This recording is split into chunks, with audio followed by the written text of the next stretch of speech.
pleasant mountains and Lebanon. But the Lord was angry with me on your account and would not listen to me. So the Lord said to me, enough of that. Speak no more to me of this matter. Go up to the top of Pisgah and lift your eyes toward the west, the north, the south, and the east. Behold it with your eyes, for you shall not cross over this Jordan. But command Joshua and encourage him and strengthen him, for he shall go over before this people, and he shall cause them to inherit the land which you will see. So we stayed in the valley opposite Beth Peor. Now, O Israel, listen to the statutes and the judgments which I teach you to observe, that you may live and go in and possess the land which the Lord God of your fathers is giving you. You shall not add to the word which I command you, nor take from it, that you may keep the commandments of the Lord your God which I command you. Your eyes have seen what the Lord did at Baal Peor, for the Lord your God has destroyed from among you all the men who followed Baal of Peor. But you who held fast to the Lord your God are alive today, every one of you. Surely I have taught you statutes and judgments, just as the Lord my God commanded me, that you should act according to them in the land which you go to possess. Therefore be careful to observe them, for this is your wisdom and your understanding in the sight of the peoples who will hear all these statutes, and say, surely this great nation is a wise and understanding people. For what great nation is there that has God so near to it, as the Lord our God is to us, for whatever reason we may call upon him? And what great nation is there that has such statutes and righteous judgments as are in all this law which I set before you this day? Only take heed to yourself and diligently keep yourself, lest you forget the things your eyes have seen, and lest they depart from your heart all the days of your life. And teach them to your children and your grandchildren, especially concerning the day you stood before the Lord your God in Horeb. When the Lord said to me, gather the people to me, and I will let them hear my words, that they may learn to fear me all the days they live on the earth, and that they may teach their children. Then you came near and stood at the foot of the mountain, and the mountain burned with fire to the midst of heaven, with darkness, cloud, and thick darkness. And the Lord spoke to you out of the midst of the fire. You heard the sound of the words, but saw no form. You only heard a voice. So he declared to you his covenant which he commanded you to perform, the 10 commandments, and he wrote them on 2 tablets of stone. And the Lord commanded me at that time to teach you statutes and judgments, that you might observe them in the land which you cross over to possess. Take careful heed to yourselves, for you saw no form when the Lord spoke to you at Horeb out of the midst of the fire, lest you act corruptly and make for yourselves a carved image in the form of any figure, the likeness of male or female, the likeness of any animal that is on the earth, or the likeness of any winged bird that flies in the sky, flies in the air, the likeness of anything that creeps on the ground, or the likeness of any fish that is in the water beneath the earth. And take heed, lest you lift your eyes to heaven, and when you see the sun, the moon, and the stars, all the host of heaven, you feel driven to worship them and serve them, which the Lord your God has given to all the peoples under the whole heaven as a heritage. But the Lord has taken you and brought you out of the iron furnace, out of Egypt, to be his people, an inheritance as you are this day. Furthermore, the Lord was angry with me for your sakes, and swore that I would not cross over the Jordan, and that I would not enter the good land which the Lord your God is giving you as an inheritance. But I must die in this land. I must not cross over the Jordan, but you shall cross over and possess that good land. Take heed to yourselves, lest you forget the covenant of the Lord your God which he made with you. And make for yourselves a carved image in the form of anything which the Lord your God has forbidden you. For the Lord your God is a consuming fire, a jealous God. When you beget children and grandchildren, and have grown old in the land, and act corruptly and make a carved image in the form of anything, and do evil in the sight of the Lord your God to provoke him to anger. I call heaven and earth to witness against you this day, that you will soon utterly perish from the land which you cross over the Jordan to possess. You will not prolong your days in it, but will be utterly destroyed. And the Lord will scatter you among the peoples, and you will be left few in number among the nations where the Lord will drive you. And there you will serve gods, the work of men's hands, wood and stone, which neither see nor hear, nor eat nor smell. But from there you will seek the Lord your God, and you will find him if you seek him with all your heart and with all your soul. When you are in distress, and all these things come upon you in the latter days, when you turn to the Lord your God and obey his voice, for the Lord your God is a merciful God. He will not forsake you, nor destroy you, nor forget the covenant of your fathers which he swore to them. For ask now concerning the days that are past, which were before you, since the day that God created man on the earth, and ask from one end of heaven to the other, whether any great thing like this has happened, or anything like it has been heard.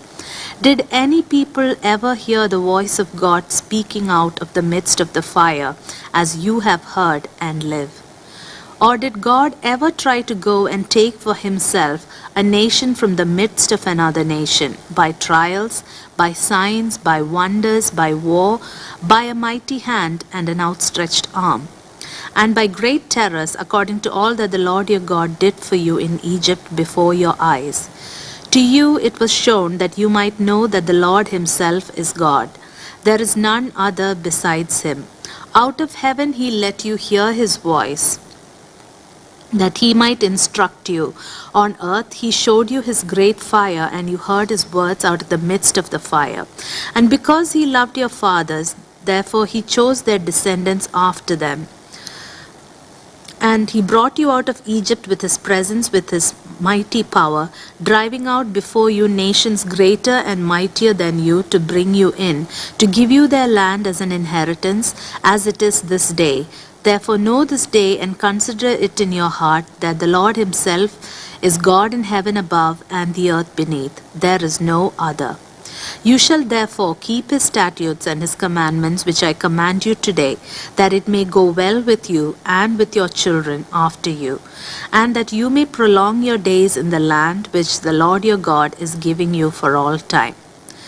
Then Moses set apart 3 cities on this side of the Jordan, toward the rising of the sun, that the manslayer might flee there who kills his neighbor unintentionally, without having hated him in time past, and that by fleeing to one of these cities he might live. Bezer in the wilderness on the plateau for the Reubenites, Ramoth in Gilead for the Gadites, and Golan in Bashan for the Manassites. Now this is the law which Moses set before the children of Israel. These are the testimonies, the statutes, and the judgments which Moses spoke to the children of Israel after they came out of Egypt, on this side of the Jordan, in the valley opposite Beth Peor, in the land of Sihon, king of the Amorites, who dwelt at Heshbon, whom Moses and the children of Israel defeated after they came out of Egypt. And they took possession of his land, and the land of Og, king of Bashan. 2 kings of the Amorites, who were on this side of the Jordan, toward the rising of the sun, from Areor, which is on the bank of the river Arnon, even to Mount Sion, that is Hermon, and all the plain on the east side of the Jordan, as far as the sea of the Arabah, below the slopes of Pisgah. And Moses called all Israel, and said to them, Hear, O Israel, the statutes and judgments which I speak in your hearing today, that you may learn them and be careful to observe them. The Lord our God made a covenant with us in Horeb. The Lord did not make this covenant with our fathers, but with us, those who are here today, all of us who are alive. The Lord talked with you face to face on the mountain from the midst of the fire.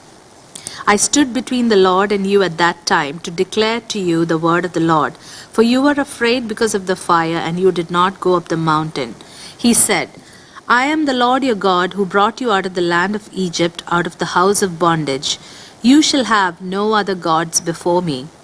You shall not make for yourself a carved image in any likeness of anything that is in heaven above, or that is in the earth beneath, or that is in the water under the earth. You shall not bow down to them nor serve them. For I, the Lord your God, am a jealous God, visiting the iniquity of the fathers upon the children to the third and fourth generations of those who hate me, but showing mercy to thousands to those who love me and keep my commandments. You shall not take the name of the Lord your God in vain, for the Lord will not hold him guiltless who takes his name in vain. Observe the Sabbath day to keep it holy, as the Lord your God commanded you. 6 days you shall labor and do all your work, but the seventh day is the Sabbath of the Lord your God. In it you shall do no work, you, nor your son, nor your daughter, nor your male servant, nor your female servant, nor your ox, nor your donkey, nor any of your cattle, nor your stranger who is within your gates, that your male servant and your female servant may rest as well as you. And remember that you were a slave in the land of Egypt, and the Lord your God brought you out from there by a mighty hand and by an outstretched arm. Therefore the Lord your God commanded you to keep the Sabbath day.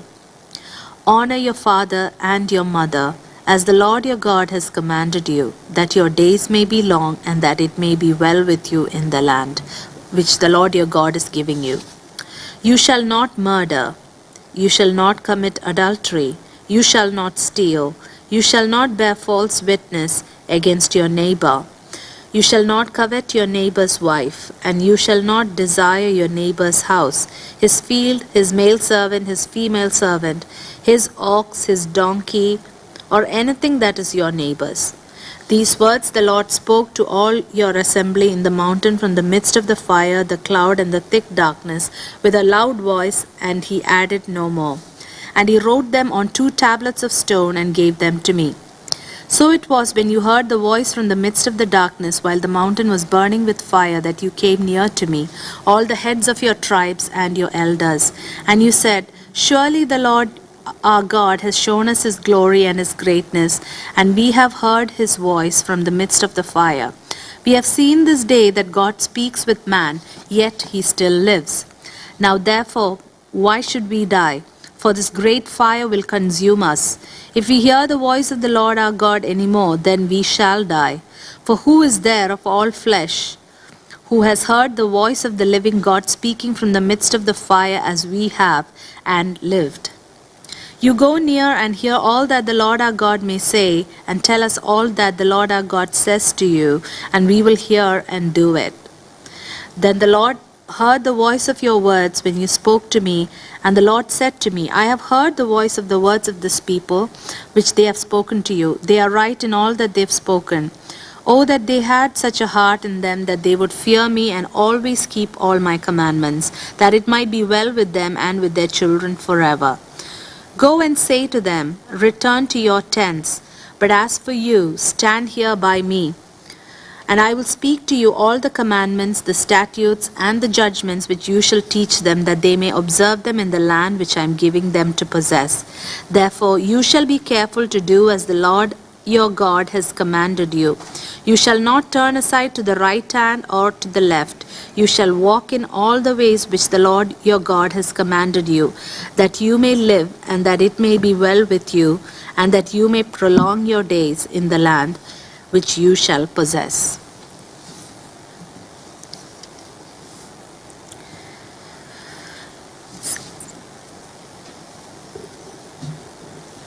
Now this is the commandment, and these are the statutes and judgments which the Lord your God has commanded to teach you, that you may observe them in the land which you are crossing over to possess, that you may fear the Lord your God, to keep all his statutes and his commandments which I commanded you, and your son and your grandson, and all the days of your life, that your days may be prolonged.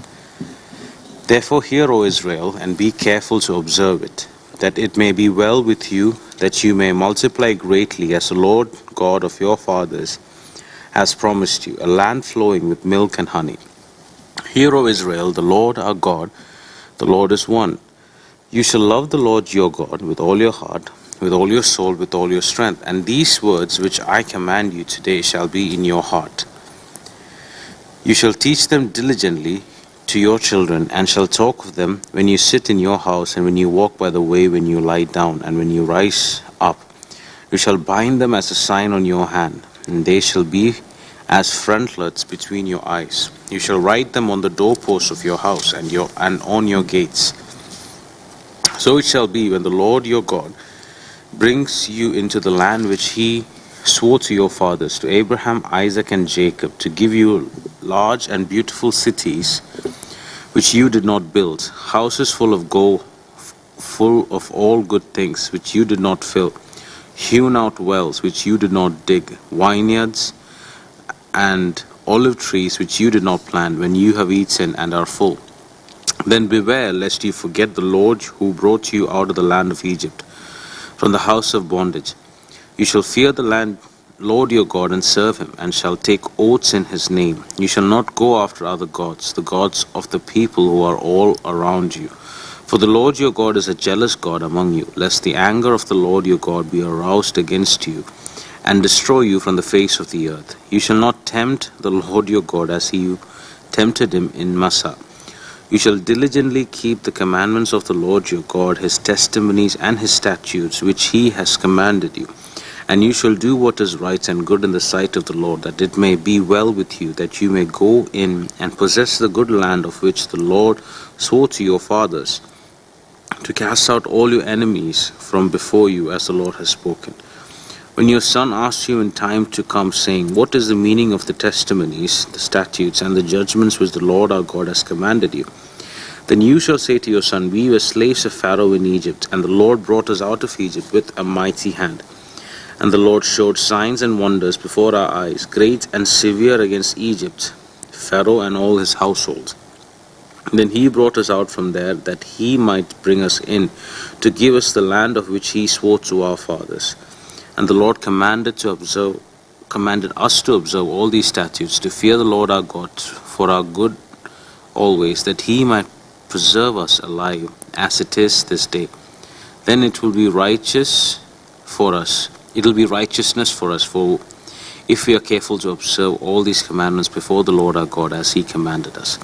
When the Lord your God brings you into the land which you go to possess, and has cast out many nations before you, and the Hittites and Girgashites, and the Amorites, and the Canaanites, and the Perizzites, and the Hivites, and the Jebusites, 7 nations greater and mightier than you, and when the Lord your God delivers them over to you, you shall conquer them and utterly destroy them. You shall make no covenant with them, nor show mercy to them, nor shall you make marriages with them. You shall not give your daughter to their son, nor take their daughter for your son. For they will turn your son away from following me to serve other gods. So the anger of the Lord will be aroused against you and destroy you suddenly. But thus you shall deal with them. You shall destroy their altars and break down their sacred pillars, and cut down their wooden images and burn their carved images with fire. For you are a holy people to the Lord your God. The Lord your God has chosen you to be a people for himself, a special treasure above all the peoples on the face of the earth. The Lord did not set his love on you, nor choose you because you were more in number than any other people, for you were least of all the peoples. But because the Lord loves you, and because he would keep the oath which he swore to your fathers, the Lord has brought you out with a mighty hand, and redeemed you from the house of bondage, from the hand of Pharaoh, king of Egypt. Therefore know the Lord your God, he is God, the faithful God, who keeps covenant and mercy for 1,000 generations with those who love him and keep his commandments. And he repays those who hate him to their face, to destroy them. He will not be slack with him who hates him. He will repay him to his face. Therefore you shall keep the commandment, the statutes, and the judgments which I command you today, to observe them. Then it shall come to pass, because you listen to these judgments and keep and do them, that the Lord your God will keep with you the covenant and the mercy which he swore to your fathers. And he shall love you and bless you and multiply you.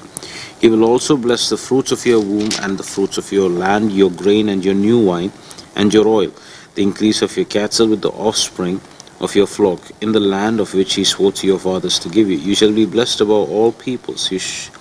There shall not be a male or female barren among you, among your livestock. And the Lord will take away from you all sickness, and will afflict you with none of the terrible diseases of Egypt, which you have known, but will lay them on all those who hate you.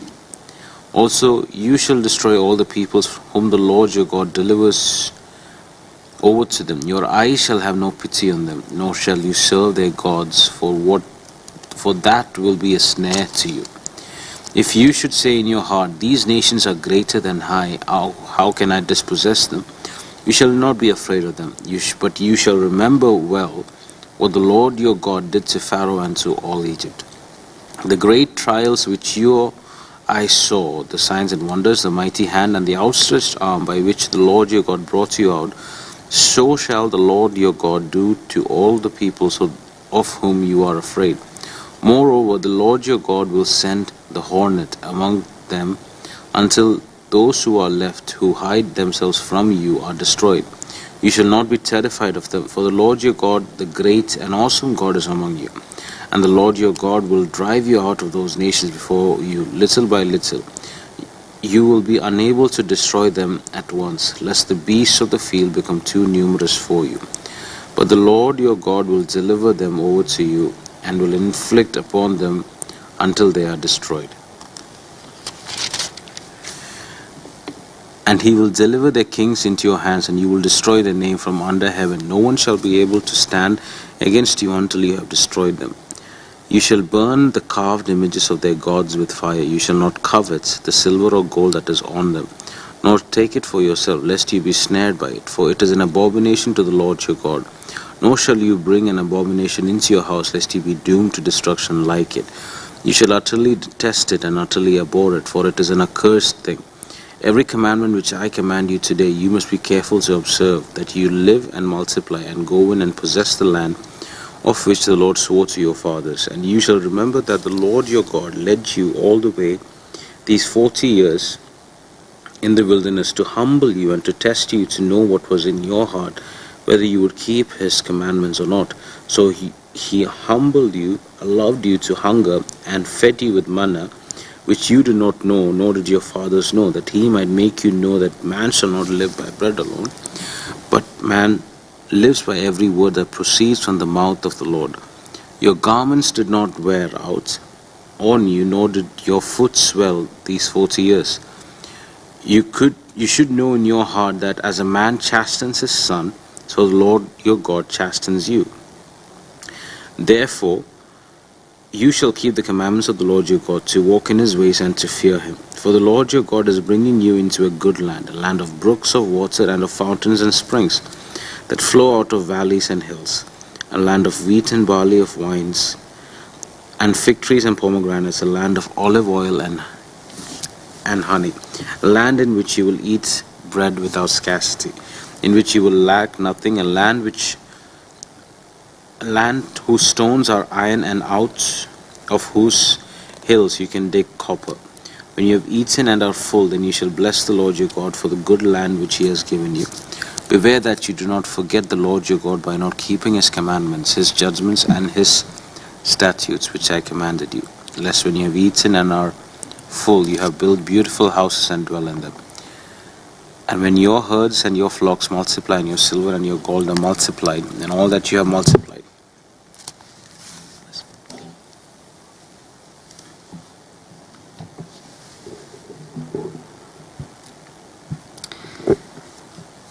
when your heart is lifted up, and you forget the Lord your God, who brought you out of the land of Egypt from the house of bondage, who led you through that great and terrible wilderness, in which were fiery serpents and scorpions, and thirsty land where there was no water, who brought water for you out of the flinty rock, who fed you in the wilderness with manna, which your fathers did not know, that he might humble you, and that he might test you, to do you good in the end.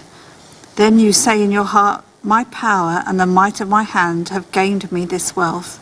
And you shall remember the Lord your God, for it is he who gives you power to get wealth, that he may establish his covenant which he swore to the fathers, as it is this day. Then it shall be, if you by any means forget the Lord your God, and follow other gods, and serve them and worship them, I testify against you this day that you shall surely perish. As the nations which the Lord destroys before you, so you shall perish, because you would not be obedient to the voice of the Lord your God.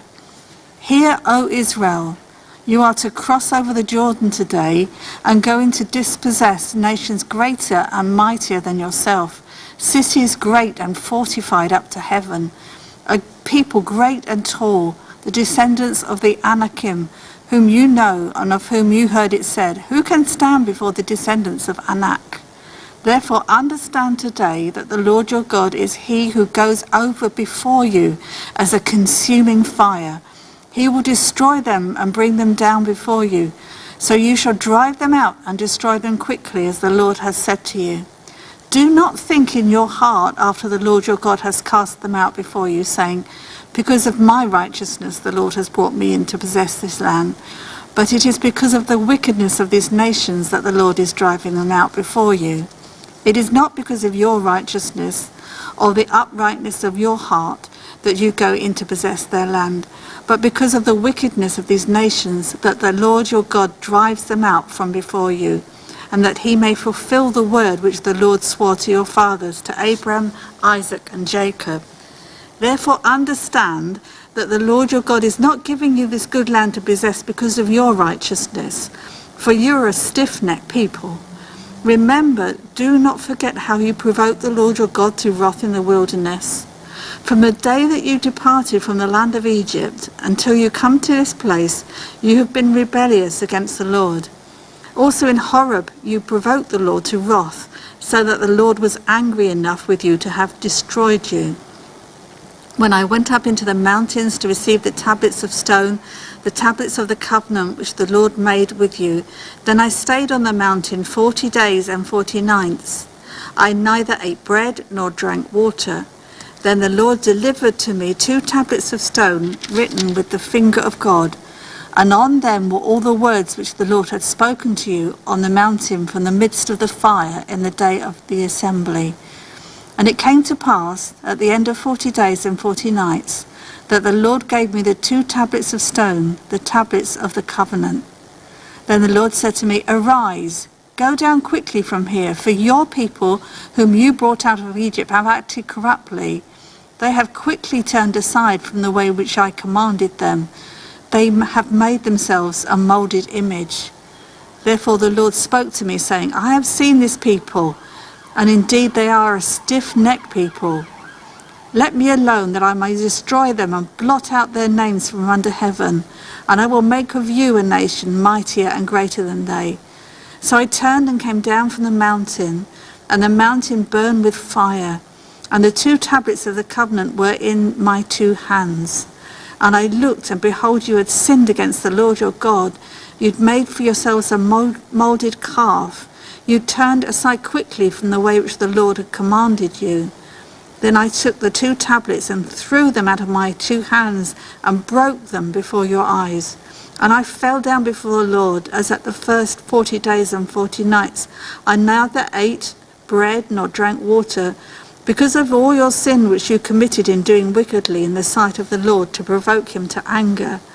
For I was afraid of the anger and hot displeasure with which the Lord was angry with you to destroy you. But the Lord listened to me at that time also. And the Lord was very angry with Aaron and would have destroyed him. So I prayed for Aaron also at the same time. Then I took your sin, the calf which you had made, and burnt it with fire, and crushed it and ground it very small until it was as fine as dust. And I threw its dust into the brook that descended from the mountain. Also at Taberah and Massah and Kibroth Hattaavah you provoked the Lord to wrath. Likewise, when the Lord sent you from Kadesh Barnea, saying, Go up and possess the land which I have given you, then you rebelled against the commandment of the Lord your God, and you did not believe him, nor obey his voice. You have been rebellious against the Lord from the day that I knew you. Thus I prostrated myself before the Lord 40 days and 40 nights. I kept prostrating myself because the Lord had said he would destroy you. Therefore I prayed to the Lord, and I said, O Lord God, do not destroy your people and your inheritance, whom you have redeemed through your greatness, whom you have brought out of Egypt with a mighty hand. Remember your servants Abraham, Isaac, and Jacob. Do not look on the stubbornness of this people, or their wickedness of their sin, lest the land from which you brought us should say, Behold, the Lord was not able to bring them to this land which he promised them, and because he hated them, he has brought them out to kill them in the wilderness. Yet they are your people and your inheritance, whom you brought out by your mighty power and by your outstretched arm. At that time the Lord said to me, Hew for yourself 2 tablets of stone like the first, and come up to me on the mountain and make yourself an ark of wood. And I will write on the tablets the words that were on the first tablets which you broke, and you shall put them in the ark. So I made an ark of acacia wood, hewed 2 tablets of stone like the first, and went up the mountain, having the 2 tablets in my hand. And he wrote on the tablets according to the first writing, the 10 commandments which the Lord had spoken to you in the mountain from the midst of the fire in the day of the assembly, and the Lord gave them to me. Then I turned and came down from the mountain and put the tablets in the ark which I had made, and there they are, just as the Lord commanded me. Now the children of Israel journeyed from the wells of Bene Jaakan to Moserah, where Aaron died, and where he was buried, and Eleazar his son ministered as priest in his stead. From there they journeyed to Gudgoda, and from Gudgoda to Jotbatha, and a land of river of waters. At that time the Lord separated the tribe of Levi to bear the ark of the covenant of the Lord, to stand before the Lord to minister to him, and to bless in his name to this day. Therefore Levi has no portion nor inheritance with his brethren.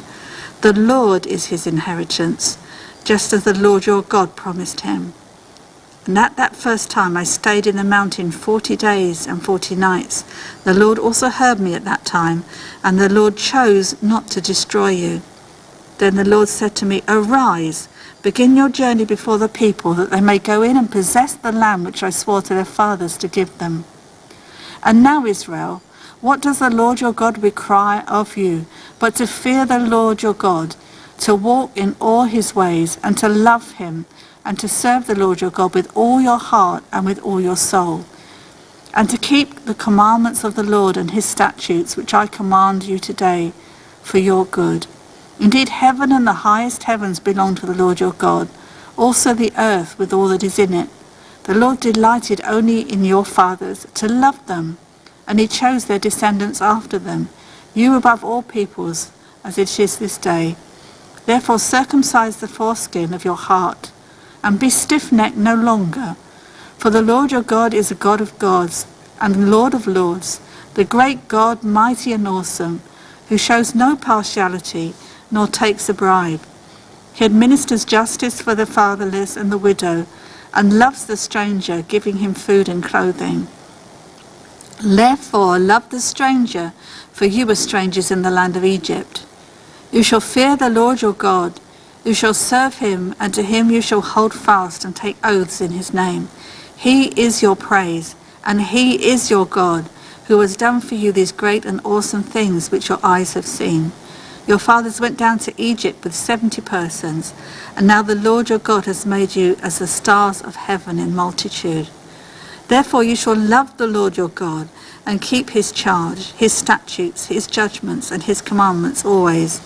Know today that I do not speak with your children who have not known and who have not seen the chastening of the Lord your God, his greatness and his mighty hand and his outstretched arm, his signs and his acts which he did in the midst of Egypt to Pharaoh king of Egypt and to all his land, what he did to the army of Egypt, to their horses and their chariots, how he made the waters of the Red Sea overflow them as they pursued you, and how the Lord has destroyed them to this day.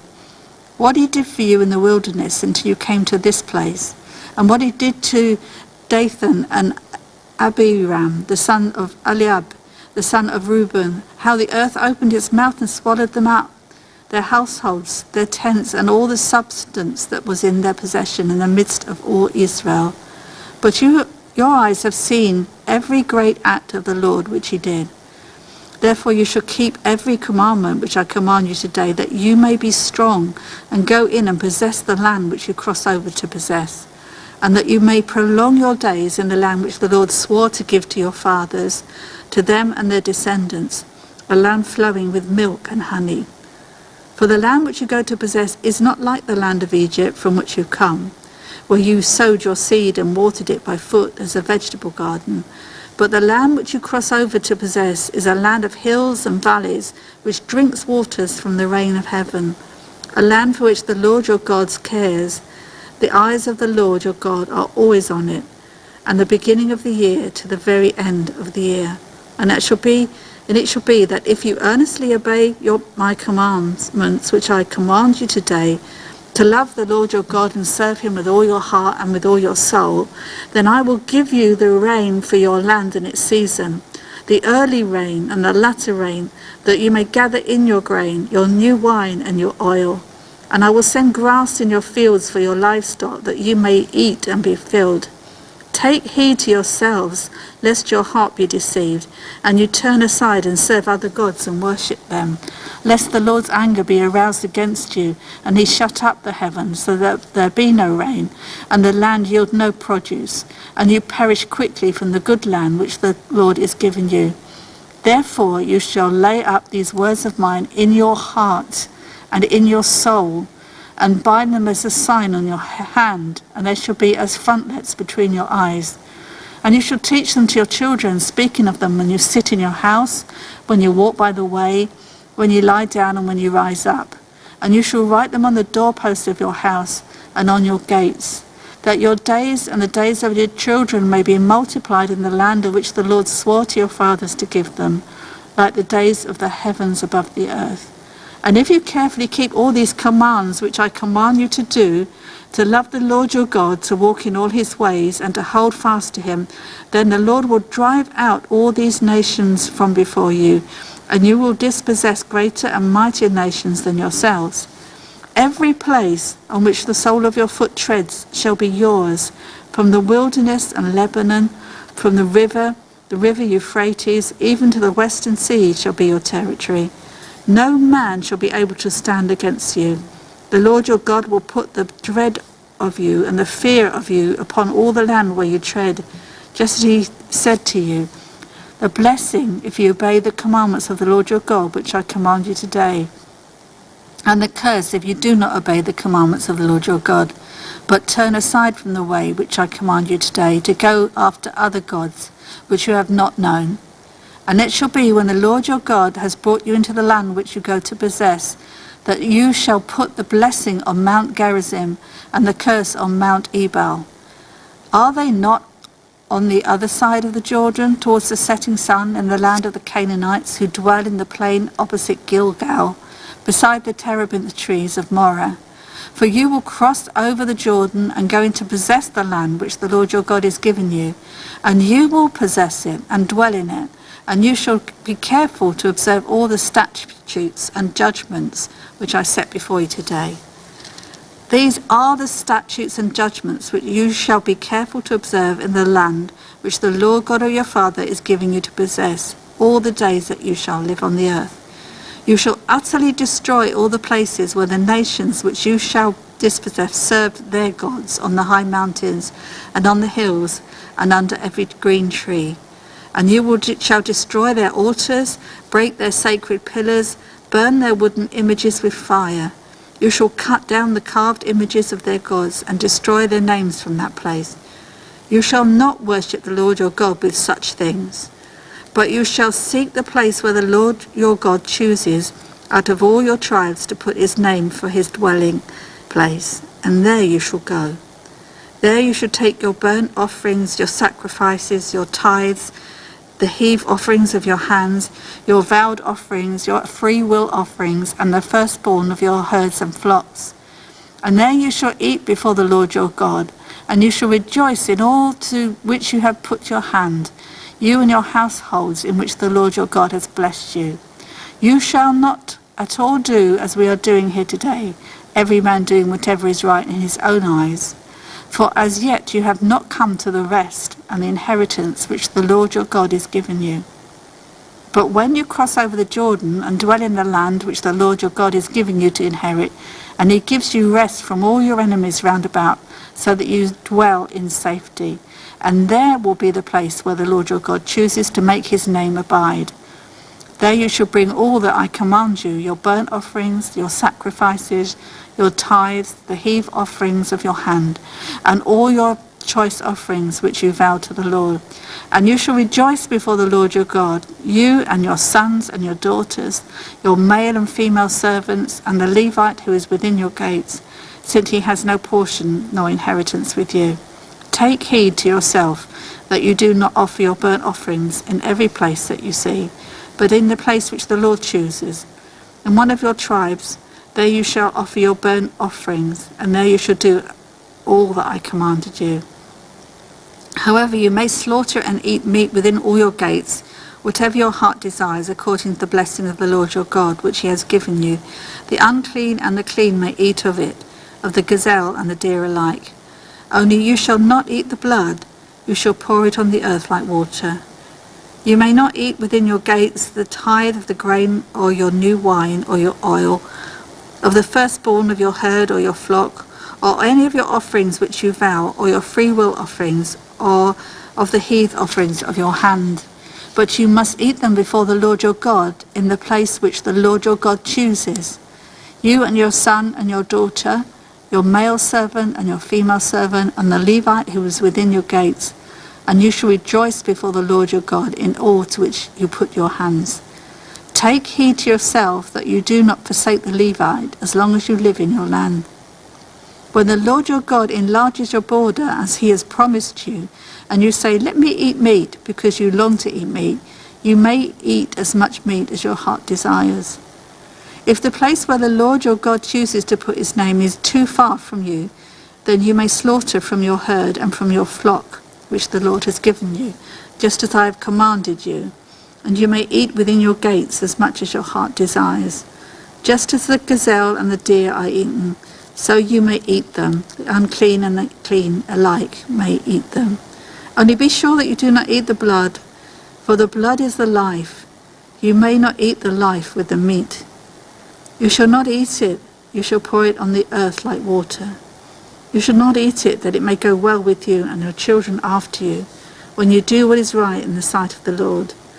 Only the holy things which you have and your vowed offerings you shall take and go to the place which the Lord chooses. And you shall offer your burnt offerings, the meat and the blood, on the altar of the Lord your God. And the blood of your sacrifices shall be poured out on the altar of the Lord your God, and you shall eat the meat. Observe and obey all these words which I commanded you, that it may go well with you and your children after you forever, when you do what is right and good in the sight of the Lord your God. When the Lord your God cuts off from before you the nations which you go to possess, and you displace them and dwell in their land, take heed to yourself that you are not ensnared to follow them after they are destroyed from before you, and that you do not inquire after their gods, saying, how did this nation serve their gods? I also will do likewise. You shall not worship the Lord your God in that way, for every abomination to the Lord which he hates they have done to their gods, for they burn even their sons and daughters in the fire to their gods. Whatever I command you, be careful to observe it. You shall not add to it, nor take away from it. If there arises among you a prophet or a dreamer of dreams, and he gives you a sign or a wonder, and the sign or the wonder comes to pass, of which he has spoke to you, saying, let us go after other gods, which you have not known, and let us serve them, you shall not listen to the words of that prophet or that dreamer of dreams. For the Lord your God is testing you to know whether you love the Lord your God with all your heart and with all your soul.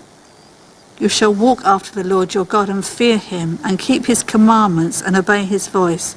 You shall serve him and hold fast to him.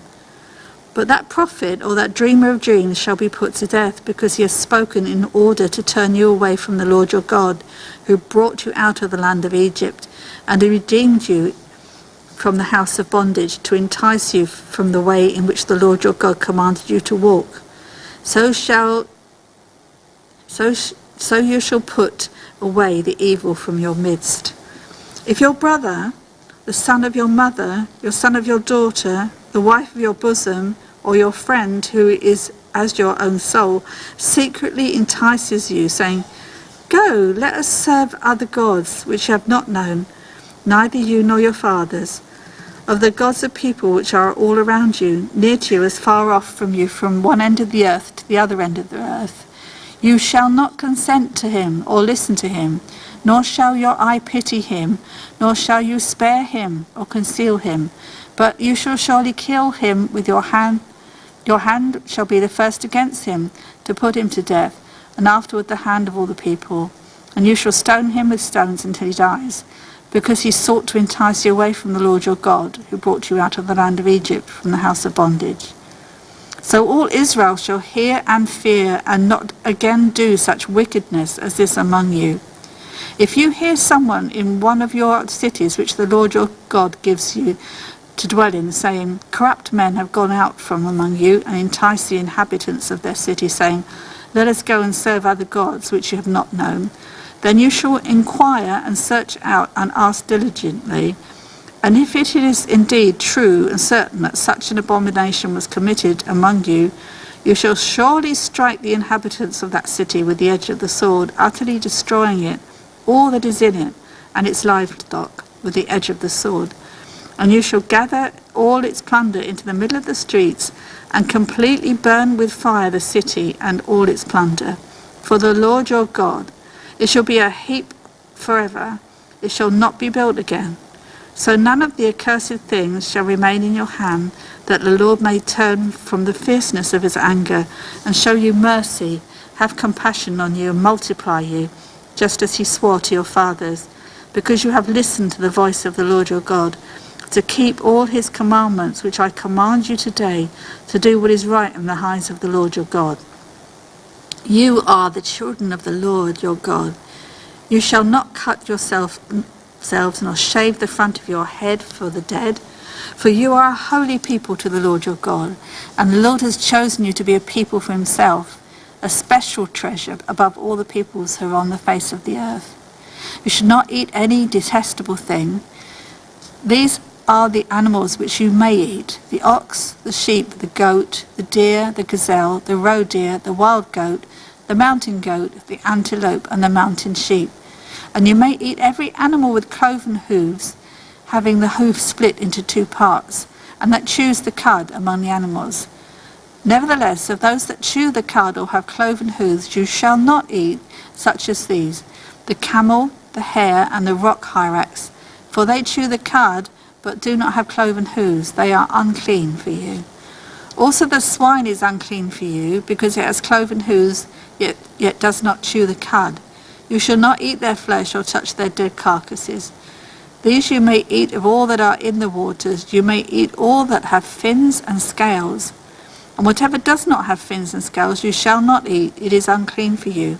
All clean birds you may eat, but these you shall not eat: the eagle, the vulture, the buzzard, the red kite, the falcon, and the kite after their kinds, every raven after its kind, the ostrich, the short-eared owl, the seagull, and the hawk after their kinds, the little owl, the screech owl, the white owl, the jackdaw, the carrion vulture, the fisher owl, the stork, the heron after its kind, and the hoopoe, and the bat. Also every creeping thing that flies is unclean for you. They shall not be eaten. You may eat all clean birds. You shall not eat anything that dies of itself. You may give it to the alien who is within your gates, that he may eat it, or you may sell it to a foreigner, but you are a holy people to the Lord your God. You shall not boil a young goat in its mother's milk. You shall truly tithe all the increase of your grain that the field produces year by year. And you shall eat before the Lord your God in that place where he chooses to make his name abide, the tithe of your grain and your new wine and your oil of the firstborn of your herds and your flocks, that you may learn to fear the Lord your God always. But if the journey is too long for you, so that you're not able to carry the tithe, or if the place where the Lord your God chooses to put his name is too far from you when the Lord your God has blessed you, then you shall exchange it for money. Take the money in your hand and go to the place which the Lord your God chooses. And you shall spend that money for whatever your heart desires, for oxen or sheep, for wine, or similar drink, for whatever your heart desires, you shall eat there before the Lord your God, and you shall rejoice, you and your household. You shall not forsake the Levite who is within your gates, for he has no part nor inheritance with you. At the end of every 3rd year you shall bring out of the tithe of your produce of that year, and store it up within your gates. And the Levite, because he has no portion nor inheritance with you, and the stranger and the fatherless and the widow who are within your gates, may come and eat and be satisfied, that the Lord your God may bless you in all the work of your hands which you do. At the end of every 7 years you shall grant a release of debts. And this is the form of the release. Every creditor who has lent anything to his neighbour shall release it, and he shall not require it of his neighbour or his brother, because it is called the Lord's release. Of a foreigner you may require it, but you shall give up the claim to what is owed by your brother. Except when there be no poor among you, for the Lord will greatly bless you in the land which the Lord your God is giving you to possess as an inheritance, only if you carefully obey the voice of the Lord your God, to observe with care all these commandments which I command you today. For the Lord your God will bless you, just as he promised you. You shall lend to many nations, but you shall not borrow. You shall reign over many nations, but they shall not reign over you. If there is among you a poor man of your brethren within any of the gates in your land which the Lord your God has given you, you shall not harden your heart, nor shut your hand from your poor brother, but you shall open your hand widely to him, and willingly lend him sufficient for his needs, whatever he needs. Beware lest there be a wicked thought in your heart, saying, the 7th year, the year of release, is at hand, and your eye be evil against your poor brother, and you give him nothing, and he cry out to the Lord against you, and if it become sin among you, you shall surely give to him, and your heart should not be grieved when you give to him, because for this thing the Lord your God will bless you in all your works, and in all to which you put your hand. For the poor will never cease from the land. Therefore I command you, saying, you shall open your hand wide to your brother, and to your poor and your needy in your land.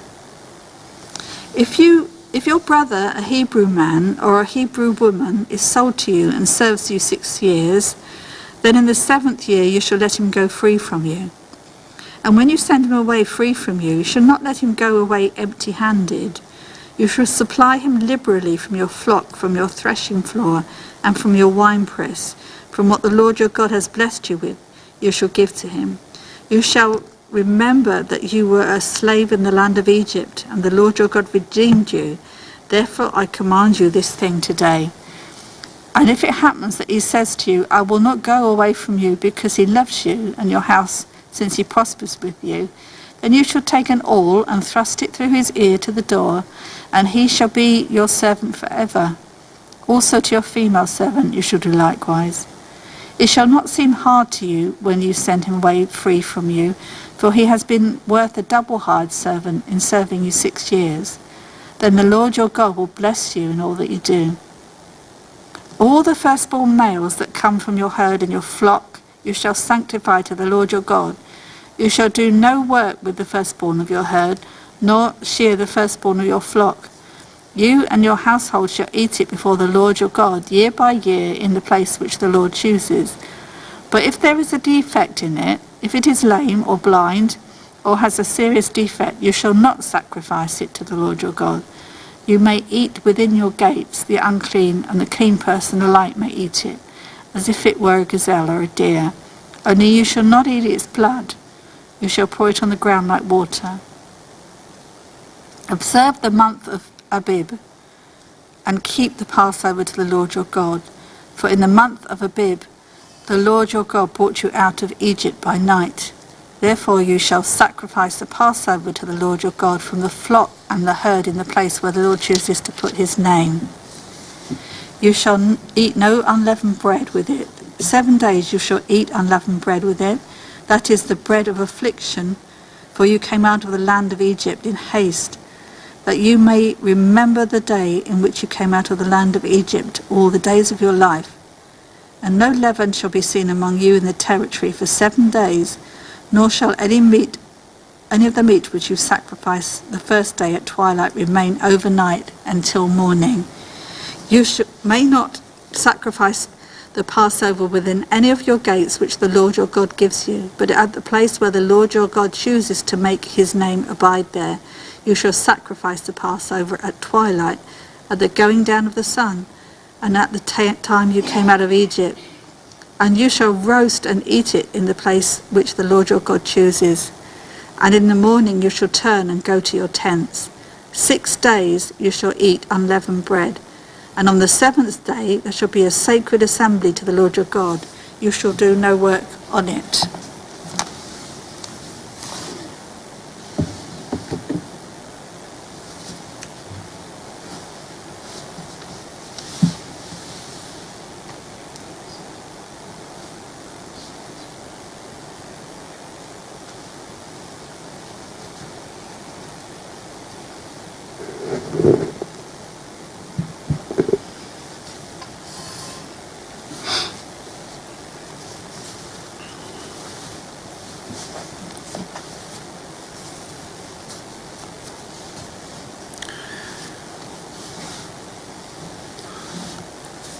You shall count 7 weeks for yourself. Begin to count the 7 weeks from the time you begin to put the sickle to the grain. Then you shall keep the feast of the weeks to the Lord your God with the tribute of a freewill offering from your hand, which you shall give as the Lord your God blesses you. You shall rejoice before the Lord your God, and your son and your daughter, your male servant and your female servant, the Levite who is within your gates, the stranger and the fatherless, and the widow who are among you, at the place where the Lord your God chooses to make his name abide. And you shall remember that you were a slave in Egypt, and you shall be careful to observe these statutes. You shall observe the Feast of Tabernacles 7 days when you have gathered from your threshing floor and from your winepress. And you shall rejoice in your feast, you and your son and your daughter, your male servant and your female servant, and the Levite, the stranger and the fatherless, and the widow who are within your gates. 7 days you shall keep a sacred feast to the Lord your God in the place which the Lord chooses, because the Lord your God will bless you in all your produce and in all the work of your hands, so that you surely rejoice. 3 times a year all your males shall appear before the Lord your God in the place which he chooses, at the Feast of Unleavened Bread, at the Feast of Weeks, and at the Feast of Tabernacles. And they shall not appear before the Lord empty-handed. Every man shall give as he is able, according to the blessing of the Lord your God which he has given you. You shall appoint judges and officers in all your gates, which the Lord your God gives you according to your tribes, and they shall judge the people with just judgment. You shall not pervert justice. You shall not show partiality, nor take a bribe, for a bribe blinds the eyes of the wise and twists the words of the righteous. You shall follow what is altogether just, that you may live and inherit the land which the Lord your God is giving you. You shall not plant for yourself any tree as a wooden image near the altar which you build yourself to the Lord your God. You shall not set up a sacred pillar, which the Lord your God hates.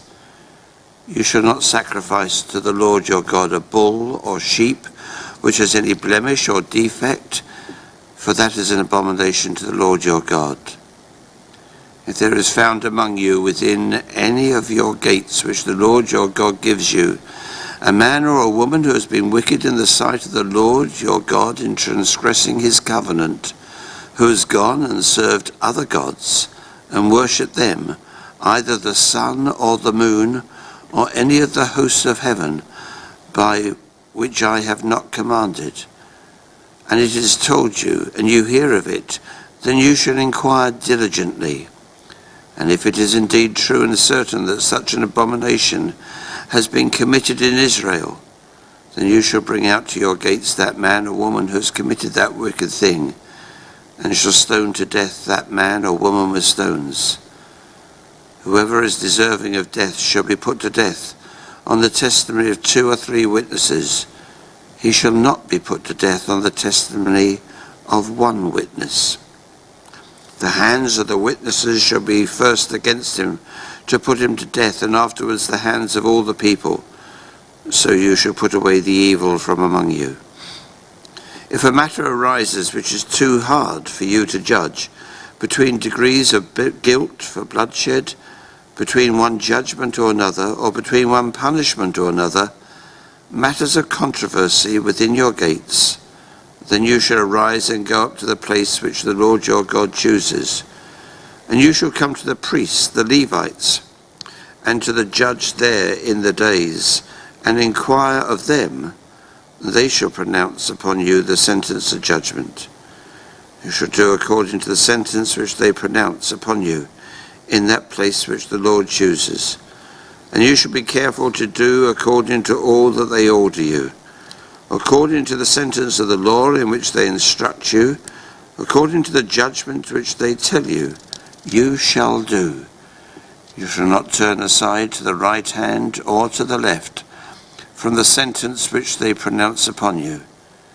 Now the man who acts presumptuously and will not heed the priest who stands to minister there before the Lord your God, or the judge, that man shall die. So you shall put away evil from Israel. And all the people shall hear and fear, and no longer act presumptuously.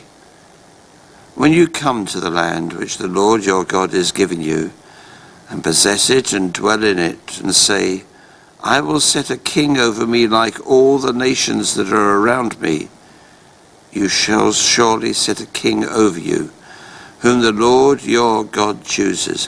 One from among your brethren you shall set as a king over you.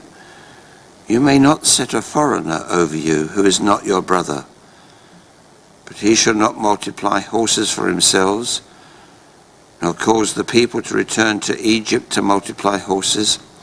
For the Lord has said to you, you shall not return that way again. Neither shall he multiply wives for himself, lest his heart turn away. Nor shall he greatly multiply silver and gold for himself.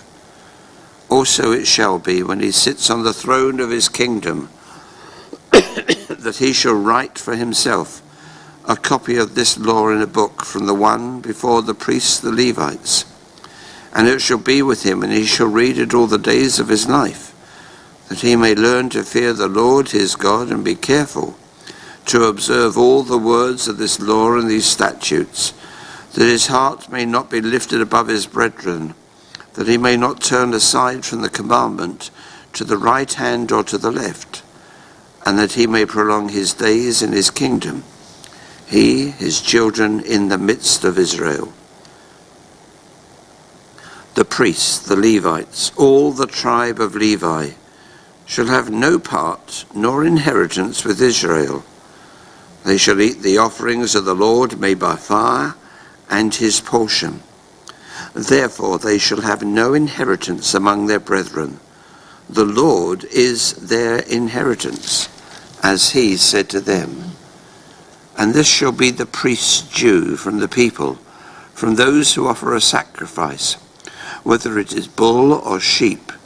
They shall give to the priest the shoulders, the cheeks, and the stomach, the first fruits of your grain, and your new wine, and your oil, and the first of the fleece of your sheep you shall give him.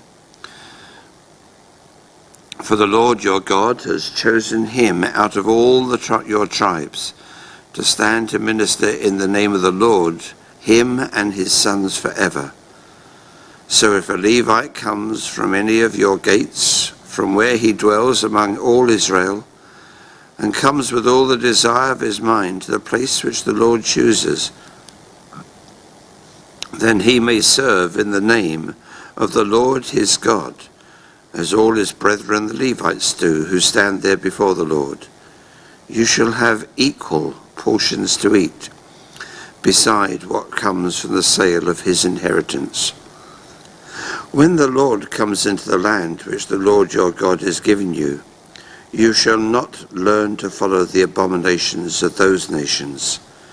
There shall not be found among you anyone who makes his son or daughter pass through the fire, or one who practices witchcraft or a soothsayer, or one who interprets omens or a sorcerer, or one who conjures spells, or a medium, or a spiritist, or one who calls up the dead.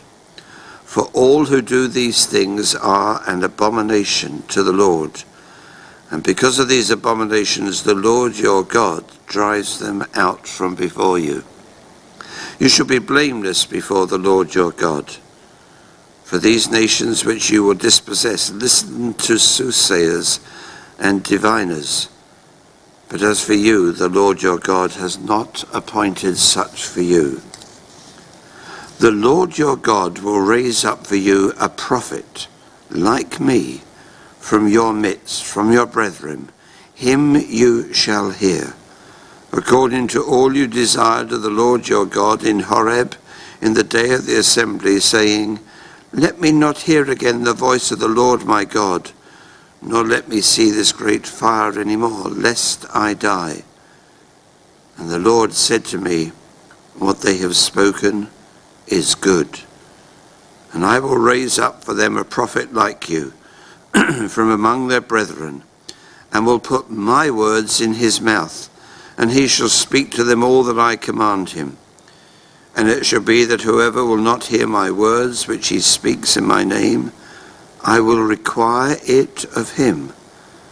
But the prophet who presumes to speak a word in my name, which I have not commanded him to speak, or who speaks in the name of other gods, that prophet shall die. And if you say in your heart, How shall we know the word of the Lord, which the Lord has not spoken? When a prophet speaks in the name of the Lord, if the thing does not happen or come to pass, that is the thing which the Lord has not spoken. The prophet has spoken of it presumptuously, and you shall not be afraid of him.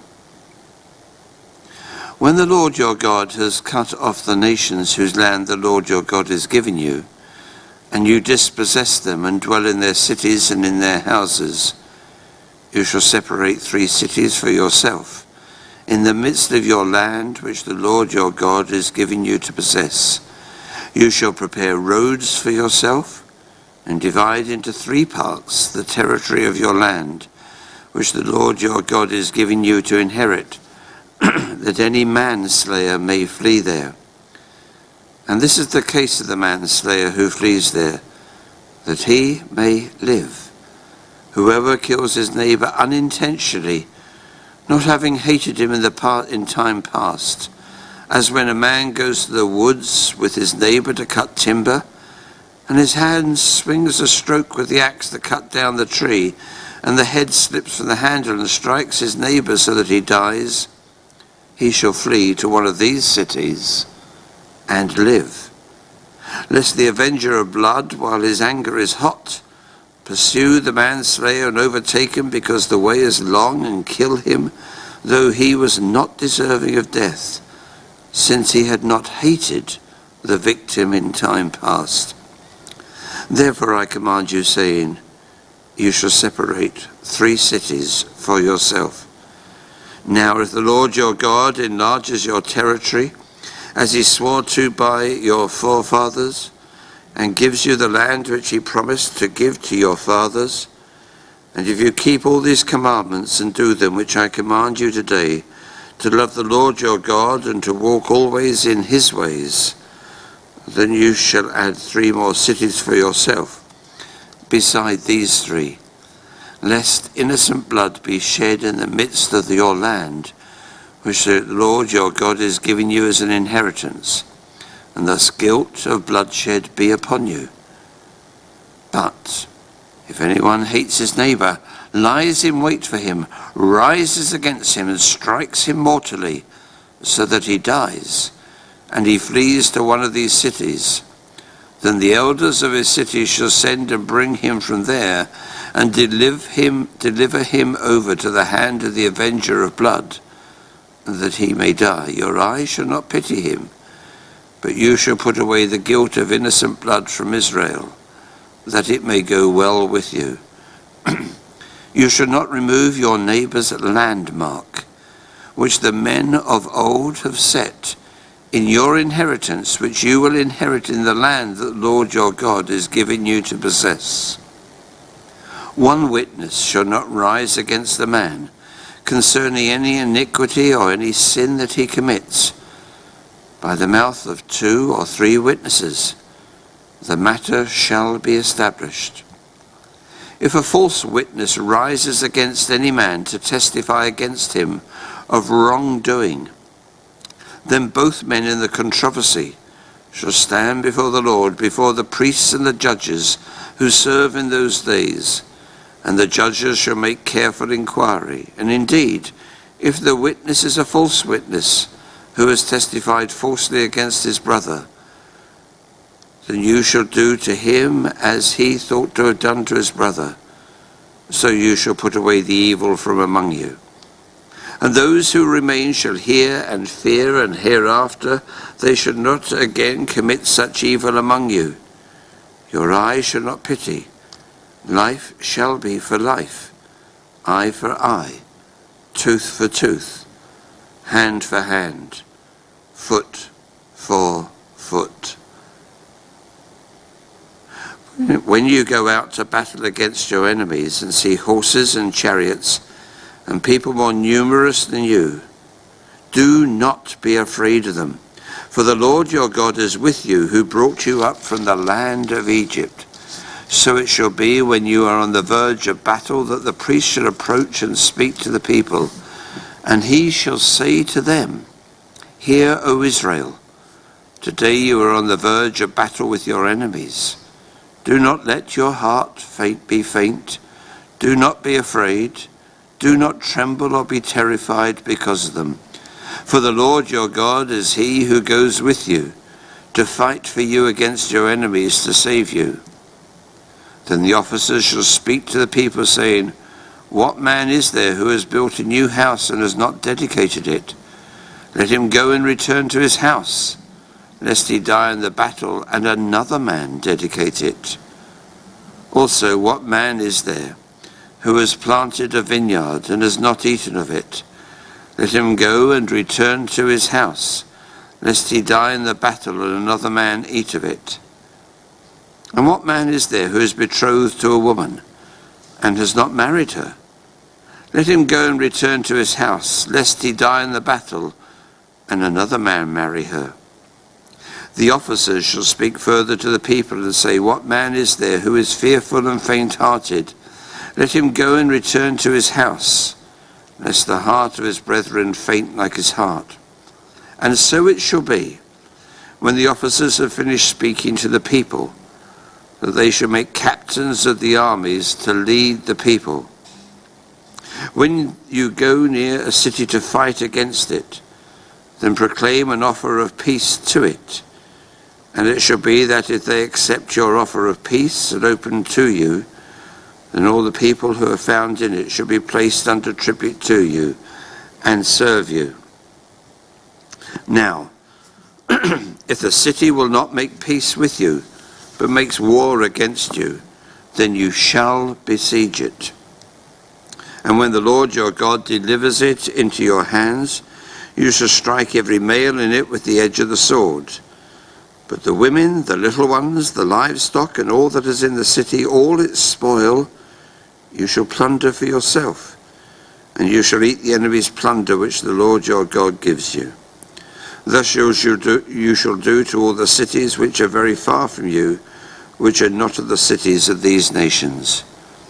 But of the cities of these peoples, which the Lord your God gives you as an inheritance, you shall let nothing that breathes remain alive, but you shall utterly destroy them, the Hittite, the Amorite, the Canaanite, the Perizzite, the Hivite, and the Jebusite, just as the Lord your God has commanded you, lest they teach you to do according to all their abominations which they have done for their gods, and you sin against the Lord your God. When you besiege a city for a long time, while making more war against it to take it. You shall not destroy its trees by wielding an axe against them.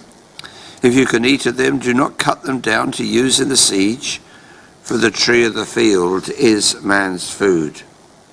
Only the trees which you know are not trees for food you may destroy and cut down to build siege works against the city that makes war with you until it is subdued.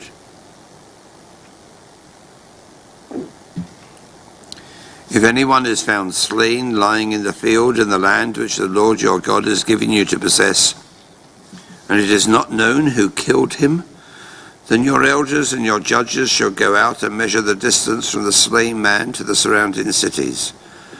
And it shall be that the elders of the city nearest to the slain man will take a heifer which has not been worked and which is not pulled with a yoke. The elders of that city shall bring the heifer down to a valley with flowing water, which is neither ploughed nor sown, and they shall break the heifer's neck there in the valley.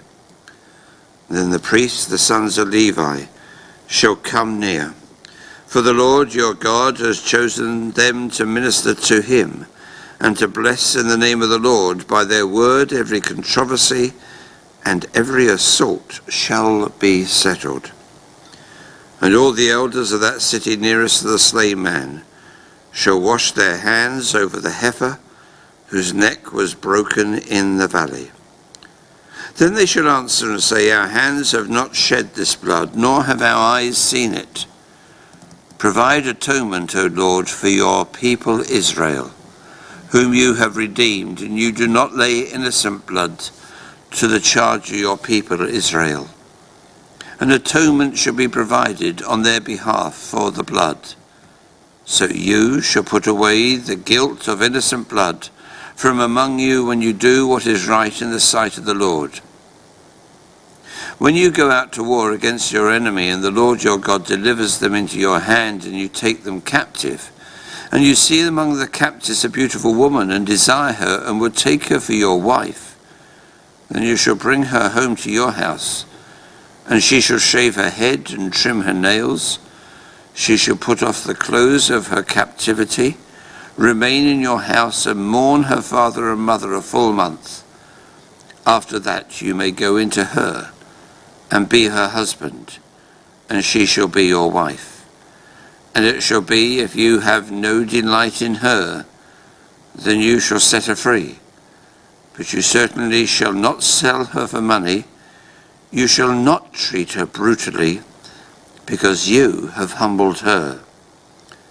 If a man has two wives, one loved and the other unloved, and they have borne him children, both the loved and the unloved, and if the firstborn son is of her who is unloved, then it shall be on the day he bequeaths his possessions to his sons, that he must not bestow firstborn status on the son of the loved wife in preference to the son of the unloved, the true firstborn. But he shall acknowledge the son of the unloved wife as the firstborn, by giving him a double portion of all that he has. For he is the beginning of his strength, the right of the firstborn is his.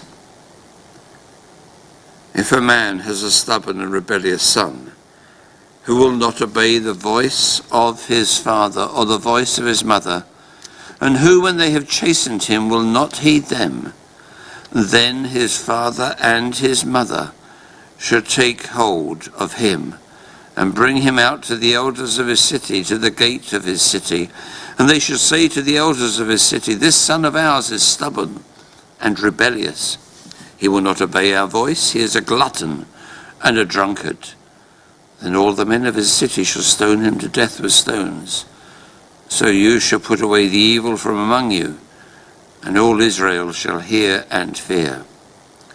If a man has committed a sin deserving of death, and he is put to death, and you hang him on a tree, his body shall not remain overnight on the tree, but you shall surely bury him that day, so that you do not defile the land which the Lord your God is giving you as an inheritance. For he who is hanged is accursed of God. You shall not see your brother's ox or his sheep going astray and hide yourself from them. You shall certainly bring them back to your brother. And if your brother is not near you, or if you do not know him, then you shall bring it to your own house, and it shall remain with you until your brother seeks it. Then you shall restore it to him. You shall do the same with his donkey, and so shall you do with his garment. With any lost thing of your brother's which he has lost and you have found, you shall do likewise. You must not hide yourself. You shall not see your brother's donkey or his ox fall down along the road and hide yourself from them. You shall surely help him lift them up again. A woman shall not wear anything that pertains to a man, nor shall a man put on a woman's garment, for all who do so are an abomination to the Lord your God.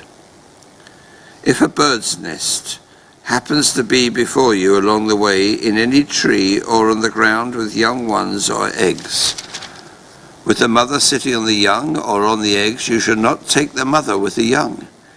You shall surely let the mother go and take the young for yourself, that it may be well with you and that you may prolong your days. When you build a new house, then you shall make a parapet for your roof, that you may not bring guilt or bloodshed in your household, if anyone falls from it. You shall not sow your vineyard with different kinds of seed, lest the yield of the seed which you have sown and the fruit of your vineyard should be defiled. You should not plough with an ox and a donkey together. You should not wear a garment of different sorts, such as wool and linen mixed together. You shall make tassels on the four corners of your clothing, with which you cover yourself. If a man takes a wife and goes into her and detests her, and charges her with shameful conduct, and brings a bad name on her and says, I took this woman, and when I came to her, I found she was not a virgin, then the father and the mother of the young woman shall take and bring out the evidence of this young woman's virginity to the elders of the city at the gate. And the young woman's father shall say to the elders, I gave my daughter to this man as wife, and he detests her. Now he has charged her with shameful conduct, saying, I found your daughter was not a virgin, and yet these are the evidences of my daughter's virginity. And they shall spread the cloth before the elders of the city. So the elders of that city shall take that man and punish him, and they shall fine him 100 shekels of silver, and give them to the father of the young woman, because he has brought a bad name on a virgin of Israel, and she shall be his wife. He cannot divorce her all his days. But if the thing is true and evidences of virginity are not found for the young woman, then they shall bring out the young woman to the door to the father's house, and the men of her city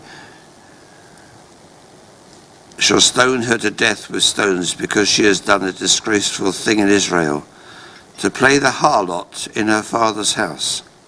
So shall you put away the evil from among you.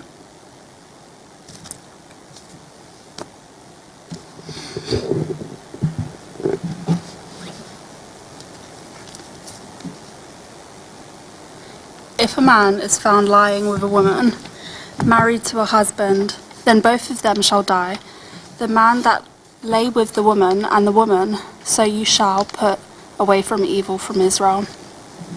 If a young woman who is a virgin is betrothed to a husband, and a man finds her in the city and lies with her, then you shall bring both of them out to the gate of that city, and you shall stone them to death with stones, the young woman because she did not cry in the city, and the man because he humbled his neighbor's wife. So you shall put away the evil from among you.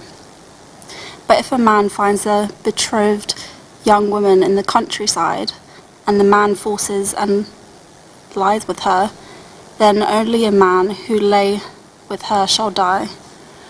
But you shall do nothing to the young woman. There is in the young woman no sin deserving of death. For just as when a man rises against his neighbor and kills him, even so is this matter. For he found her in the countryside, and the betrothed young woman cried out, but there was no one to save her. If a man finds a young woman who is a virgin, who is not betrothed, and he seizes her and lies with her, and they are found out, then the man who lay with her shall give to the young woman's father 50 shekels of silver, and she shall be his wife, because he has humbled her. He shall not be permitted to divorce her all his days. A man shall not take his father's wife, nor uncover his father's bed. He who is emasculated by the crushing or mutilation shall not enter the assembly of the Lord. One of the illegitimate birth shall not enter the assembly of the Lord. Even the 10th generation, none of his descendants shall enter the assembly of the Lord. An Ammonite or a Moabite shall not enter the assembly of the Lord. Even to the 10th generation, none of his descendants shall enter the assembly of the Lord, because they did not meet with you, bread and water on the road, when you came out of Egypt. And because they hired against you Balaam, the son of Beor, the Pethor of Mesopotamia, to curse you. Nevertheless, the Lord your God would not listen to Balaam, but the Lord your God turned the curse into a blessing for you, because the Lord your God loves you. You shall not seek their peace, nor their prosperity all your days forever. You shall not abhor an Edomite, for he is your brother. You shall not abhor an Egyptian, because you were an alien in his land.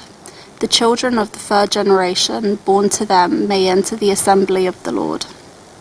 When the army goes out against your enemies, then keep yourself from every wicked thing.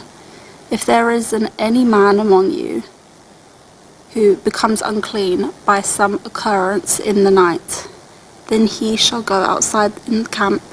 He shall not come inside the camp. But it shall be, when evening comes, that he shall wash with water, and when the sun sets, he may come into the camp. Also, you shall have a place outside the camp where you may go out, and you shall have an implement among your equipment. And when you sit down outside, you shall dig with it, and turn and cover your refuse. For the Lord your God walks in the midst of the camp, to deliver you and give your enemies over to you. Therefore your camp shall be holy. Then he may see no unclean thing among you, and turn away from you. You shall not give back to his master the slave who escaped from his master to you. He may dwell with you in your midst, in the place which he chooses within one of your gates, where it seems best to him. You shall not oppress him. There shall be no ritual harlot of the daughters of Israel, or a perverted one of the sons of Israel. You shall not bring the wages of a harlot or the price of a dog to the house of the Lord your God for any vowed offering, for both of these are an abomination to the Lord your God.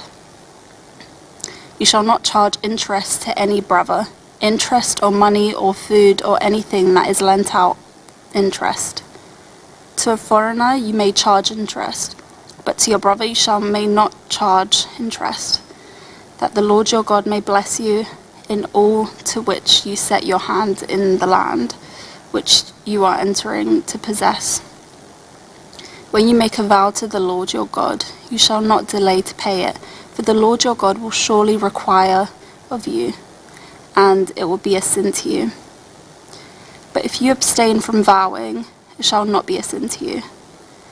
That which had gone from your lips, and you shall keep and perform, for you voluntarily vow to the Lord your God what you promised with your mouth. When you come into the neighbor's vineyard, you may eat your fill of grapes at your pleasure, but you shall not put any in your container. When you come to your neighbor's standing grain, you may pluck the heads with your hands, but you shall not use a sickle on your neighbor's standing grain. When a man takes his wife or marries her, and it happens that she finds no favor in his eyes because he has found some uncleanness in her, and he writes a certificate of divorce, puts it in her hand, and sends her out of his house.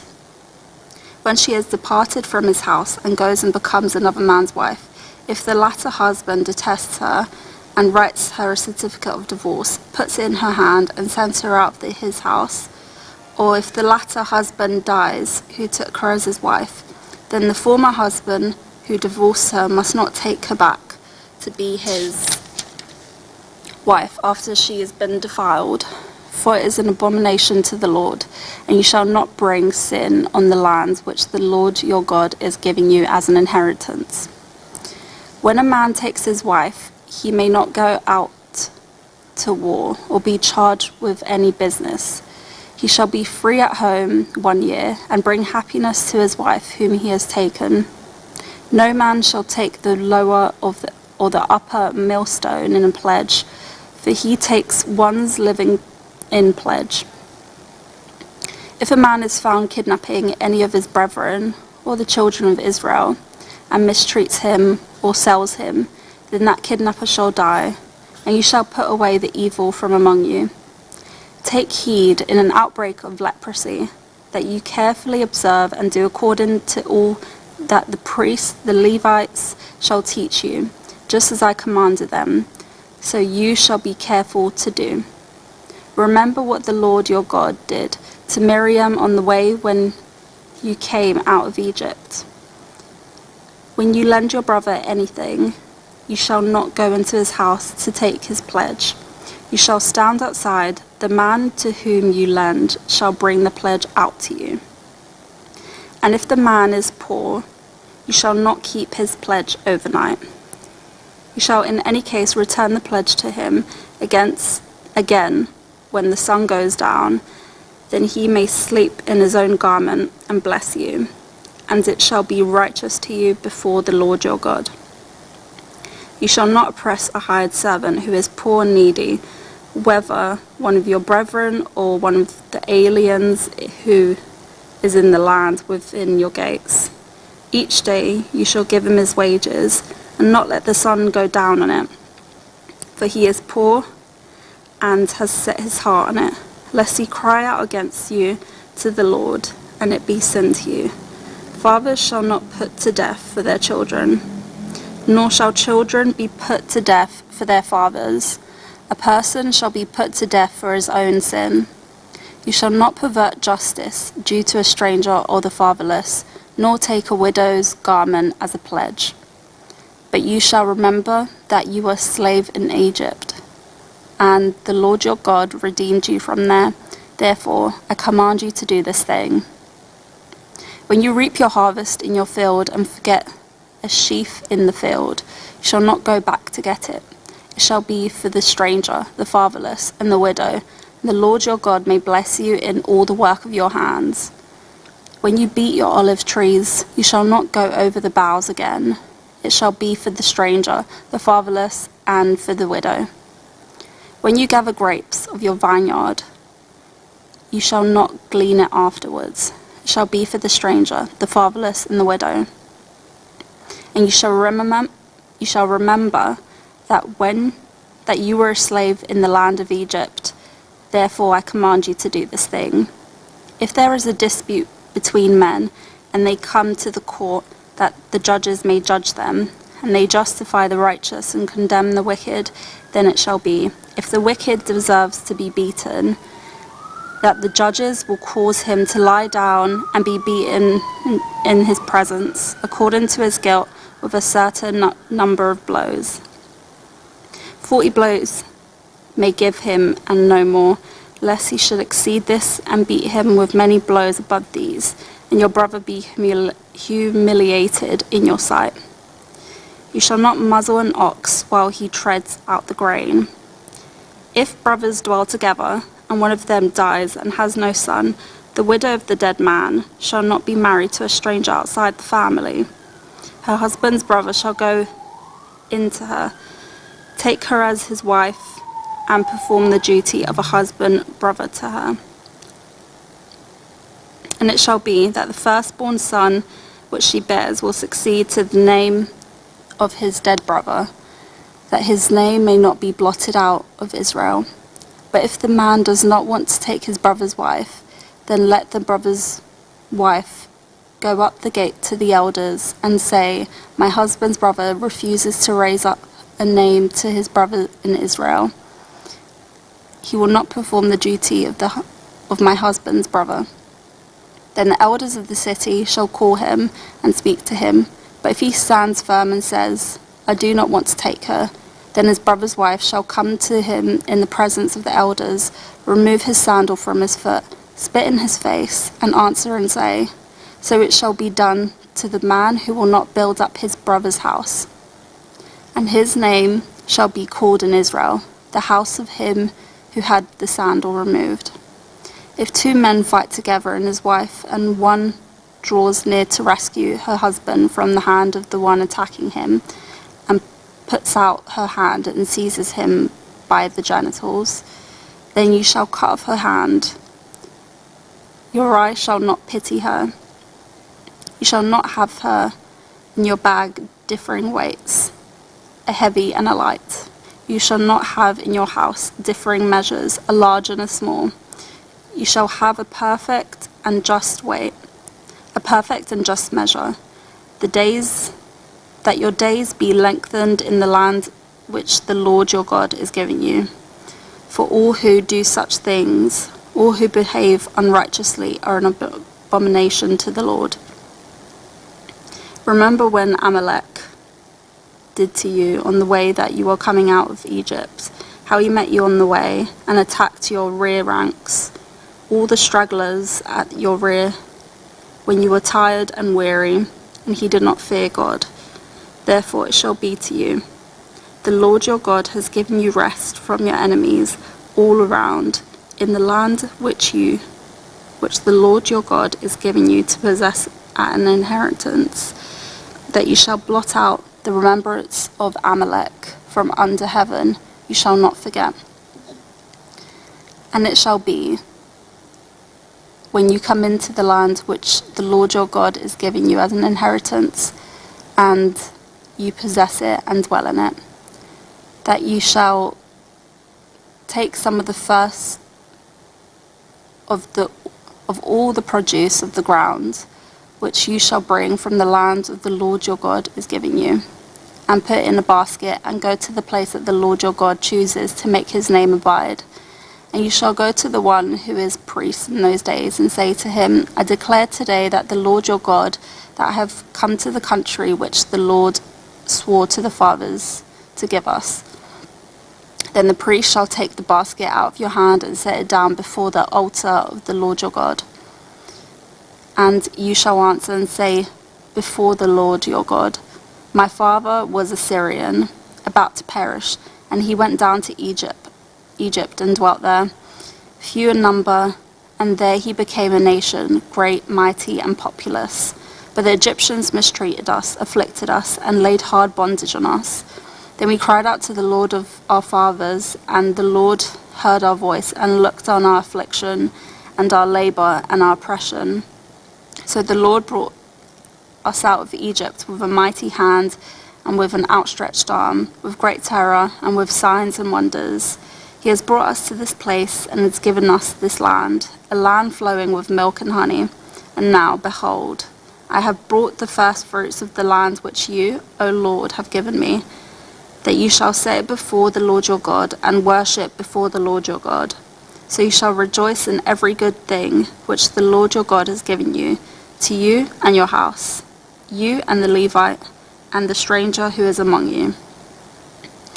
When you first finished laying aside all the tithe of your increase in the third year, the year of tithing, and have given it to the Levite, the stranger, the fatherless, and the widow, so they may eat within your gates and be filled. Then you shall say before the Lord your God, I have removed the unholy tithe from my house, and also have given them the Levite, them to the Levite, the stranger, the fatherless, and the widow, according to all your commandments which ye have commanded me. I have not transgressed your commandments, nor have forgotten them. I have not eaten any of it when in the morning, nor have I removed any of it from unclean use, nor given any of it from the dead. I have obeyed the voice of the Lord my God, and have done according to all that you have commanded me. Look down from your holy habitation from heaven, and you bless your people of Israel and the land which you have given us, just as you swore to our fathers, a land flowing with milk and honey. This day the Lord your God commands you to observe these statutes and these judgments. Therefore you shall be careful to observe them with all your heart and all your soul. Today I have proclaimed that the Lord your God to be your God, and that you will walk in his ways and his statutes, his commandments, his judgments, and that you will obey his voice. Also today, the Lord has proclaimed us to be his special people, just as he promised you, that you shall keep all his commandments and all he has set high above all the nations which he has made, in praise, in name, and in honor, that you may be a holy people to the Lord your God, just as he has spoken. Now Moses, with the elders of Israel, commanded the people, saying, Keep all the commands which I command you today, and it shall be on the day which you cross over the Jordan to the land which the Lord your God is giving you, that you shall set up for yourselves large stones and whitewash them with lime. You shall write on them all the words of the law, when you have crossed over, that you may enter the land which the Lord your God is giving you, a land flowing with milk and honey, just as the Lord God of your fathers promised you. Therefore it shall be, when you have crossed over the Jordan, that the Mount of Ebal you shall set up the stones, when I command you today, and you shall whitewash them with lime, and then you shall build an altar to the Lord your God, an altar of stones. You shall not use an iron tool on them. You shall build with whole stones the altar of the Lord your God, and offer burnt offerings on it to the Lord your God. You shall offer peace offerings, and you shall eat there, and rejoice before the Lord your God.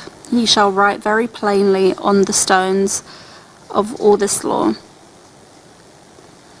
Then Moses and the priests, the Levites, spoke to Israel, Take heed and listen, O Israel. This day you have become the people of the Lord your God. Therefore you shall obey his voice and the Lord your God, and observe his commands and his statutes which I command you today. And Moses commanded the people on the same day, saying, These shall stand on the Mount of Gerizim to bless the people when they have crossed over the Jordan: Simeon, Levi, Judah, Issachar, Joseph, and Benjamin.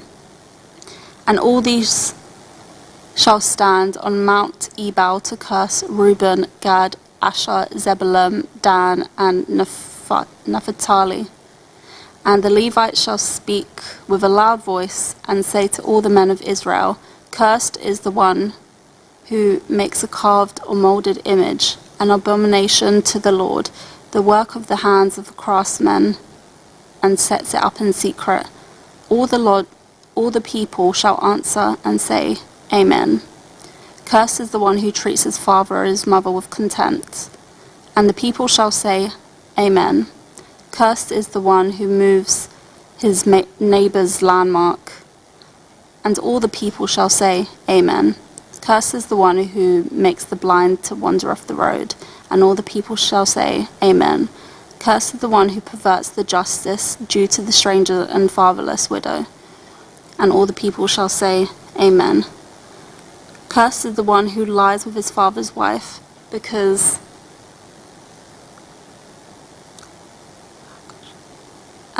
he has uncovered his father's bed.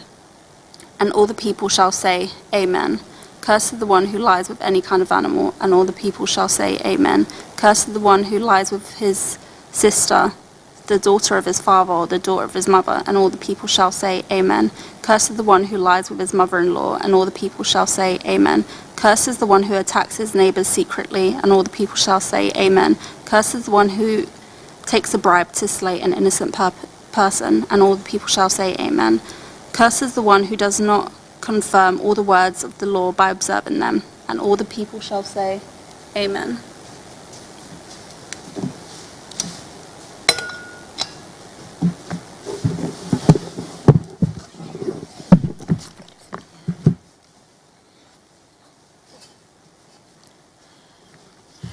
Deuteronomy chapter 28, verse 1. Now it shall come to pass, if you diligently obey the voice of the Lord your God, to observe carefully all his commandments, which I command you today, that the Lord your God will set you high above the nations of the earth. And all these blessings shall come upon you and overtake you, because you obey the voice of the Lord your God. Blessed shall you be in the city, and blessed shall you be in the country. Blessed shall be the fruits of your body, the produce of your ground, and the increase of your herds, the increase of your cattle, and the offspring of your flocks. Blessed shall be your basket and your kneading bowl. Blessed shall be you when you come in, and blessed shall you be when you go out. The Lord will cause your enemies who rise against you to be defeated before your face. They shall come out against you one way and flee before you 7 ways. The Lord will command the blessing on you in your storehouses and in all to which you set your hand, and he will bless you in the land which the Lord your God is giving you. The Lord will establish you as a holy people to himself, just as he has sworn to you. If you keep the commandments of the Lord your God and walk in his ways, then all the people of the earth shall see that you are called by the name of the Lord, and they shall be afraid of you. And the Lord will grant you plenty of goods, in the fruit of your body, in the increase of your livestock, and in the produce of your ground, in the land of which the Lord swore to your fathers to give you. The Lord will open to you his good treasure, the heavens, to give the rain to your land in its season, and to bless all the work of your hand. You shall lend to many nations, but you shall not borrow. And the Lord will make you the head and not the tail. You shall be above only, and not beneath, if you heed the commandments of the Lord your God, which I command you today, and are careful to observe them. So you shall not turn aside from any of the words which I command you this day, to the right or to the left, to go after other gods, to serve them. But it shall come to pass, if you do not obey the voice of the Lord your God, to observe carefully all his commandments and his statutes which I command you today, that all these curses will come upon you and overtake you. Cursed shall be you in the city, and cursed shall be you in the country. Cursed shall be your basket and your kneading bowl.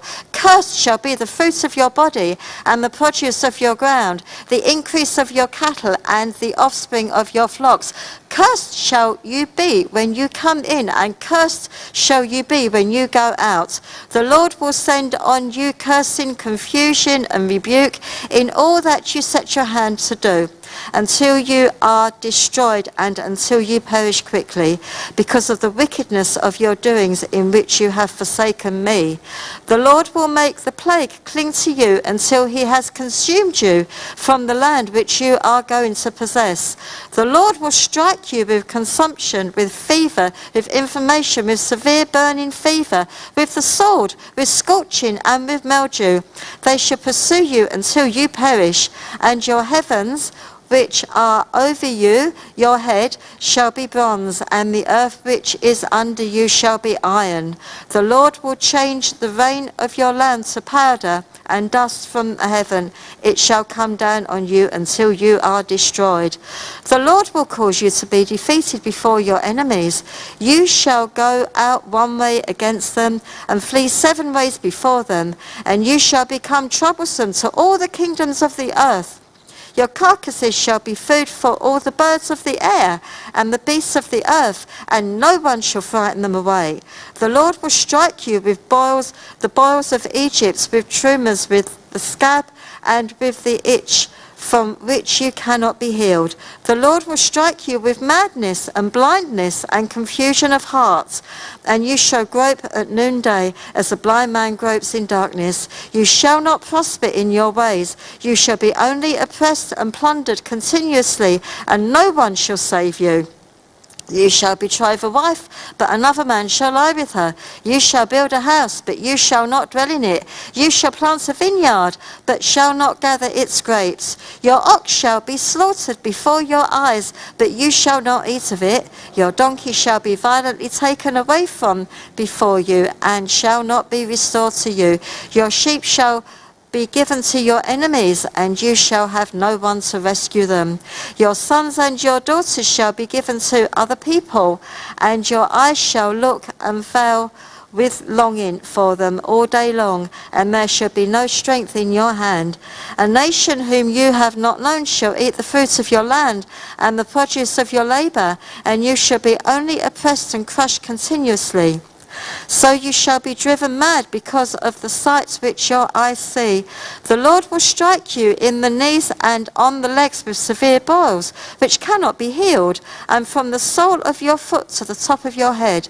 The Lord will bring you and the king whom you set over you to a nation which neither you nor your fathers have known, and there you shall serve other gods, wood and stone. And you shall become an astonishment, a proverb, and a byword among all the nations where the Lord will drive you.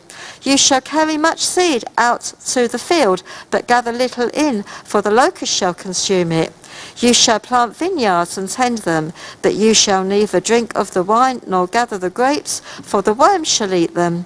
You shall have olive trees throughout all your territory, but you shall not anoint yourself with the oil, for your olives shall drop off. You shall begot sons and daughters, but they shall not be yours, for they shall go into captivity.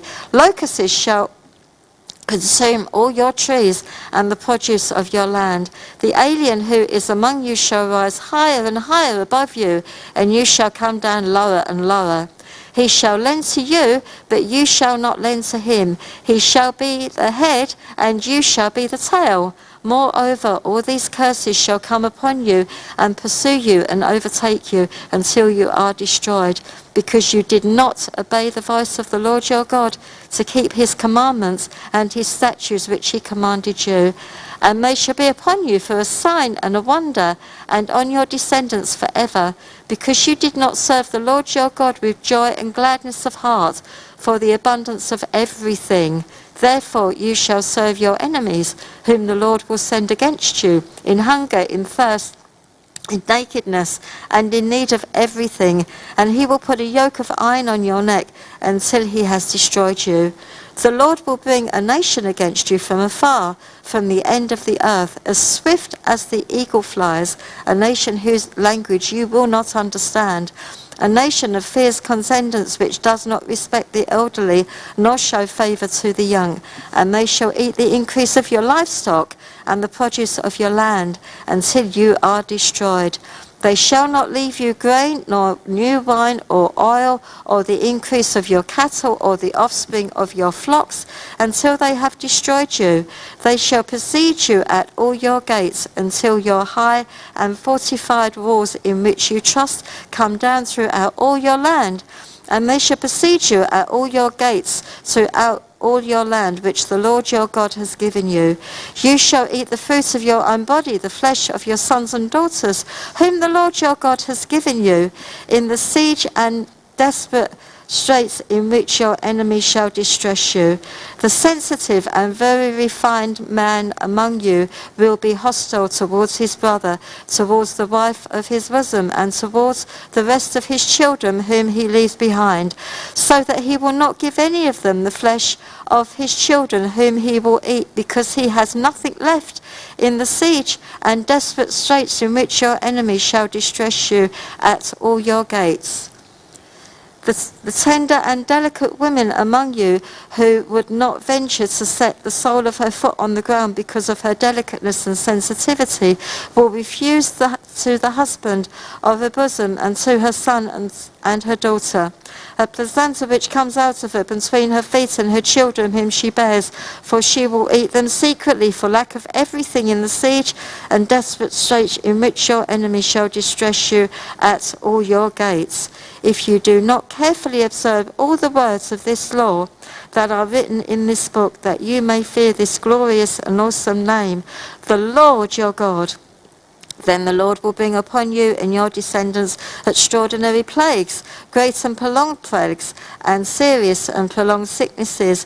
Moreover, he will bring back on you all the diseases of Egypt, of which you were afraid, and they shall cling to you.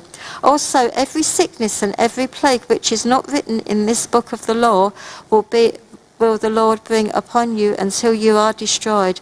You shall be left few in number, whereas you were as the stars of heaven in multitude, because you would not obey the voice of the Lord your God. And it shall be that just as the Lord rejoiced over you to do you good and multiply you, so the Lord will rejoice over you to destroy you and bring you to nothing, and you shall be plucked from off the land which you go to possess. Then the Lord will scatter you among all the people, from one end of the earth to the other, and there you shall serve other gods, which neither your fathers have known, wood and stone. And among those nations you shall find no rest, nor shall the sole of your foot have a resting place. But there the Lord will give you a trembling heart, failing eyes, and anguish of soul. Your life shall hang in doubt before you. You shall fear day and night, and have no assurance of life.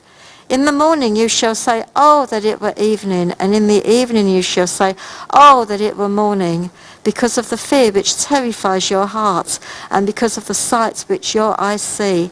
And the Lord will take you back to Egypt in ships, by the way of which I said to you, you shall never see it again. And there you shall be offered for sale to your enemies as male and female slaves, but no one will buy you. Deuteronomy chapter 9, verse 1. These are the words of the covenant which the Lord commanded Moses to make with the children of Israel in the land of Moab, besides the covenant which he made with them in Horeb. Now Moses called all Israel and said to them, you have seen all that the Lord did before your eyes in the land of Egypt, to Pharaoh and all his servants, to all his land, the great trials which your eyes have seen, the signs and most great wonders. Yet the Lord has not given you a heart to perceive, and eyes to see, and ears to hear, to this very day. And I have led you 40 years in the wilderness. Your clothes have not worn out on you, and your sandals have not worn out on your feet. You have not eaten bread, nor have you drunk wine or similar drink, that you may know that I am the Lord your God. And when you came to this place, Shalom king of Azabon and Og king of Basan come out against us to battle, and we conquered them. We took their land and gave it as an inheritance to the Reubenites, to the Gadites, and to half the tribe of Manasseh. Therefore keep the words of this covenant and do them, that you may prosper in all that you do. All of you stand today before the Lord your God, your leaders and your tribes and your elders and your officers and all the men of Israel, your little ones and your wives, also the stranger who is in your camp, from the one who cuts your wood to the one who draws your water, that you may enter into covenant with the Lord your God and into his oath which the Lord your God makes with you today, that he may establish you today as a people for himself, and that he may be God to you, just as he has spoken to you, and just as he has sworn to your fathers, to Abraham, Isaac, and Jacob. I make this covenant and this oath, not with you alone, but with him who stands here with us today before the Lord your God, as well as with him who is not here with us today. For you know that we dwelt in the land of Egypt, and that we came through the nations which you passed by. And you saw their abominations and their idols which were among them, wood and stone and silver and gold, so that there may not be among you men or women or family or tribe whose heart turns away today from the Lord your God to go and serve the gods of these nations. And that there may not be among you a root bearing bitterness or wormwood, and so it may not happen when he hears the words of this curse that he blesses himself in his heart, saying, I shall have peace, even though I follow those delicacies of my heart, as though the drunkard could be included with the sober. The Lord would not spare him, for then the anger of the Lord and his jealousy would burn against that man, and every curse that is written in this book would settle on him, and the Lord would blot out his name from under heaven. And the Lord would separate him from all the tribes of Israel for adversity according to the curses of the covenant that are written in the book of the law, so that the coming generation of your children who rise up after you and the foreigner who comes from a far land would say, when they see the plagues of that land and the sicknesses which the Lord has laid on it, the whole land is brimstone, salt and burning. It is not sown, nor does it bear, nor does any grass grow there, like the overthrow of Sodom and Gomorrah, and Zimmon, which the Lord overthrew in his anger and his wrath. All nations will say, why has the Lord done so to this land? What does the heat of this great anger mean? Then people will say, because they have forsaken the covenant of the Lord God of their fathers, which he made with them when he brought them out of the land of Egypt. For they went and served other gods and worshipped them, gods they did not know, and that he had not given to them. Then the anger of the Lord was aroused against this land, to bring on it every curse that is written in this book. And the Lord uprooted them from their land in anger, in wrath, and in great indignation, and cast them into another land, as it is to this day. The secret things belong to the Lord our God, but those things which are revealed belong to us and to our children forever, that we may do all the words of this law. Deuteronomy chapter 30 verse 1. Now it shall come to pass, when all these things come upon you, the blessing and the curse which I have set before you, and you call them to mind among all the nations where the Lord your God drives you, and you shall return to the Lord your God and obey his voice according to all that I command you today, you and your children with all your heart and with all your soul, that the Lord your God will bring you back from captivity and have compassion on you and gather you again from all the nations where the Lord your God has scattered you. If any of you are driven out to the farthest parts under heaven, from there the Lord your God will gather you, and from there he will bring you. Then the Lord your God will bring you to the land which your fathers possessed, and you shall possess it. He will prosper you and multiply you more than your fathers. And the Lord your God will circumcise your heart and the heart of your descendants, to love the Lord your God with all your heart and with all your soul, that you may live. Also the Lord your God will put all these curses on your enemies and on those who hate you, who persecuted you. And you will again obey the voice of the Lord and do all his commandments which I command you today. The Lord your God will make you abound in all the works of your hand, in the fruit of your body, in the increase of your livestock, and in the produce of your land for good. For the Lord will again rejoice over you for good, as he rejoiced over your fathers, if you obey the voice of the Lord your God, to keep his commandments and his statutes which are written in the book of this law. And if you turn to the Lord your God with all your heart and with all your soul, for this commandment which I commanded you today is not too mysterious for you, nor is it too far off. It is not in heaven, that you should say, who will ascend into heaven for us to bring it to us, that we may hear it and do it? Nor is it beyond the sea, that you should say, who will go over the sea for us and bring it to us, that we may hear it and do it? But The word is very near you, in your mouth and in your heart, that you may do it.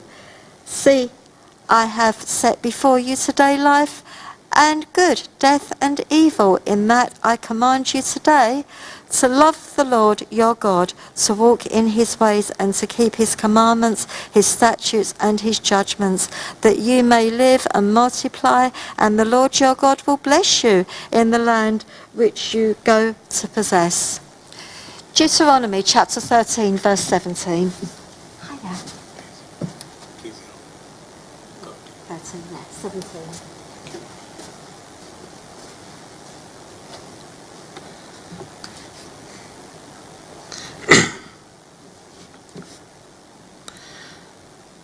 But if your heart turns away so that you do not hear, and are drawn away and worship other gods and serve them, I announce to you that you shall surely perish. You shall not prolong your days in the land which you cross over the Jordan to go in and possess. I call heaven and earth as witnesses today against you that I have set before you life and death, blessing and cursing. Therefore choose life, that both you and your descendants may live, that you may love the Lord your God, that you may obey his voice, and that you may cling to him, for he is your life and the length of your days, and that you may dwell in the land which the Lord swore to you, to your fathers, to Abraham, Isaac, and Jacob, to give them. Deuteronomy 31:1. Then Moses went and spoke these words to all Israel, and he said to them, I am 120 years old today. I can no longer go out and come in. Also the Lord has said to me, you shall not cross over this Jordan. The Lord your God himself crosses over before you. He will destroy these nations from before you, and you shall dispossess them. Joshua himself crosses over before you, just as the Lord has said. And the Lord will do to them as he did to Sihon and Og, the kings of the Amorites and their land, when he destroyed them. The Lord will give them over to you, that you may do to them according to every commandment which I have commanded you. Be strong and of good courage. Do not fear nor be afraid of them. For the Lord your God, he is the one who goes with you. He will not leave you nor forsake you. Then Moses called Joshua and said to him in the sight of all Israel, be strong and of good courage, for you must go with this people to the land which the Lord has sworn to you, to their fathers, to give them, and you shall cause them to inherit it. And the Lord, he is the one who goes before you. He will be with you. He will not forsake you. He will not leave you nor forsake you. Do not fear nor be dismayed. So Moses wrote this law and delivered it to the priests, the sons of Levi, who bore the ark of the covenant of the Lord, and to all the elders of Israel. And Moses commanded them, saying, at the end of every 7 years, at the appointed time, in the year of release, at the Feast of Tabernacles, when all Israel comes to appear before the Lord your God in the place which he chooses, you shall read this law before all Israel in their hearing. Gather the people together, men and women and little ones, and the stranger who is within your gates, that they may hear and that they may learn to fear the Lord your God and carefully observe all the words of this law, and that their children who have not known it may hear and learn to fear the Lord your God as long as you live in the land which you cross the Jordan to possess. Then the Lord said to Moses, behold, the days approach when you must die. Call Joshua and present yourselves in the tabernacle of meeting, that I may inaugurate him. So Moses and Joshua went and presented themselves in the tabernacle of meeting. Now the Lord appeared at the tabernacle in a pillar of cloud, and the pillar of cloud stood above the door of the tabernacle. And the Lord said to Moses, behold, you will rest with your fathers, and this people will rise and play the harlot with the gods of the foreigners of the land where they go to be among them. And they will forsake me and break my covenant which I have made with them. Then my anger shall be aroused against them in that day, and I will forsake them, and I will hide my face from them, and they shall be devoured. And many evils and troubles shall befall them, so that they will say in that day, have not these evils come upon us, because our God is not among us?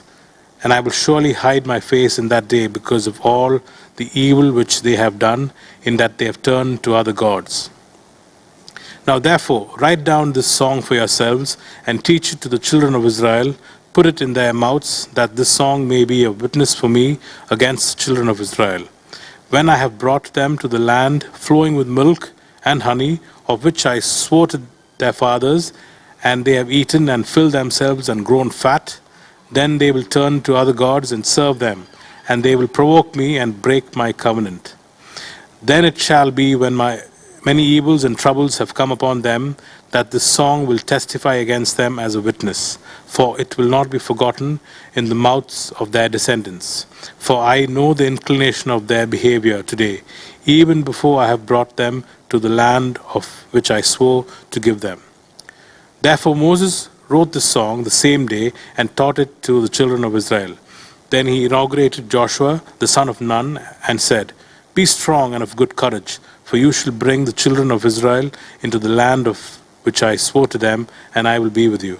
So it was, when Moses had completed writing the words of this law in a book, when they were finished, that Moses commanded the Levites, who bore the ark of the covenant of the Lord, saying, Take this book of the law and put it beside the ark of the covenant of the Lord your God, that it may be there as a witness against you, for I know your rebellion and your stiff neck. If today, while I am yet alive with you, you have been rebellious against the Lord, then how much more after my death?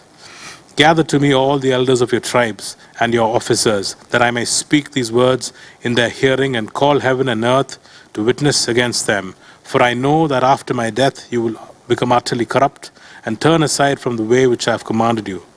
And evil will befall you in the latter days, because you will do evil in the sight of the Lord, to provoke him to anger through the work of your hands. Then Moses spoke in the hearing of all the assembly of Israel the words of the song until they were ended. Deuteronomy 32. Give ear, O heavens, and I will speak, and hear, O earth, the words of my mouth.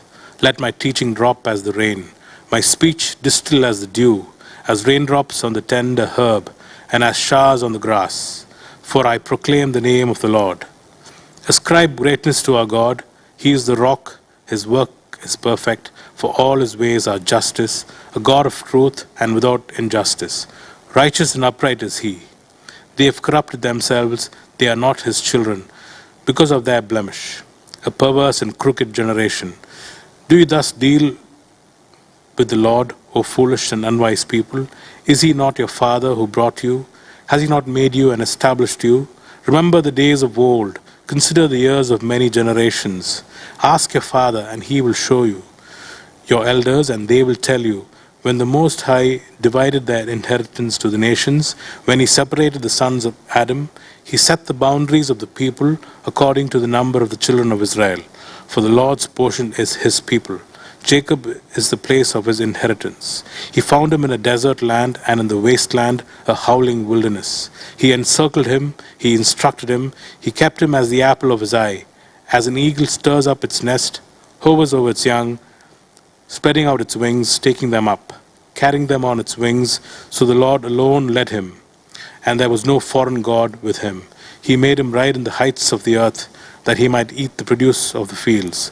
He made him draw honey from the rock, and oil from the flinty rock, curds from the cattle, and milk of the flock, with fat of lambs, and rams of the breed of Bashan, and goats, with the choicest wheat, and you drank wine, the blood of the grapes.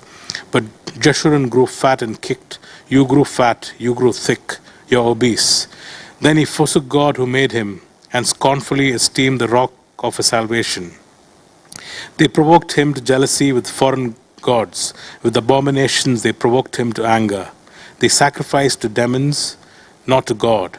To gods they did not know. To new gods, new arrivals, that your father did not fear. Of the rock who begot you, you are unmindful. And you have forgotten the God who fathered you.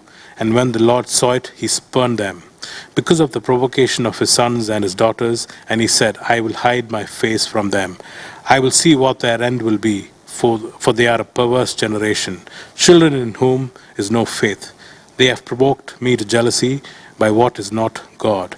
They have moved me to anger by their foolish idols, but I will provoke them to jealousy by those who are not a nation. I will move them to anger by a foolish nation, for a fire is kindled in my anger, and shall burn to the lowest hell. It shall consume the earth with her increase, and set on fire the foundations of the mountains. I will heap disasters on them, I will spend my arrows on them. They shall be wasted with hunger, devoured by pestilence and bitter destruction. I will also send against them the teeth of beasts, with the poison of serpents of the dust. The sword shall destroy outside, there shall be terror within. For the young man and virgin, the nursing child with the man of grey hairs, I would have said, I will dash them in pieces. I will make memory of them to cease from among men. Had I not feared the wrath of the enemy, lest their adversaries should misunderstand, lest they should say, our hand is high. And it is not the Lord who has done all this, for they are a nation void of counsel, nor is there any understanding in them. Oh, that they were wise, that they understood this, that they would consider their latter end. How could one chase 1,000 and two put 10,000 to flight, unless their rock had sold them, and the Lord had surrendered them?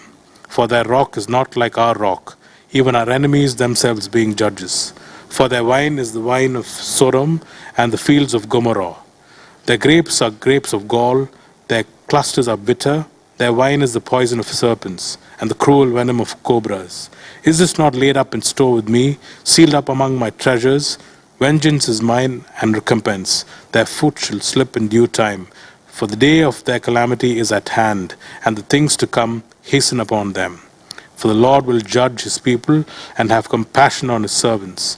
When he sees that their power is gone and there is no one remaining, bond or free, he will say, where are their gods, the rock which they sought refuge?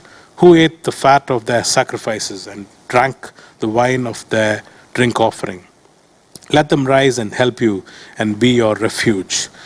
Now see that I, even I, am he, and there is no God besides me. I kill and I make alive, I wound and I heal.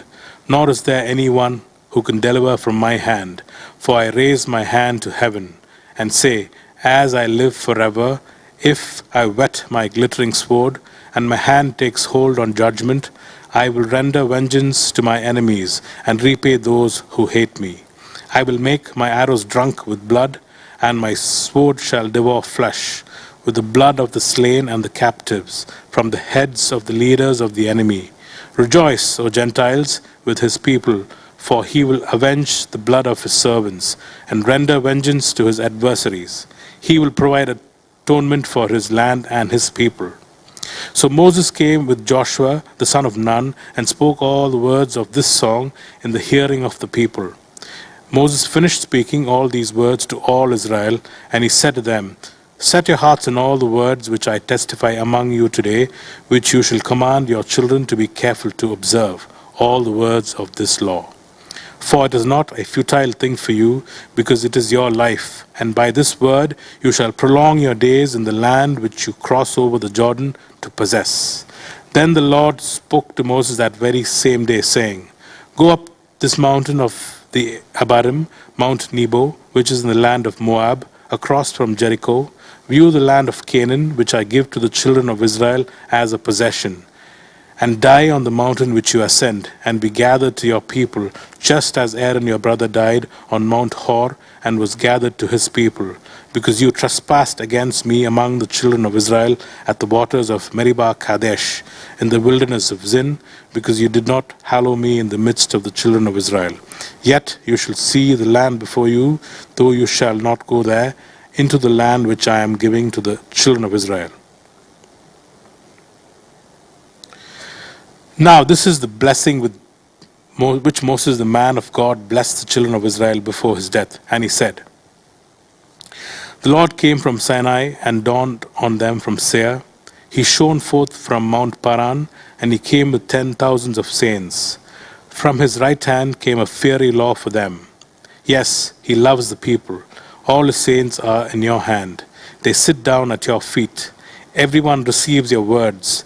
Moses commanded the law for us, a heritage of the congregation of Jacob, and he was king in Jeshurun, when the leaders of the people were gathered, all the tribes of Israel together. Let Reuben live and not die, nor let his man be few. And this he said of Judah, Hear, Lord, the voice of Judah, and bring him to his people. Let his hands be sufficient for him, and may you be a help against his enemies. And of Levi he said, Let your Thummim and your Urim be with your Holy One, whom you tested at Massah, and with whom you contended at the waters of Meribah, who says of his father and mother, I have not seen them.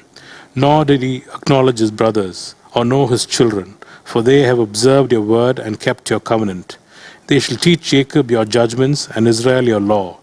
They shall put incense before you, and a whole burnt sacrifice on your altar. Bless his substance, Lord, and accept the work of his hands. Strike the loins of those who rise against him, and of those who hate him, that they rise not again. Of Benjamin he said, The beloved of the Lord shall dwell in safety by him, who shelters him all the day long, and he shall dwell between his shoulders.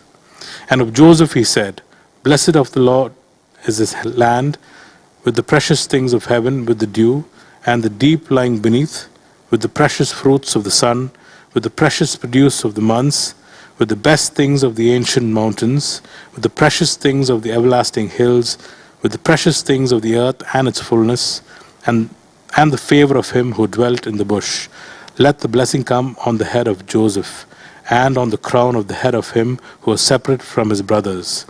His glory is like a firstborn bull, and his horns like the horns of the wild ox. Together with them he shall push the peoples to the ends of the earth. They are the 10,000s of Ephraim, and they are thousands of Manasseh.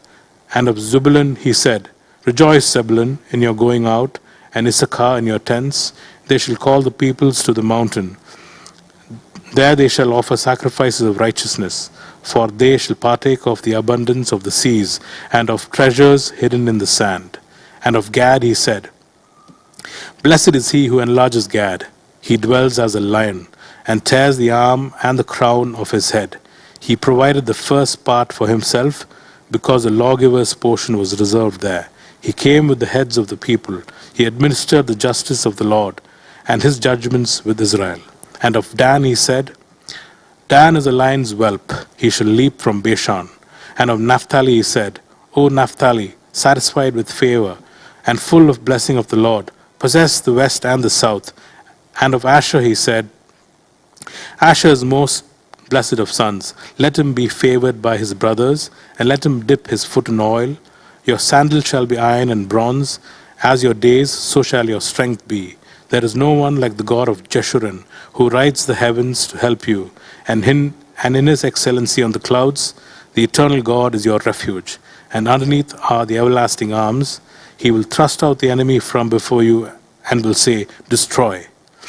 Then Israel shall dwell in safety, the fountain of Jacob alone. In a land of grain and new wine, his heavens shall also drop dew. Happy are you, O Israel, who is like you, a people saved by the Lord, the shield of your help and the sword of your majesty. The enemy shall submit to you, and you shall tread down their high places. Deuteronomy 34. Then Moses went up from the plain of Moab to Mount Nebo, to the top of Pisgah, which is across from Jericho. And the Lord showed him all the land of Gilead as far as Dan, all Naphtali and the land of Ephraim and Manasseh, all the land of Judah as far as the western sea, the south and the plain of the valley of Jericho, the city of palm trees as far as Zoar. Then the Lord said to him, This is the land of which I swore to give Abraham, Isaac, and Jacob, saying, I will give it to your descendants. I have caused you to see it with your eyes, but you shall not cross over there. So Moses, the servant of the Lord, died there in the land of Moab, according to the word of the Lord. And he buried him in a valley in the land of Moab, opposite Beth Peor. But no one knows his grave to this day. Moses was 120 years old when he died. His eyes were not dim, nor his natural vigor diminished. And the children of Israel wept for Moses in the plains of Moab 30 days. So the days of weeping and mourning for Moses ended. Now Joshua, the son of Nun, was full of the spirit of wisdom, for Moses had laid his hands on him. So the children of Israel heeded him and did as the Lord had commanded Moses. But since then there has not arisen in Israel a prophet like Moses, whom the Lord knew face to face, in all the signs and wonders which the Lord sent to him to do in the land of Egypt, before Pharaoh, before all his servants, and in all his land, and by all that mighty power and all the great terror which Moses performed in the sight of all Israel.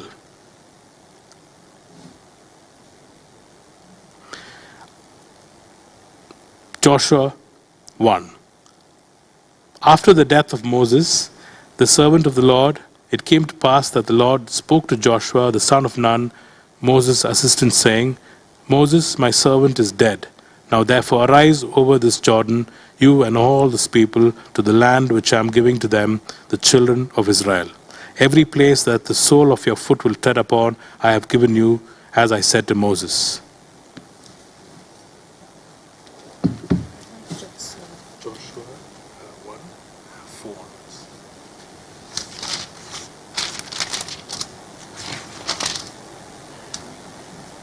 I can start from.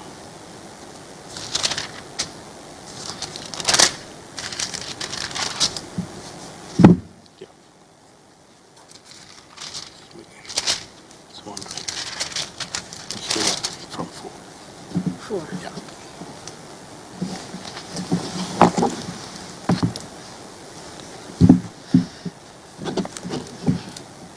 Joshua 4. Every place that the sole of your foot will tread upon I have given you, as I said to Moses, from the wilderness in this Lebanon as far as the great river, the river Euphrates, all the land of Hittites, and to the great sea toward the going down of the sun shall be your territory. No man shall be able to stand before you all the days of your life, as I was with Moses. So I will be with you. I will not leave you nor forsake you. Be strong and be of God and of good courage, for to this people you shall divide as an inheritance the land which I swore to their fathers to give them. Only be strong and very courageous, that you may observe to do according to all the law which Moses my servant commanded you. Do not turn from it to the right hand or to the left, that you may prosper wherever you go.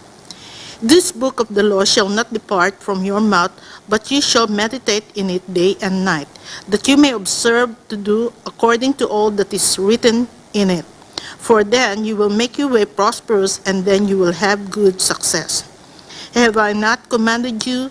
Be strong and of good courage. Do not be afraid, nor be dismayed, for the Lord your God is with you wherever you go. Then Joshua commanded the officers of the people, saying, Pass through the camp, and command the people, saying, Prepare provisions for yourself, for within 3 days you will cross over this Jordan, to go into possess the land which the Lord your God is giving you to possess.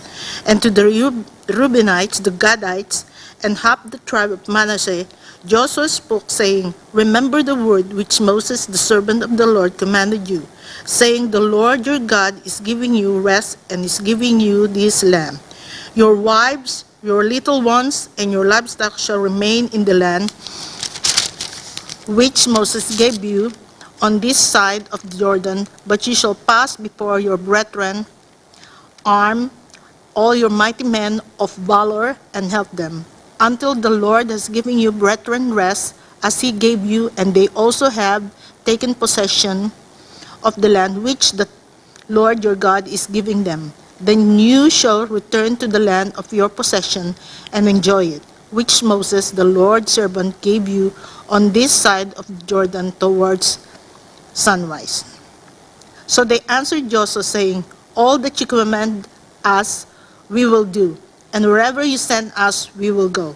Just as we heeded Moses in all things, so we will heed you.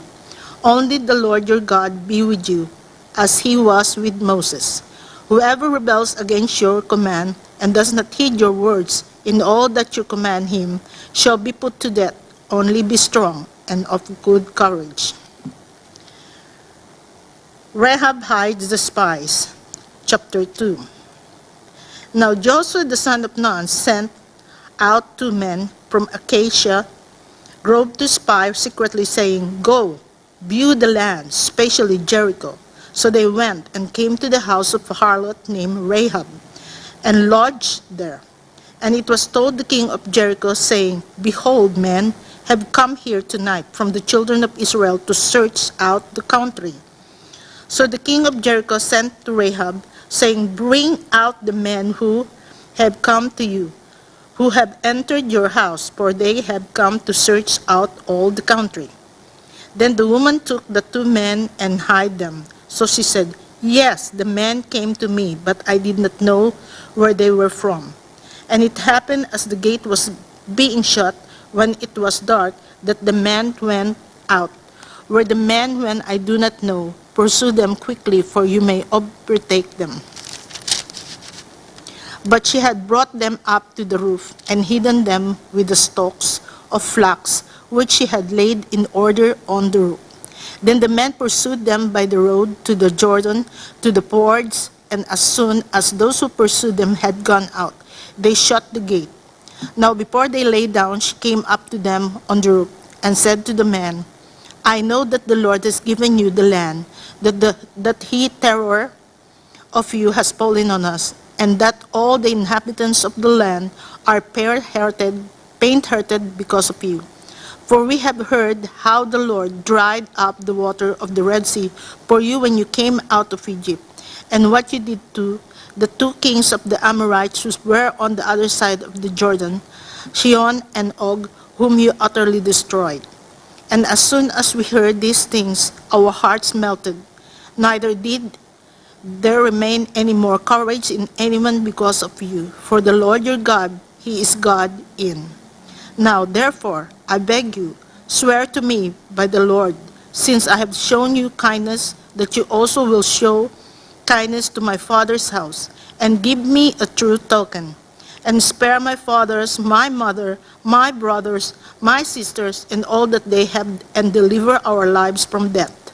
So the man answered her, Our lives for yours, if none of you tell this business of ours, and if shall, then when the Lord has given us the land, that we will deal kindly and truly with you.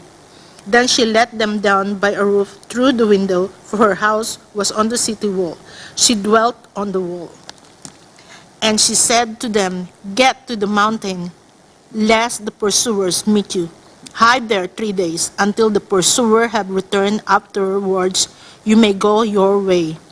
So the man said to her, We will be blameless of this oath of yours, which you have made us swear, unless when we came into the land, you bind this line of scarlet cord in the window through which you let us down, and unless you bring your father, your mother, your brothers, and all your father's household to your own home. So it shall be that whoever goes outside the doors of your house into the street, his blood shall be on his own head, and we will be guiltless. And whoever is with you in the house, this blood shall be on our head if a hand is laid on him. And if you tell this business of ours, then we will be free from your oath which you made us swear. Then she said, According to your words, so be it. And she sent them away, and they departed. And she bound the scarlet cord in the window. They departed and went to the mountain, and stayed there 3 days until the pursuers returned. The pursuers sought them all along the way, but did not find them. So the two men returned, descended from the mountain, and crossed over. And they came to Joshua the son of Nun, and told him all that had befallen them. And they said to Joshua, Truly the Lord has delivered all the land into our hands, for indeed all the inhabitants of the country are faint-hearted because of us. Chapter 3, Israel crosses the Jordan. Then Joshua rose early in the morning, and they set out from Acacia Grove, and came to Jordan, he and all the children of Israel, and lodged there before they crossed over. So it was after 3 days that the officers went through the camp, and they commanded the people, saying, When you see the ark of the covenant of the Lord your God, and the priests and the Levites bearing it, then you shall set out from your place and go after it. And yet you shall be a space between you and it about 2,000 cubits of measure, do not come near it, that you may know the way by which you must go, for you have not passed this way before. And Joshua said to the people, Sanctify yourself, for tomorrow the Lord will do wonders among you.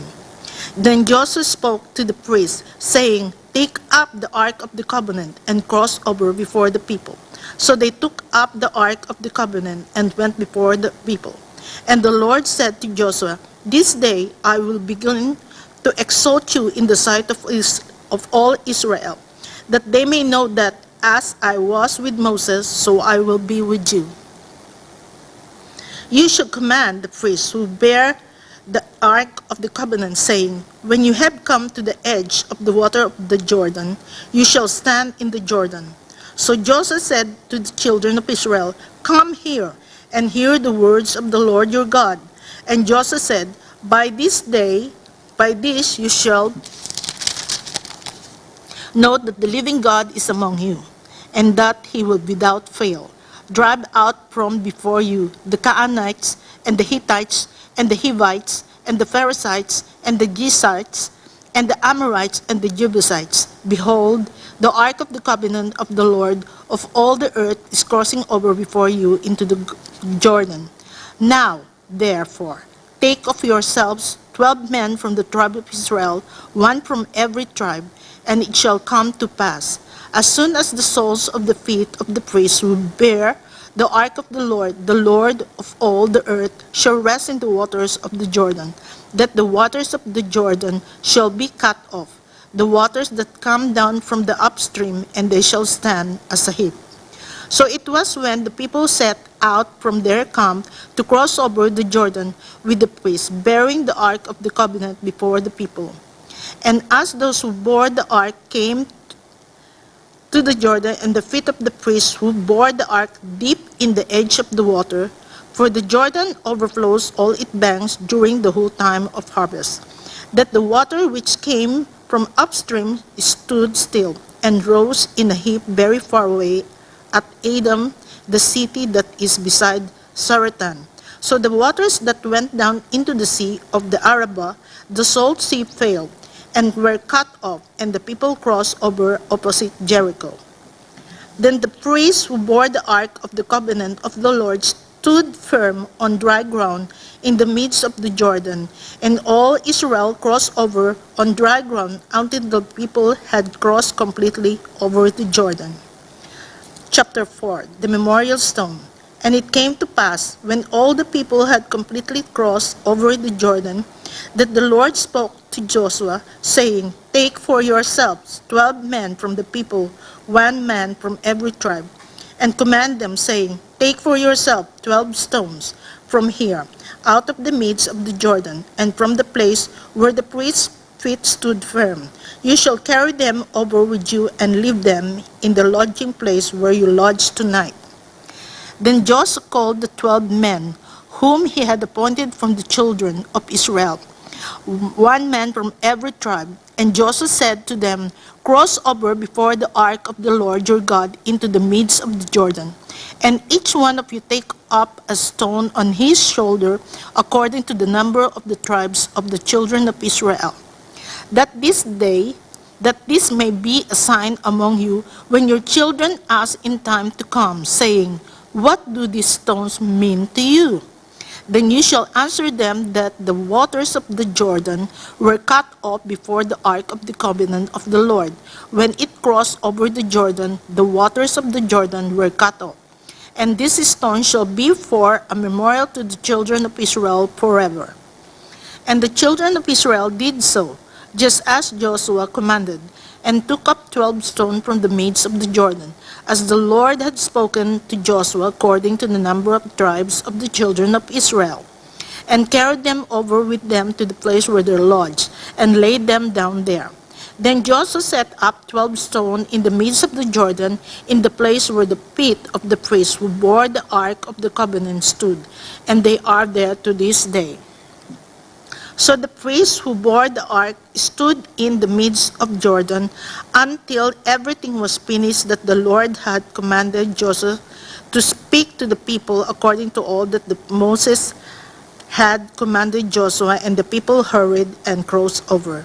Then it came to pass, when all the people had completely crossed over, and the ark of the Lord and the priests crossed over in the presence of the people.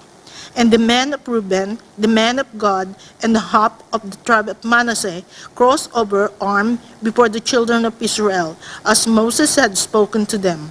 About 40,000 prepared for war crossed over before the Lord for battle to the plains of Jericho.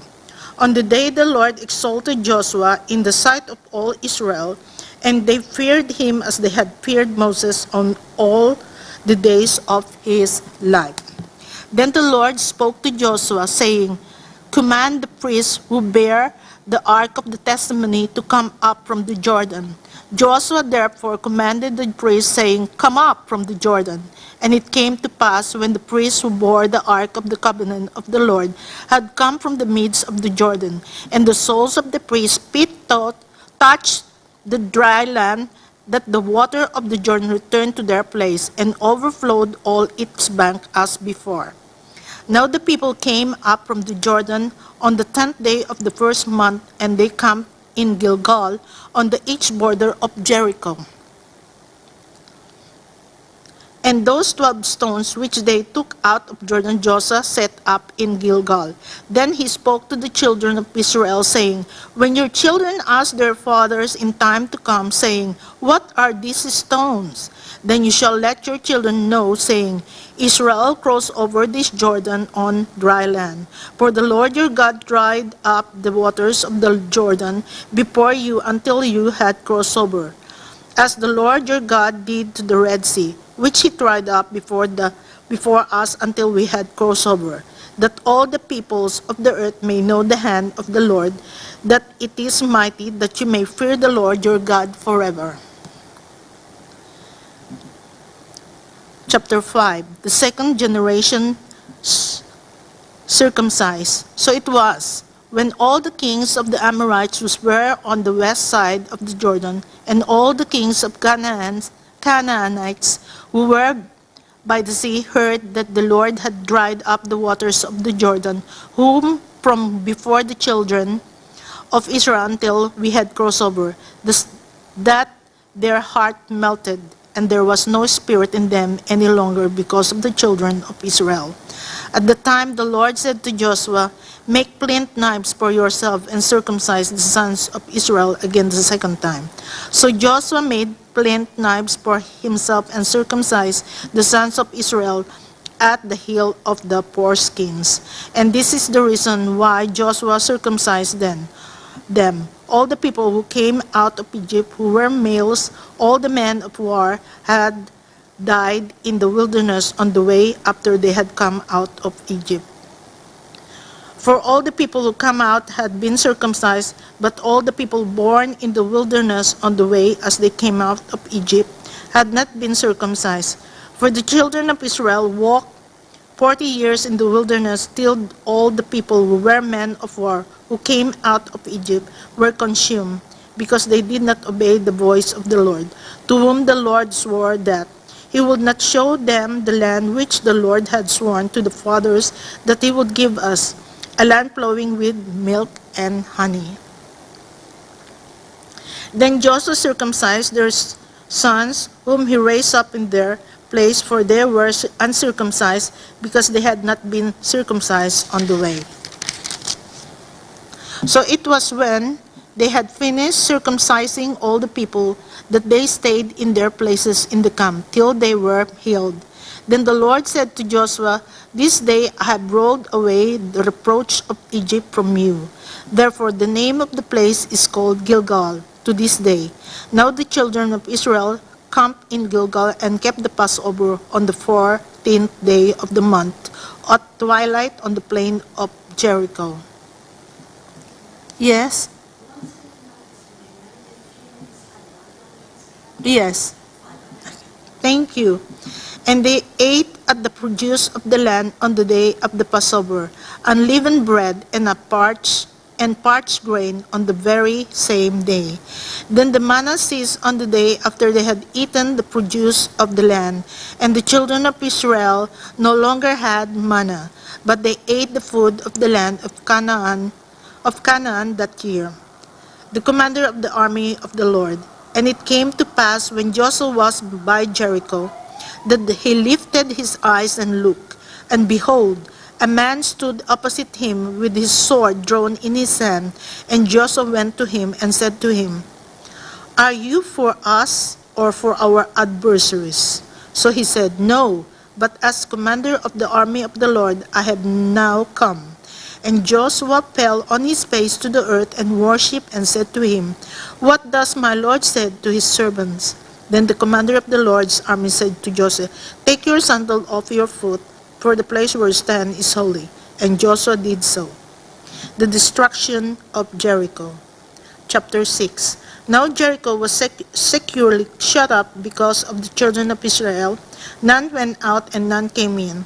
And the Lord said to Joshua, See, I have given Jericho into your hand, its king and the mighty men of valor. You shall march around the city, all you men of war. You shall go all around the city once. This you shall do these days. And 7 priests shall be 7 trumpets of rams, horns before the ark. But the 7 days you shall march around the city 7 times, and the priests shall blow the trumpet.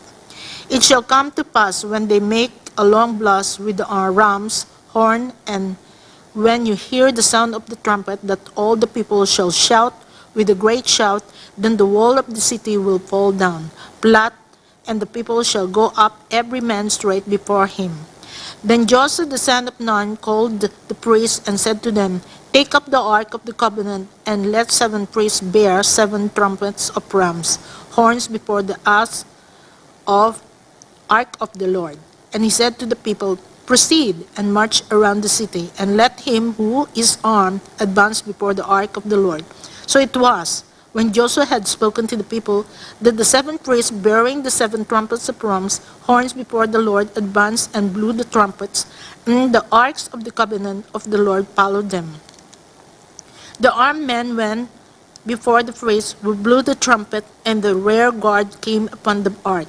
While the priests continued blowing the trumpet, now Joshua had commanded the people, saying, You shall not shout or make any noise with your voice, nor shall a word proceed out of your mouth, until the day I say to you, Shout, then you shall shout. Hallelujah. So he had the ark of the Lord circle city, going around it once. Then they came into the camp and lodged in the camp. And Joshua rose early in the morning, and the priests took up the ark of the Lord. Then 7 priests bearing 7 trumpets of rams, horns before the ark of the Lord, went on continually and blew with the trumpets, and the armed men went before them. But the rear guard came after the ark of the Lord, while the priests continued blowing the trumpets. And the second day marched around the city once and returned to the camp. So they did 6 days. But it came to pass on the 7 days that they rose early, about the dawning of the days, and marched around the city 7 times in the same manner. On that day only they marched around the city when 7 times, and the 7th time it happened, when the priest blew the trumpet, that Joshua said to the people, Shout! For the Lord has given you the city. Now the city shall be doomed by the Lord to destruction, it and all who are in it. Only Rahab the harlot shall live, she and all who are with her in the house, because she hid the messengers that we went. And you, by all means, abstain from the accursed things, lest you become accursed when you take off the accursed things, and make the camp of Israel a curse, and trouble it. But all the silver and gold vessels of bronze and iron are consecrated to the Lord. They shall come into the treasury of the Lord. So the people shouted when the priest blew the trumpet, and it happened.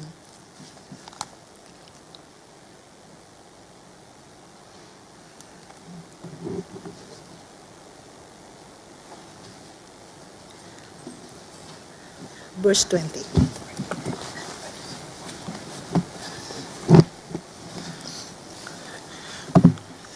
Joshua chapter 6, verse 20. So the people shouted when the priest blew the trumpets, and it happened when the people heard the sound of the trumpet, and the people shouted with a great shout, that the wall fell down flat. Then the people went up into the city, every man straight before him, and they took the city. And they utterly destroyed all that was in the city, both man and woman, young and old, ox and sheep and donkey, with the edge of the sword. But Joshua had said to the two men who had spied out the country, "Go into the harlot's house, and from there bring out the woman and all that she has, as you swore to her." And the young men who had been spies went in and brought out Rahab, her father, her mother, her brothers, and all that she had. So they brought out all her relatives and left them outside the camp of Israel. But they burned the city and all that was in it with fire. Only the silver and gold and the vessels of bronze and iron they put into the treasury of the house of the Lord. And Joshua spared Rahab the harlot, her father's household, and all that she had. So she dwells in Israel to this day, because she hid the messengers whom Joshua sent to spy out Jericho. Then Joshua charged them at that time, saying, "Cursed be the man before the Lord who rises up and builds the city, Jericho. He shall lay its foundation with his firstborn, and with his youngest he shall set up its gates." So the Lord was with Joshua, and his fame spread throughout all the country. Chapter 7. But the children of Israel committed a trespass regarding the accursed things, for Achan the son of Carmi, the son of Zebdi, the son of Zerah, of the tribe of Judah, took of the accursed things. So the anger of the Lord burned against the children of Israel. Now Joshua sent men from Jericho to Ai, which is beside Beth-aven, on the east side of Bethel, and spoke to them, saying, "Go up and spy out the country." So the men went up and spied out Ai. And they returned to Joshua and said to him, "Do not let all the people go up, but let about 2,000 or 3,000 men go up and attack Ai. Do not weary all the people there, for the people of Ai are few."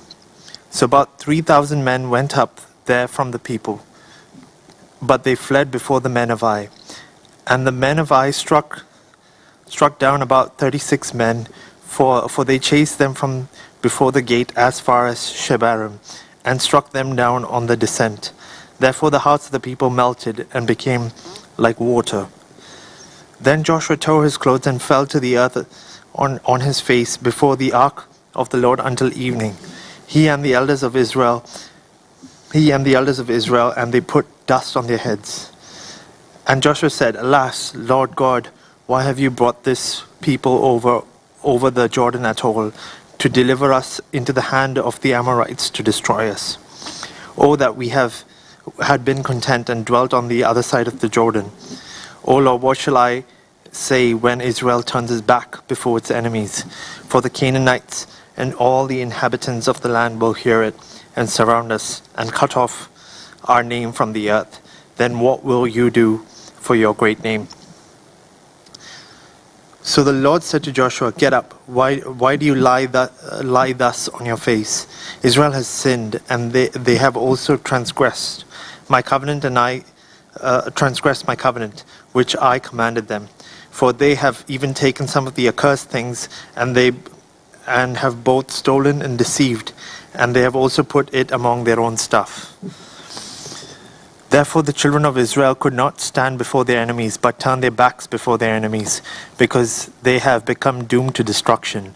Neither will I be with you anymore, unless you destroy the accursed from among you. Get up, sanctify the people, and say, "Sanctify yourselves for tomorrow, because thus says the Lord God of Israel, there is an accursed thing in your midst. O Israel, you cannot stand before your enemies until you take away the accursed thing from among you. In the morning, therefore, you shall be brought according to your tribes, and it shall be that the tribe which the Lord takes takes shall come according to families, and the family which the Lord takes shall come by households, and the household which the Lord takes shall come man by man. Then it shall be that he who is taken with the accursed things shall be burnt with fire, he and all that he has, because he has transgressed the covenant of the Lord, and because he has done a disgraceful thing in Israel. So Joshua rose early in the morning and brought Israel by their tribes, and the tribe of Judah was taken. He brought the clan of Judah, and he took the family of the Zerahites, and he brought the family of the Zerahites man by man, and Zabdi was taken. Then he brought his household man by man, and Achan the son of Carmi, the son of Zabdi, the son of Zerah, of the tribe of Judah was taken. Now Joshua said to Achan, my son, I beg you, give glory to the Lord God of Israel, and make confession to him, and tell me now that you have done, do not hide it from me. And Achan answered Joshua and said, Indeed, I have sinned against the Lord God of Israel, and this is what I have done.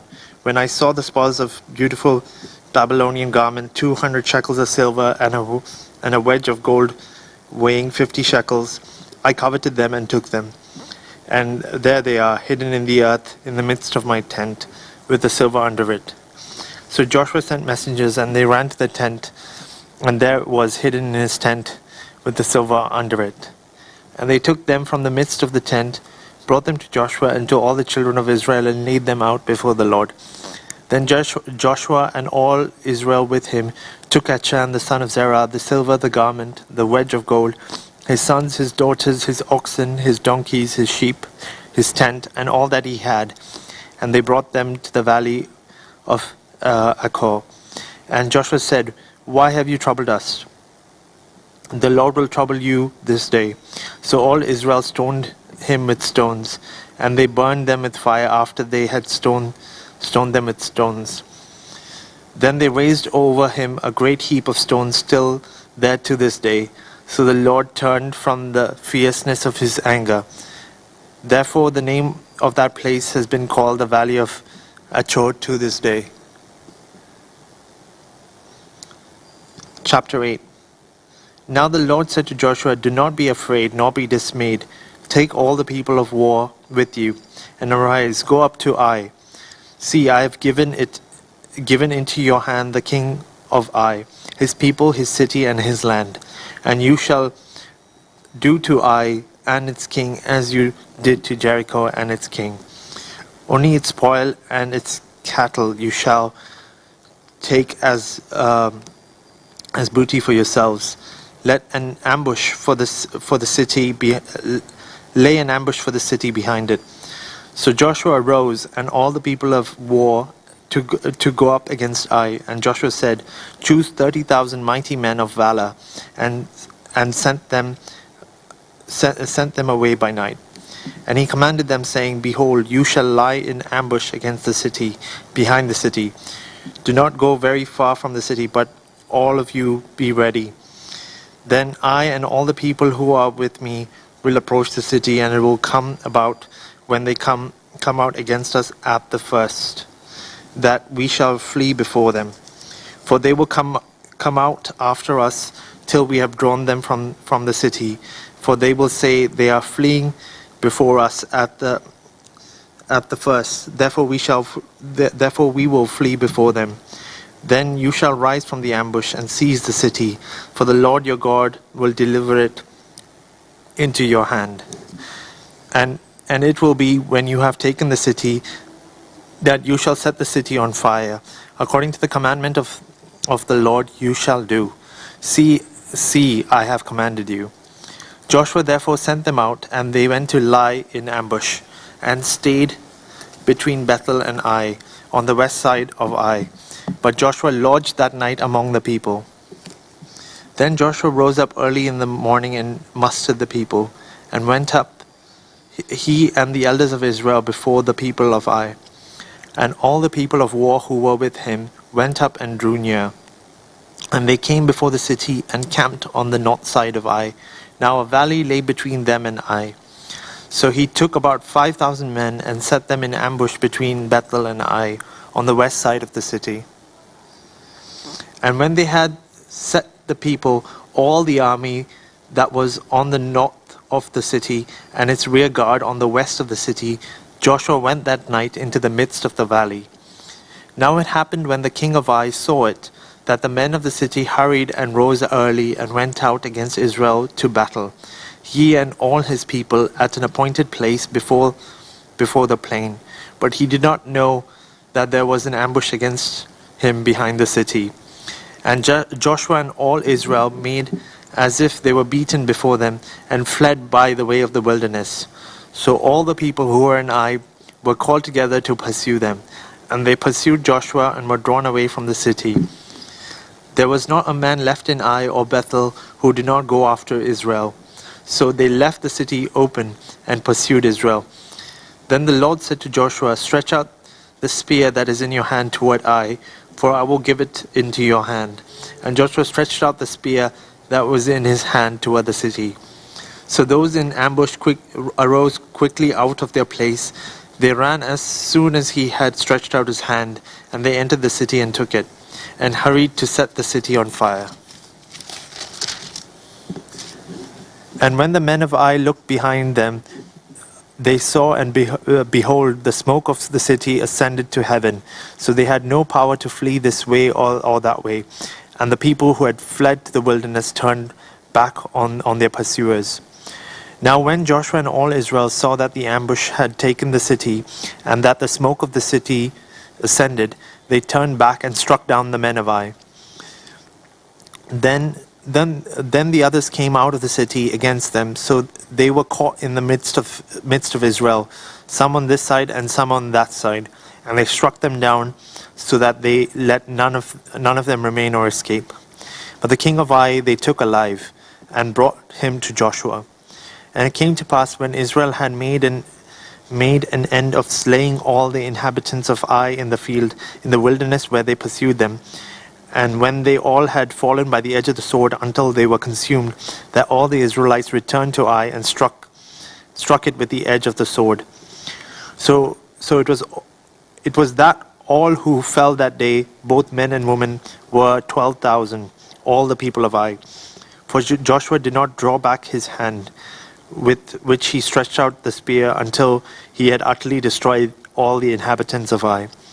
Only the livestock and the spoil of that city Israel took as booty for themselves, according to the word of the Lord, which he had commanded Joshua. So Joshua burned Ai and made it a heap forever, a desolation to this day. And the king of Ai he hanged on a tree until evening. And as soon as the sun was down, Joshua commanded that they should take his corpse down from the tree, cast it at the entrance of the gate of the city, and raise over it a great heap of stones that remains to this day.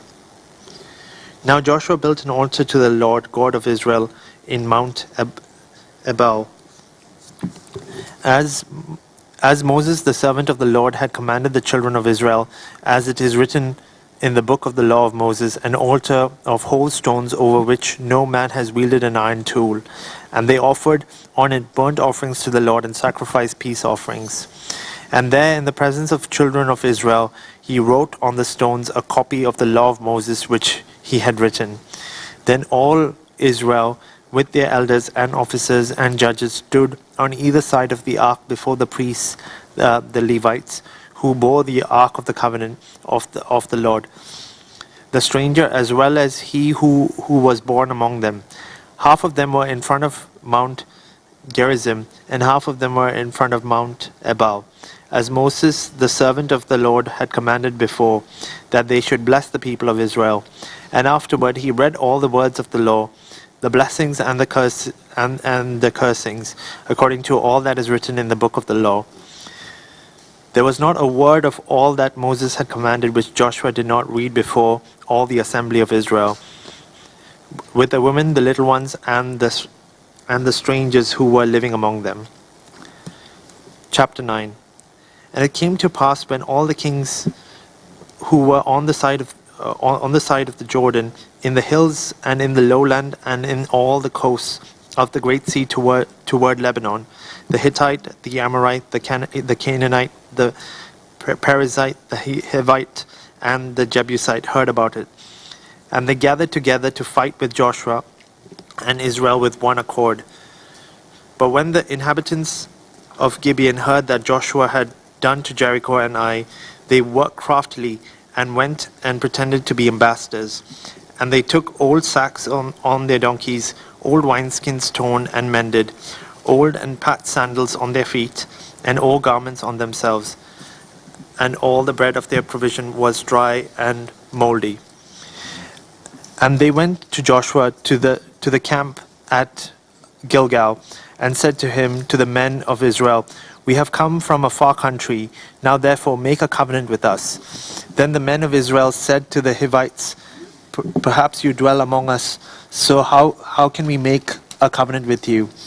But they said to Joshua, "We are your servants." And Joshua said to them, "Who are you, and where do you come from?" So they said to him, "From very far country your servants have come, because of the name of the Lord your God, for we have heard of his fame, and all that he did in Egypt, and all that he did to the 2 kings of the Amorites, who were beyond the Jordan, to Sihon king of Heshbon, and Og king of Bashan, who was at Ashtaroth. Therefore our elders and all the inhabitants of our country spoke to us, saying, 'Take provisions with you for the journey, and go to meet them and say to them, We are your servants. Now therefore make a covenant with us. This bread of ours we took hot for our provision from our houses on the day we departed to come to you. But now look, it is dry and moldy. And these wineskins which were filled were new, and see, they are now torn. And these are our garments, and our sandals have become old because of the very long journey.' The men of Israel took some of their provisions, but they did not ask counsel of the Lord. So Joshua made peace with them and made a covenant with them to let them leave. And the rulers of the congregation swore to them. And it happened at the end of 3 days, after they had made a covenant with them, that they heard that they were their neighbors who dwelt near them. Then the children of Israel journeyed and came to their cities on the 3rd day. Now their cities were Gibeon, Shepherah, Beeroth, and Kijar, Jerim. But the children of Israel did not attack them, because the rulers of the congregation had sworn to them by the Lord God of Israel. And all the congregation complained against the rulers. Then all the rulers said to all the congregation, "We have sworn to them by the Lord God of Israel. Now therefore we may not touch them. This we will do to them. We will let them leave, lest wrath be upon us because of the oath which we swore to them." And the rulers said to them, "Let them leave, but let them be woodcutters and water carriers for all the congregation, as the rulers had promised them." Then Joshua called for them, and he spoke to them, saying, "Why have you deceived us, saying we are very far from you, when you dwell near us? Now therefore you are cursed, and none of you shall be freed from being slaves, woodcutters and water carriers for the house of my God." So they answered Joshua and said, "Because your servants were clearly told that the Lord your God commanded his servant Moses to give you all the land, and to destroy all the inhabitants of the land from before you, therefore we were very much afraid for our lives because of you, and have done this thing. And now here we are in your hands. Do with us as it seems good and right to do to us." So he did to them, and delivered them out of the hand of the children of Israel, so that they did not kill them. And that day Joshua made them woodcutters and water carriers for the congregation and for the altar of the Lord, in the place which he would choose, even to this day. Now it came to pass, when Adonizedek, king of Jerusalem, heard how Joshua had taken Ai, had utterly destroyed it, as he had done to Jericho, its king, so he had done to Ai and its king, and how the inhabitants of Gibeon had made peace with Israel, and were among them that they feared greatly. Because Gibeon was a great city, like one of the royal cities, and because it was greater than Ai, and all its men were mighty. Therefore, Adonizedek, king of Jerusalem, sent to Oham, king of Hebron, Piram, king of Jarmuth, Japhia, king of Lachish, and Debi, king of Elgon, saying, "Come up to me and help me, that we may attack Gibeon, for it has made peace with Joshua and with the children of Israel." Therefore the 5 kings of the Amorites, the king of Jerusalem, the king of Hebron, the king of Jarmuth, the king of Lachish, and the king of Elgon, gathered together and went up, they and all their armies, and camped before Gibeon and made war against it. And the men of Gibeon sent to Joshua at the camp at Gilgal, saying, "Do not forsake your servants. Come up to us quickly. Save us and help us, for all the kings of the Amorites who dwell in the mountains have gathered together against us." So Joshua ascended from Gilgal, he and all the people of the war with him, and all the mighty men of valor. And the Lord said to Joshua, "Do not fear them, for I have delivered them into your hand. Not a man of them shall stand before you." Joshua therefore came upon suddenly, having marched all night from Gilgal. So the Lord routed them before Israel, killed them with a great slaughter at Gibeon, chased them along the road that goes to Beth Horon, and struck them down as far as Azekah and Makkedah. And it happened as they fled before Israel and were on the descent of Beth Horon, that the Lord cast down large hailstones from heaven on them as far as Azekah, and they died. There were more who died from the hailstones than the children of Israel killed with the sword. Then Joshua spoke to the Lord in the day when the Lord delivered up the Amorites before the children of Israel. And he said in the sight of Israel, "Sun, stand still over Gibeon, and moon in the valley of Aijalon." So the sun stood still and the moon stopped, until the people had revenge upon their enemies. It is not written in the book of Jeshar. Is it not written in the book of Jeshar? So the sun stood still in the midst of heaven and did not hasten to go down for about a whole day.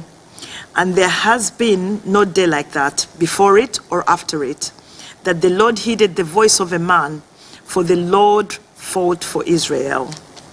Then Joshua returned, and all Israel with him, to the camp at Gilgal. But these 5 kings had fled and hidden themselves in a cave at Makkedah. And it was told Joshua, saying, "The 5 kings had been found hidden in the cave of Makkedah." So Joshua said, "Roll large stones against the mouth of the cave, and set men by it to guard them. And do not stay there yourselves, but pursue your enemies and attack their rear guard. Do not allow them to enter their cities, for the Lord your God has delivered them into your hand." Then it happened, while Joshua and the children of Israel made an end of slaying them with a great slaughter, till they had finished, that those who escaped entered fortified cities. And all the people returned to the camp to Joshua at Makkedah in peace. No one moved his tongue against any of the children of Israel. Then Joshua said, "Open the mouth of the cave, and bring out those 5 kings to me from the cave." And they did so, and brought out those 5 kings to him from the cave: the king of Jerusalem, the king of Hebron, the king of Jarmuth, the king of Lachish, and the king of Elglon. So it was, when they brought out those kings to Joshua, that Joshua called for all the men of Israel, and said to the captains of the men of war who went with him, "Come near, put your feet on the necks of these kings, and they drew near and put their feet on their necks. Then Joshua said to them, "Do not be afraid, nor be dismayed. Be strong and of good courage, for thus the Lord will do to all your enemies against whom you fight." And afterward, Joshua struck them and killed them and hanged them on 5 trees. And they were hanging on the trees until evening. So it was at the time of the going down of the sun that Joshua commanded, and they took them down from the trees, cast them into the cave where they had been hidden, and laid large stones against the cave's mouth, which remain until this very day. On that day, Joshua took Makkedah and struck it and its king with the edge of the sword. He utterly destroyed them, all the people who were in it. He let none remain. He also did to the king of Makkedah as he had done to the king of Jericho. Then Joshua passed from Makkedah and all Israel with him to Libnah, and they fought against Libnah, and the Lord also delivered it and its king into the hand of Israel. He struck it and all the people who were in it with the edge of the sword. He let none remain in it, but did to its king as he had done to the king of Jericho.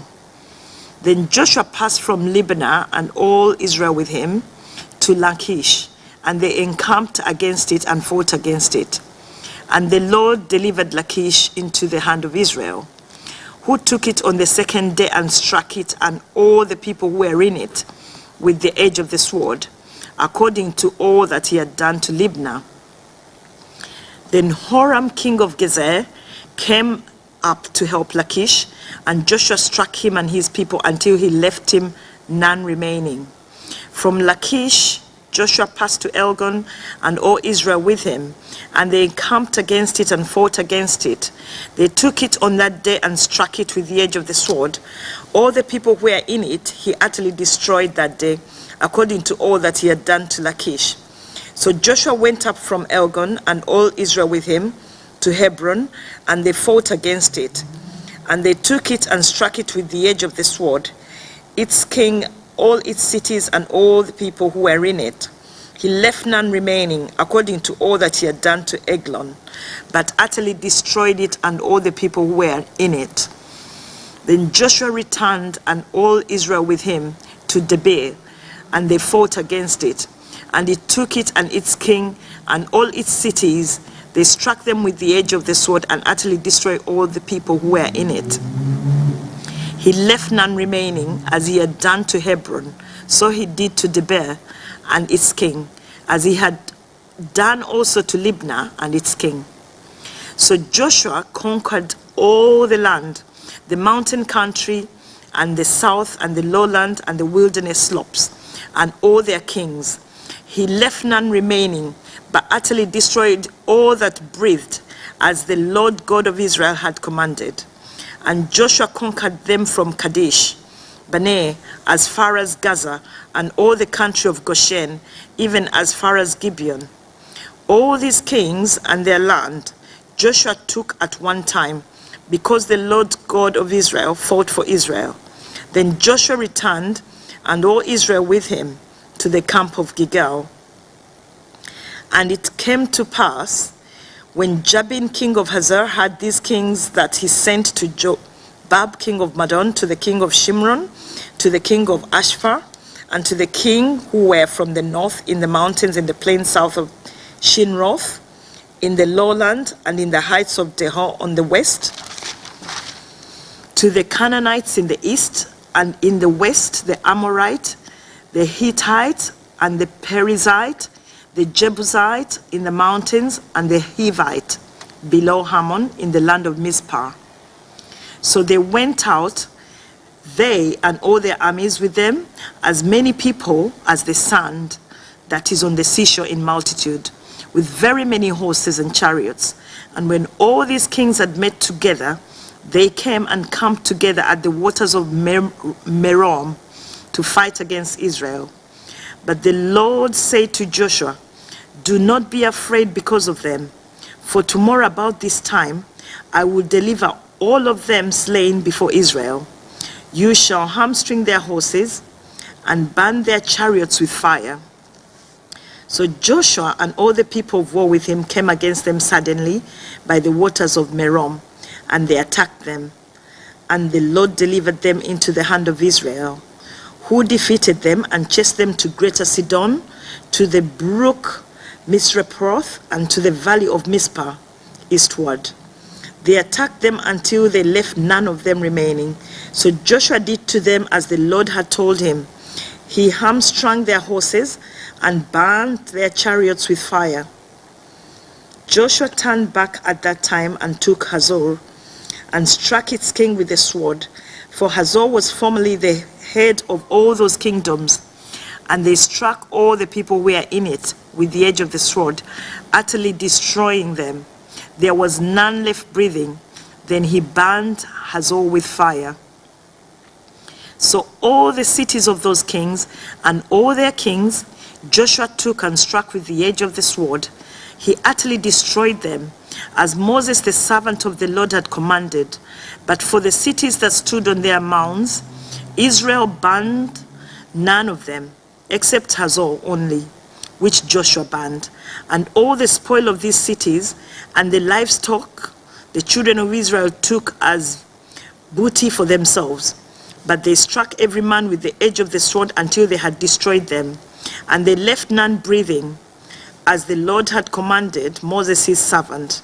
So Moses commanded Joshua, and Joshua did. He left nothing undone of all that the Lord had commanded Moses.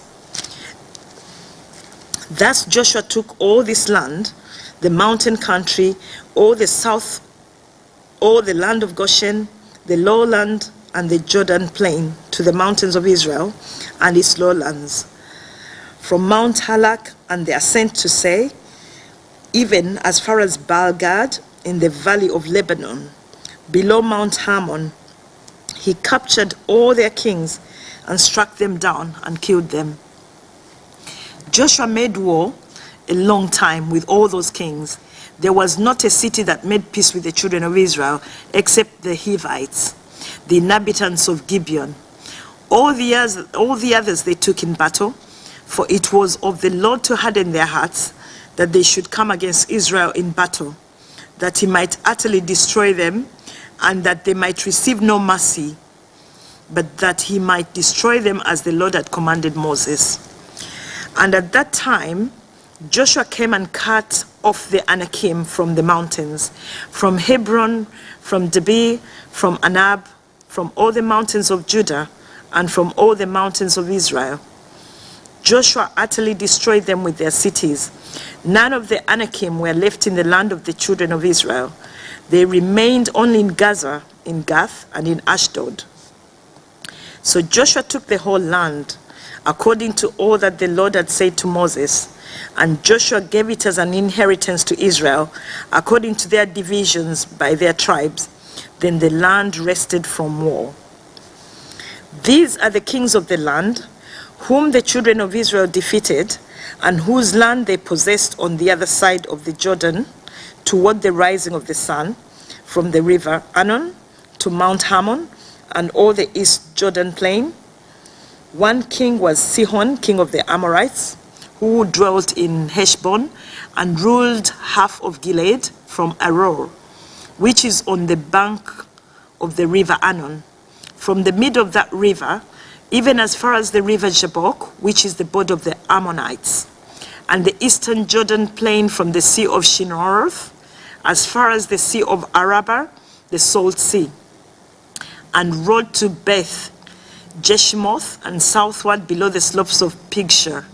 The other king was Og, king of Bashan, and his territory, who was of the remnant of giants, who dwelt at Ashtaroth and at Edrei, and reigned over Mount Hermon, over Salca, over all Bashan, as far as the border of the Geshurites and the Mashites, and over half of Gilead to the border of Sihon, king of Heshbon. These Moses, the servant of the Lord, and the children of Israel had conquered. And Moses, the servant of the Lord, had given it as a possession to the Reubenites and Gadites and half the tribe of Manasseh. And these are the kings of the country which Joshua and the children of Israel conquered on the side of Jordan, on the west from Baal-gad in the valley of Lebanon, as far as Mount Halek and the ascent to Seir, which Joshua gave to the tribes of Israel as a possession according to their divisions, in the mountain country, in the lowlands, in the Jordan plain, in the slopes, in the wilderness, and in the south, the Hittites, the Amorites, the Canaanites, the Perizzites, the Hivites, and the Jebusites. The king of Jericho, one, the king of Ai, which is beside Bethel, one. The king of Jerusalem, one. The king of Hebron, one. The king of Jarmuth, one. The king of Lachish, one. The king of Eglon, one. The king of Gezer, one. The king of Debir, one. The king of Gedar, one. The king of Homer, one. The king of Arad, one. The king of Libnah, one. The king of Adullam, one. The king of Makeda, one. The king of Bethel, one. The king of Tapua, one. And the king of Hepher, one. The king of Aphek, one. The king of Lashon, one. The king of Madon, one. The king of Hazor, one. The king of Shimron, Meron, one. The king of Ashpa, one.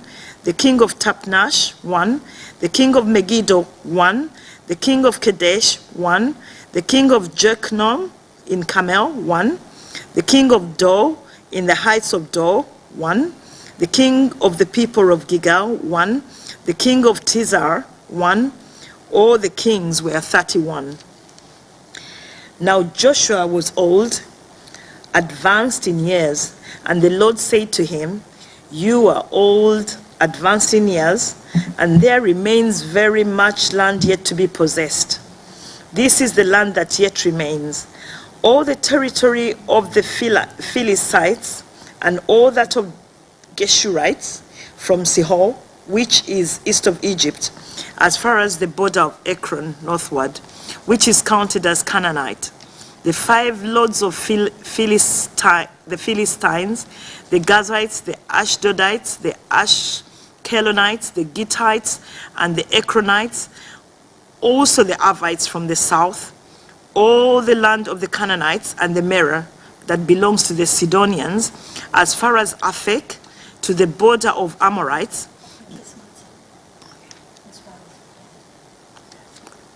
the land of the Gabrielites, and all Lebanon toward the sunrise, from Baal, Gad from below Mount Hammon, as far as the entrance to Hamath, all the inhabitants of the mountains from Lebanon, as far as the brook Misrephoth, and all them I will drive out before the children of Israel.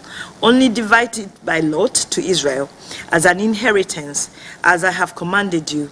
Now therefore divide this land as an inheritance to the 9 tribes and half the tribe of Manasseh."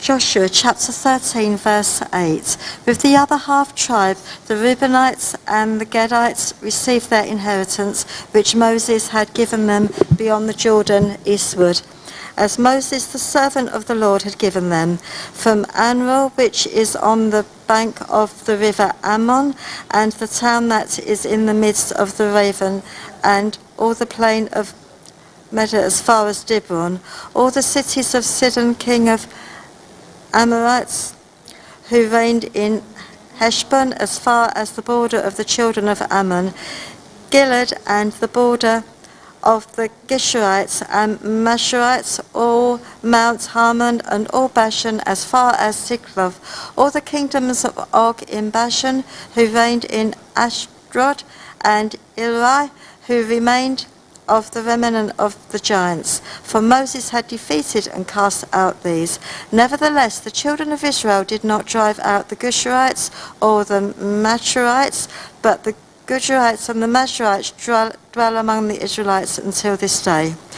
Only to the tribe of Levi he had given no inheritance. The sacrifices of the Lord God of Israel made by fire are their inheritance, as he said to them, the land of Reuben.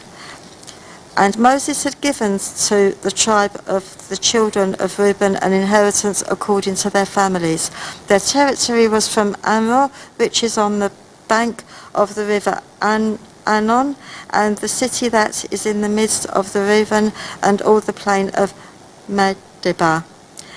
Heshbon and all its cities that are in the plain, Debron, Baalmuth, Baal, Beth, Baal, Meon, Jaza, Kedmoth, Maphrin, Kedashma, Sibma, Zedmoth, Shaka on the mountain of the valley, and Bethpor, the slopes of Pishi, and Beth Jeshemoth. All the cities of the plain, and all the kingdoms of Shiron, king of the Amorites, who reigned in Heshbon, whom Moses had struck with the princes of Medron, Eva, Ruknum, Zur, Hor, and Ruba, who were princes of Sihon, dwelling in the country. The children of Israel also killed with the sword Balaam the son of Beor, the soothsayer, among those who were killed by them. And the border of the children of Reuben was the bank of the Jordan. This was the inheritance of the children of Reuben, according to their families, the cities and their villages. The land of Gad. Moses also had given an inheritance to the tribe of Gad, to the children of Gad according to their families.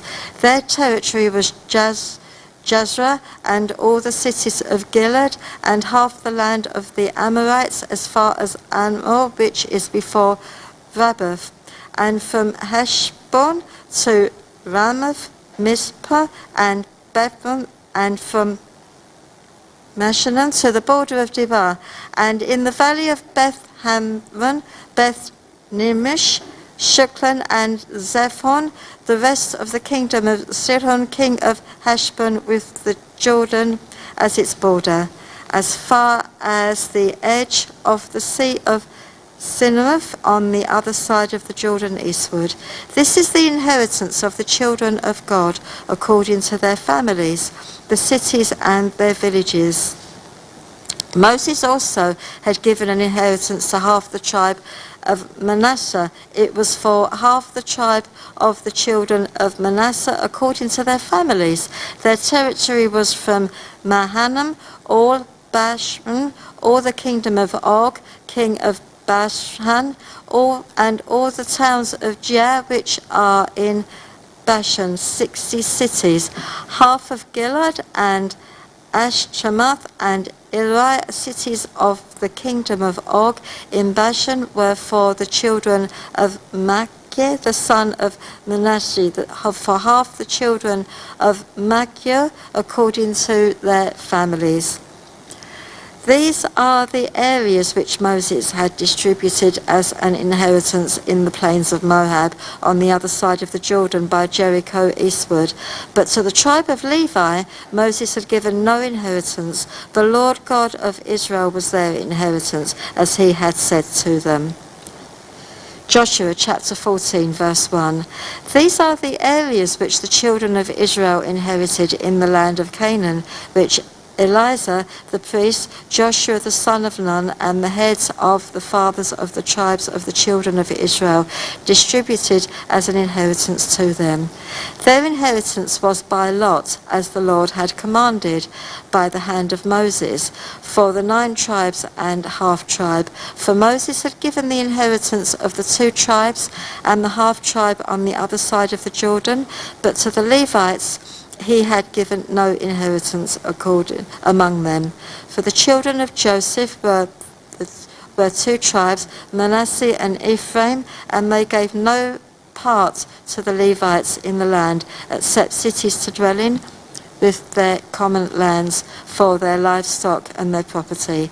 As the Lord had commanded Moses, so the children of Israel did, and they divided the land. Caleb inherits Hebron.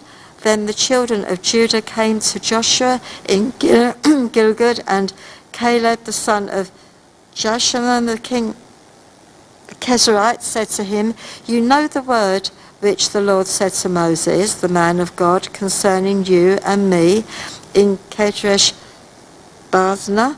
I was 40 years old when Moses, the servant of the Lord, sent me from Kadesh Barnea to spy out the land, and I brought back word to him as it was in my heart. Nevertheless, my brethren who went up with me made the hearts of the people melt, but I wholly followed the Lord my God." So Moses swore on that day, saying, "Surely the land where your foot has trodden shall be your inheritance and your children's forever, because you have wholly followed the Lord your God. And now behold, the Lord has kept me alive, as he said, these 45 years, ever since the Lord spoke this word to Moses, while Israel wandered in the wilderness. And now, here I am this day, 85 years old, and yet I am as strong this day as on the day that Moses sent me. Just as my strength was then, so now is my strength for war, both for going out and for coming in. Now therefore give me this mountain of which the Lord spoke in that day, for you heard in that day how the Anakim were there, and that the cities were great and fortified.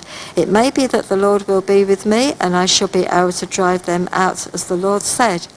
And Joshua blessed him, and gave Hebron to Caleb the son of Jephunneh as an inheritance. Hebron therefore became the inheritance of Caleb the son of Jeshimon the Kezarite to this day, because he wholly followed the Lord God of Israel. And the name of Hebron formerly was Kedrash Abra. Abra was the greatest man among the Anakim. Then the land had rest from war. So this was the lot of the tribe of the children of Judah, according to their families.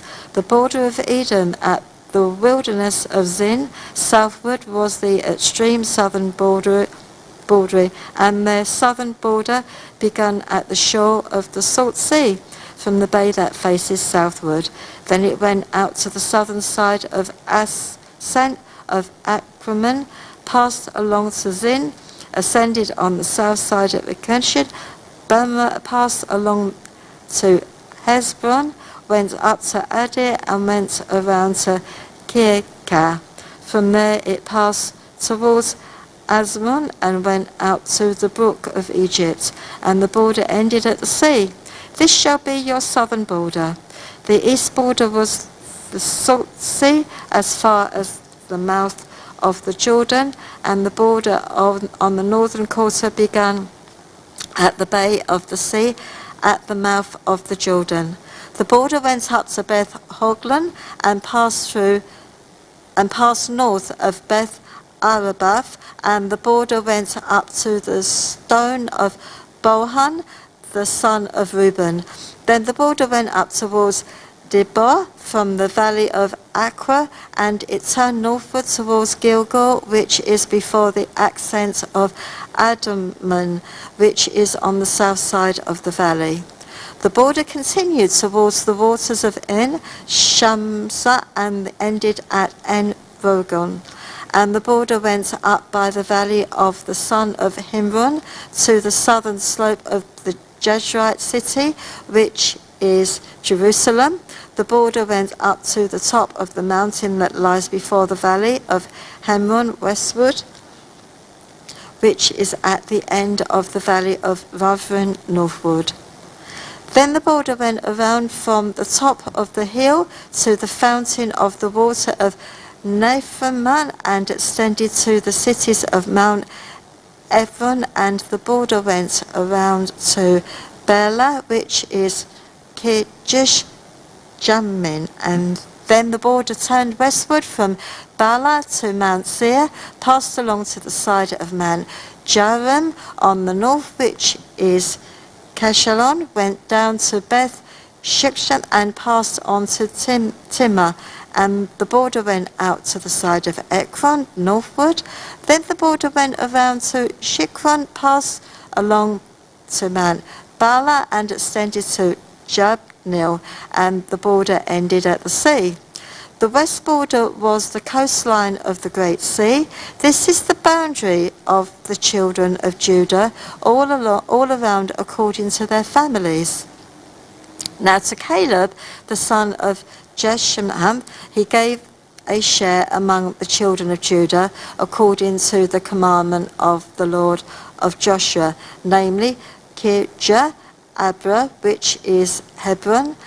Abra was the father of Anak. Caleb drove out the 3 sons of Anak from there, Shilshah, Amnon, and Telmah, the children of Anak. Then he went up from there to the inhabitants of Debir. Formerly the name of Debir was Kirjash Shapha. And Caleb said, he who attacks Kirjash and takes it to him, I will give Ashat my daughter as wife. So Othniel, the son of Kenash, the brother of Caleb, took it, and he gave him Anat, the daughter, as his wife.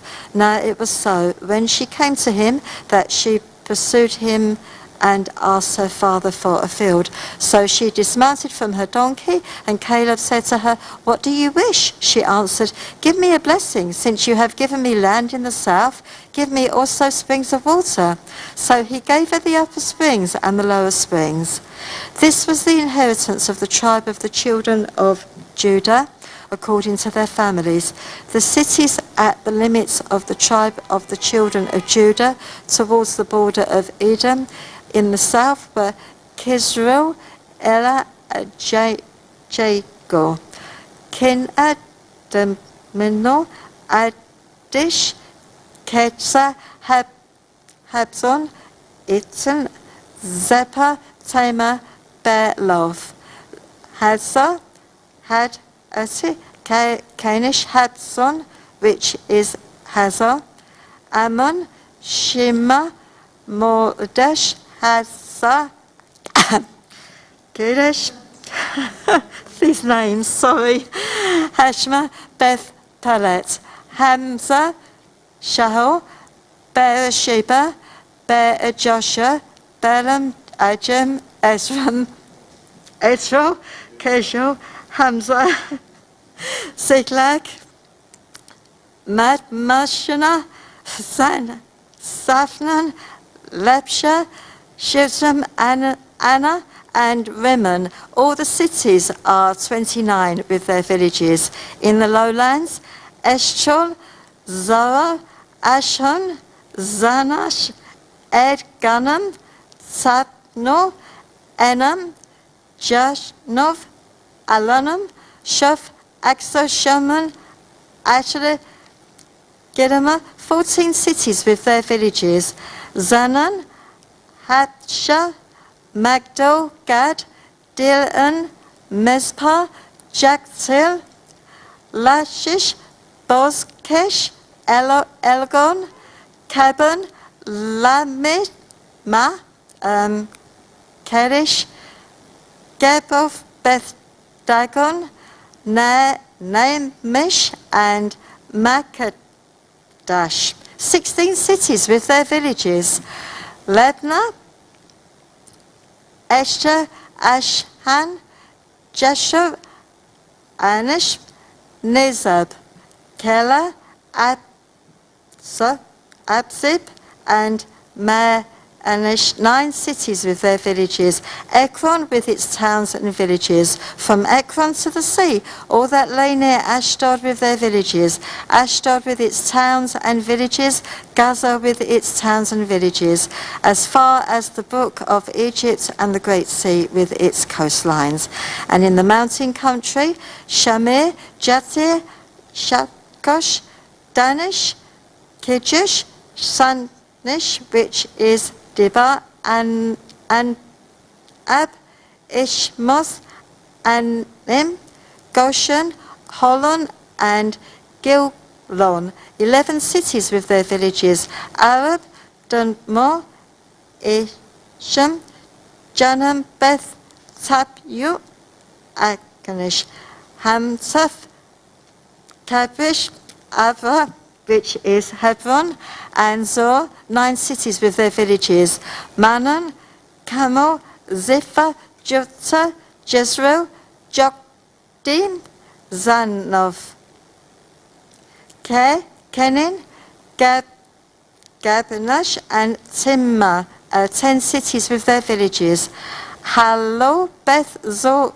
Gidar, Marish, Beth Anok, and Ekron, 6 cities with their villages, Kidrish, Baal, which is Kidrish Janam, and Rabbath, 2 cities with their villages. In the wilderness, Beth Arabath, Middon, Zikron, Nishman, the city of Salt, and Il-Gudai, 6 cities with their villages.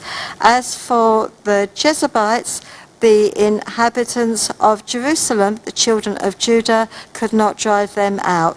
But the Jezebites dwelt with the children of Judah at Jerusalem to this day. Joshua chapter 16, verse 1. The lot fell to the children of Joseph from the Jordan by Jericho to the waters of Jericho on the east, to the wilderness that goes up from Jericho through the mountains of Bethel. Then went out from Bethel to Luz, passed along the border of the Agarites to Atrash, and went down westward to the boundary of the Jeshurites, as far as the boundary of Lower Beth Habron to Gezer, and it ended at the sea. Verse 4.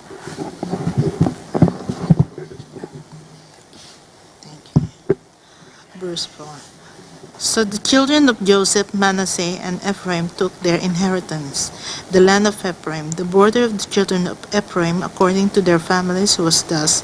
The border of their inheritance on the earth side was Ataroth Adar, as far as upper Beth Horon. And the border went out toward the sea on the north side of Mikmetath. Then the border went around eastward to Tanat Shiloh, and passed by it on the east of Jonanha. Then it went down from Janohah to Ataroth and Nara, reached to Jericho, and came out of Jordan. The border went out from Tapua westward to the brook Kana, and it ended at the sea. This was the inheritance of the tribe of the children of Ephraim according to their families. The separate children for the children of Ephraim were among the inheritance of the children of Manasseh, all the cities of their villages, and they did not tread out the Canaanites who dwelt in the Gezer, but the Canaanites dwell among the Ephraimites to this day, and have become poor laborers. The other half tribe of Manasseh, west. There was also a lot for the tribe of Manasseh, for he was the firstborn of Joseph, namely for Machir, the firstborn of Manasseh, the father of Gilead, because he was a man of war. Therefore he was given Gilead and Bashan. And there was a lot for the rest of the children of Manasseh according to their families, for the children of Avishar, the children of Helek, the children of Asriel, Hefer, and the children of Shemida.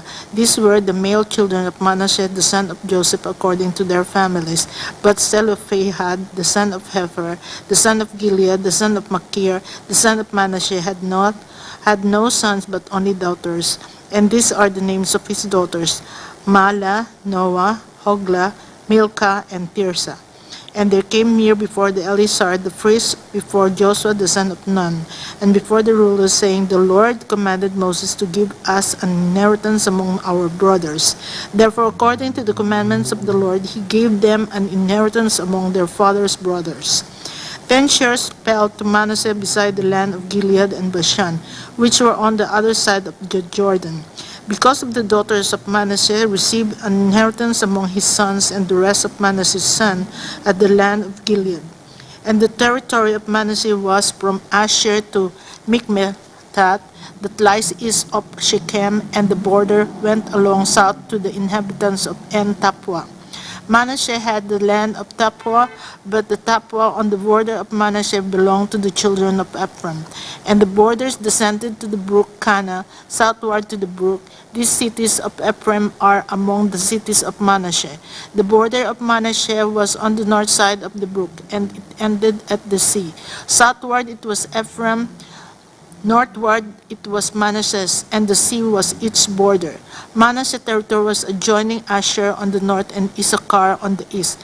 And in the Issachar and in Asher Manasseh had Beth-Shean, and its towns Ibleam, and its towns the inhabitants of Dor, and its towns the inhabitants of Endor, and its towns the inhabitants of Talnak, and its towns the inhabitants of Megiddo, and its towns 3 hilly regions, that the children of Manasseh could not drive out the inhabitants of those cities, but the Canaanites were determined to dwell in that land.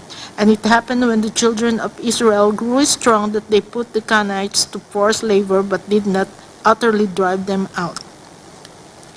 More land for Ephraim and Manasseh. Then the children of Joseph spoke on Joshua, saying, Why have you given us only one lot and one share to inherit, since we are a great people, inasmuch as the Lord has blessed us until now? So Joshua answered them, If you are a great people, then go up to the poorest country and clear a place for yourself there in the land of Perizzites and the giants, since the mountains of Ephraim are too confined for you. But the children of Joseph said, The mountain country is not enough for us, and all the Canaanites who dwell in the land of the valley have chariots of iron, both those who are Beth-Shean and the towns, those who are of the valley of Jezreel.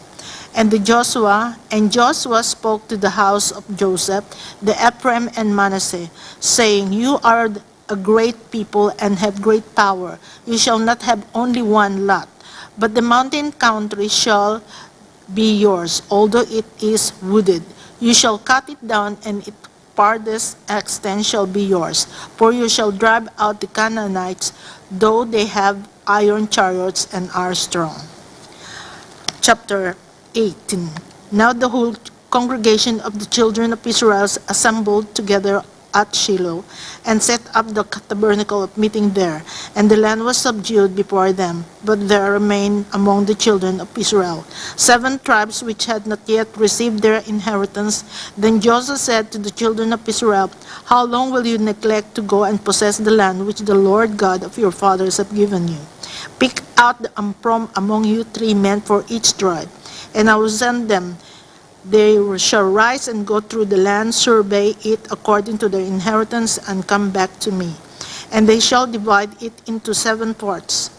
Judah shall remain in their territory on the south, and the house of Joseph shall remain in their territory on the north. You shall therefore survey the land in 7 parts, and bring the survey here to me, that I may cast lots for you here before the Lord our God. But the Levites have no part among you, for the priesthood of the Lord is their inheritance. And Gad, Reuben, and half the tribe of Manasseh have received their inheritance beyond the Jordan on the east, which Moses, the servants of the Lord, gave them. Then the men arose to go away, and Joshua charged those who went to survey the land, saying, Go walk through the land, survey it, and come back to me, and I may cast lots for you here before the Lord of Shiloh. So the men went past through the land and wrote the survey in a book in 7 parts by cities, and they came to Joshua at the camp in Shiloh. Then Joshua cast lots for them in Shiloh before the Lord, and there Joshua divided the land to the children of Israel according to their divisions. Now the lot of tribe of the children of Benjamin came up according to their families, and the territory of their lot came out between the children of Judah and the children of Joseph. Their border of the north side began at the Jordan, and the border went up to the side of Jericho on the north, and went up through the mountains westward. It ended at the wilderness of Beth-Aven. The border went over towards Luz, to the side of Luz, which is Bethel, Ataroth Adar, near the hill that lies on the south side of lower Beth-Horon. Then the border extended around the west side of the south, from the hill that lies before Beth-Horon southward, and it ended at Kiryat-Baal, which is Kiryat-Jearim, a city of the children of Judah that was the west side. The south side began at the end of Kiryat-Jearim, and the border extended at the west, and went out to the spring of the waters of Nephtoah. Then the border came down to the end of the mountains that lies before the valley of the son of Hinnom, which is in the valley of Rephaim on the north, descended to the valley of Hinnom, the side of Jebusite city on the south, and descended to En-Rogel. And it went round around the north, from the north, went out to En-Shemesh, and extended toward Jelilot, which before the ascent of Adumim, and descended to the stone of Bohan, the son of Reuben. Then it passed along toward the north side of Arabah, and went down to Arabah, and the border passed along to the north side of Beth Hoglah. Then the border ended at the north day at the Salt Sea, at the south end of the Jordan. This was the southern boundary. The Jordan was its border on the east side. This was the inheritance of the children of Benjamin, according to its boundaries all around, according to their families. Now the cities of the tribe of the children of Benjamin, according to their families, were Jericho, Beth Hoglah, Emek Kesis, Beth Arabah, Zemaraim, Bethel, Avim, Parah, Ophrah, Sephar, Hamoni, Opni, and Gaba, 12 cities with their villages, Gibeon, Ramah, Beroth, Mizpah, Shephirah, Mozar, Rechem, Irphael, Tarala, Selah, Elaph, Jebus, which is Jerusalem, Gibeat, and Kiriath, 14 cities with their villages. This was the inheritance of the children of Benjamin according to their families. Simeon, inheritance with Judah. Chapter 19. The second lot come out Simeon, for the tribe of the children of Simeon, according to their families, and their inheritance was within the inheritance of the children of Judah. They had in their inheritance Beersheba, Sheba, Molada, Azar, Zual, Bala, Ezem, Eltolad, Betul, Hormah, Siklag, Bet, Markovat, Azar, Suzzah, Bet, Lebaot, and Seruzim, 13 cities and their village. In Rimmon, Ether, Ashan, 4 cities and their villages, and all the villages that were all around these cities as far as Balat Beer, Ramah of the south. This was the inheritance of the tribe of the children of Simeon according to their families. The inheritance of the children of Simeon was included in the share of the children of Judah, for the share of the children of Judah was too much for them. Therefore the children of Simeon had their inheritance within the inheritance of that people. The land of Zebulun. The third lot came out for the children of Zebulun according to their families, and the border of their inheritance was as far as Sarid. Their border went toward the west, and to Marala, went to the Bashet, and extended along the brook that is of Joknim. Then from Sarid it went eastward toward the sunrise along the border of Kislot Tabor, and south, and went out toward Daveret by passing Sophia. And from there it passed along on the east of Gath Hefer towards Et Kazin, and extended to Rimmon, which borders on Nia. Then the border went around it on the north side of Hananot, and it ended the valley of Sifta-El.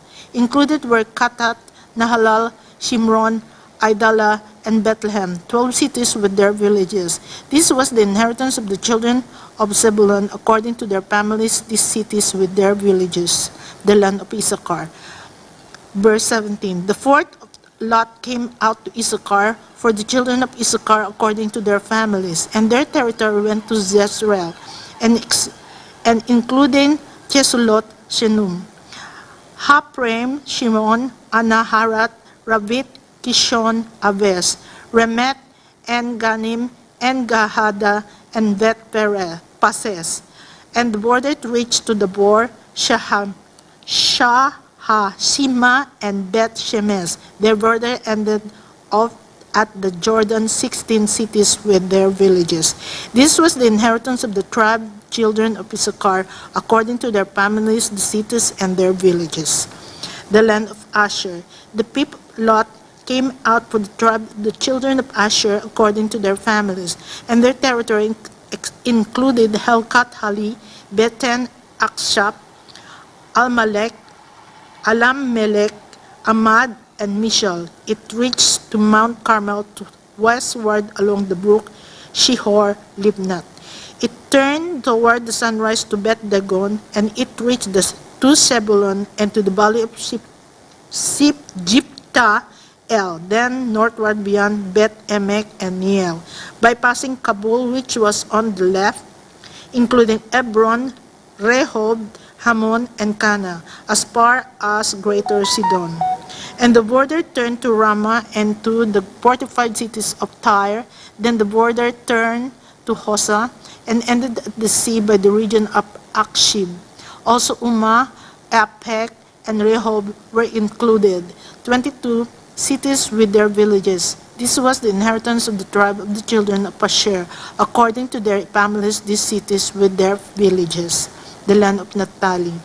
The sixth lot came out to the children of Naphtali for the children of Naphtali according to their families, and their border began at Helep, enclosing the territory from the terebinth tree in Saanam, Saanamim, Adami, Nekeb, and Zabnel as far as Lakum.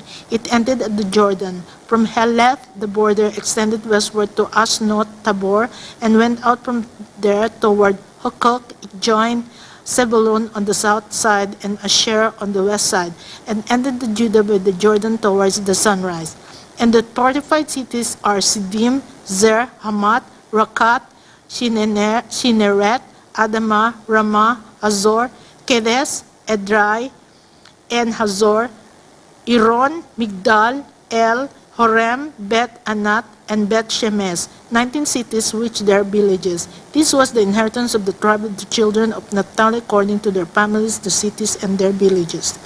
The land of Dan. The seventh lot came out for the tribe of the children of Dan according to their families, and the territory of their inheritance was Sora, Estaol, Ir Shemesh, Shalabin, Aijalon, Setla, Elon, Timnah, Ekron, Elteke, Giveton, Balat, Sehu, Yehud, Beneberak, Gat Rimon, Meharkon, and Rakon with the region near Joppa.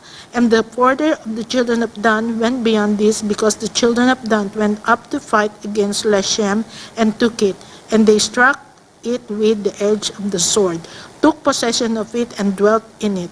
They called Leshem, Dan, after the name of Dan their father. Verse 48. This is the inheritance of the tribe of the children of Dan according to their families, the cities with their villages. Joshua's inheritance. When they had made an end of dividing the land as an inheritance according to their borders, the children of Israel gave an inheritance among them to Joshua, the son of Nun. According to the word of the Lord, they gave him the city which he asked for, Timnath Serah, in the mountains of Ephraim, and he built the city and dwelt in it. These were the inheritance which Eleazar the priest, Joshua the son of Nun, and the heads of the fathers of the tribe of the children of Israel divided as inheritance by lot in Shiloh before the Lord as the door of the tabernacle of meeting. So they made an end dividing the country, the cities of refuge. Chapter 20. The Lord also spoke to Joshua, saying, Speak to the children of Israel, saying, Appoint for yourselves cities of refuge, for which I spoke to you through Moses, that the slayer who kills a person accidentally or unintentionally may flee there, and they shall be your refuge from the avenger of blood. And when he flees to one of those cities and stand at the inheritance of the gate of the city and declares his case in the hearing of the elders of that city, they shall take him into the city as one of them, and gave him a place that he may dwell among them. Then if the avenger of blood pursues him, they shall not deliver the slayer into his hand, because he struck his neighbor unintentionally but did not hate him beforehand. And he shall dwell in that city, until he stand before the congregation for judgment, and until the death of the one who is high priest in those days. Then the slayer may return and come to his own city and his own house, to the city from which he fled. So they appointed Kadesh in Galilee, in the mountains of Naphtali, Shechem in the mountains of Ephraim, in Kiriath Arba, which is Hebron, in the mountains of Judah. And on the other side of the Jordan, by Jericho eastward, they assigned Bezer in the wilderness of the plain from the tribe of Reuben, Ramoth in Gilead from the tribe of Gad, and Golan in Bashan from the tribe of Manasseh. These were the cities appointed for the children, for all the children of Israel, and for the stranger who dwelt among them. Whoever killed a person accidentally might flee there and not die by the hand of the avenger of blood until he stood before the congregation. Chapter 21, the cities of the Levites. Then the heads of the fathers' houses of the Levites came near to Eleazar, the priest, to Joshua, the son of Nun, and to the heads of the houses of the tribes of the children of Israel. And they spoke to them at Shiloh in the land of Canaan, saying, The Lord commanded through Moses to give us cities to dwell in with their common lands for our livestock. So the children of Israel gave to the Levites from their inheritance at the commandment of the Lord these cities and their common lands. Now the lot came out for the families of the Kohathites, and the children of Aaron, the priests, who were of the Levites, had 13 cities by lot from the tribe of Judah, from the tribe of Simeon, and from the tribe of Benjamin. The rest of the children of Kohath had 10 cities by lot from the families of the tribe of Ephraim, from the tribe of Dan, and from the half-tribe of Manasseh.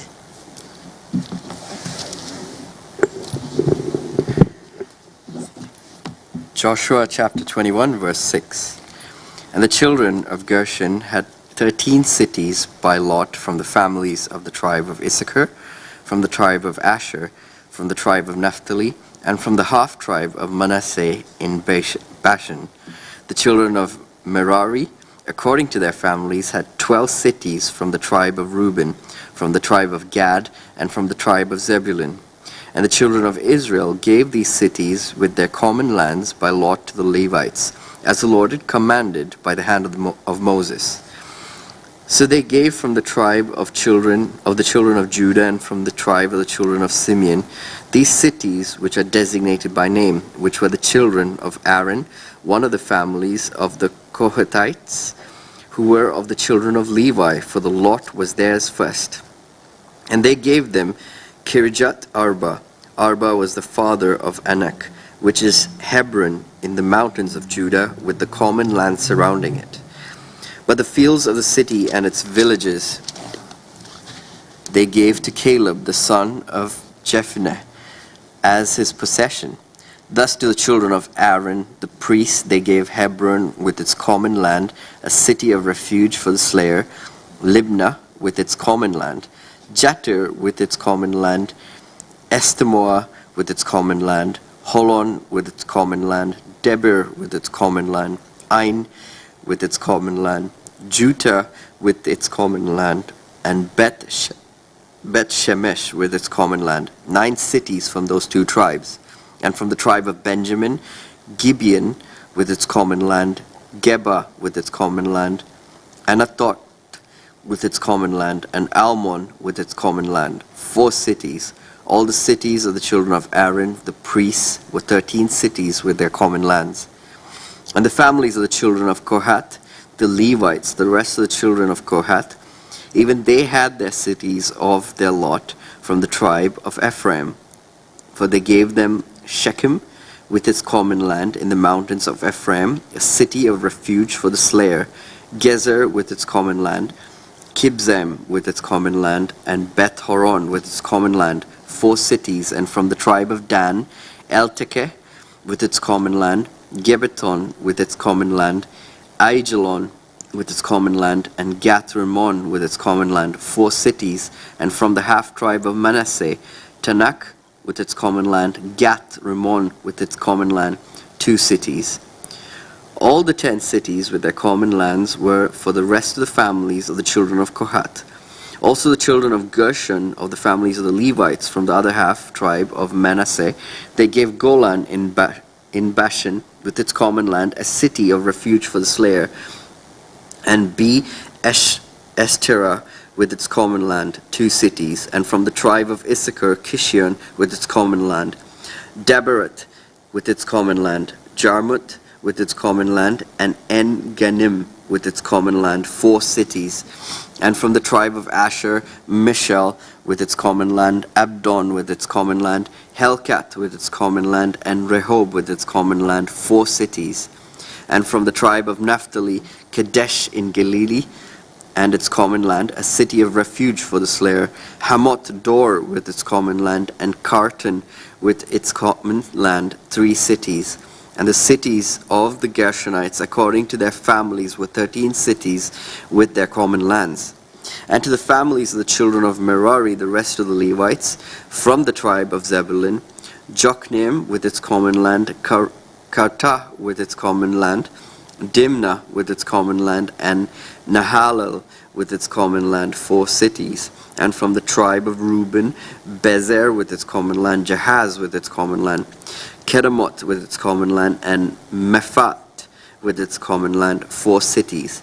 And from the tribe of Gad, Ramoth in Gilead with its common land, a city of refuge for the slayer, Mahanaim with its common land, Heshbon with its common land, and Jazer with its common land, 4 cities in all. So all the cities of the children of Merari, according to their families, the rest of the families of the Levites, were by that lot 12 cities.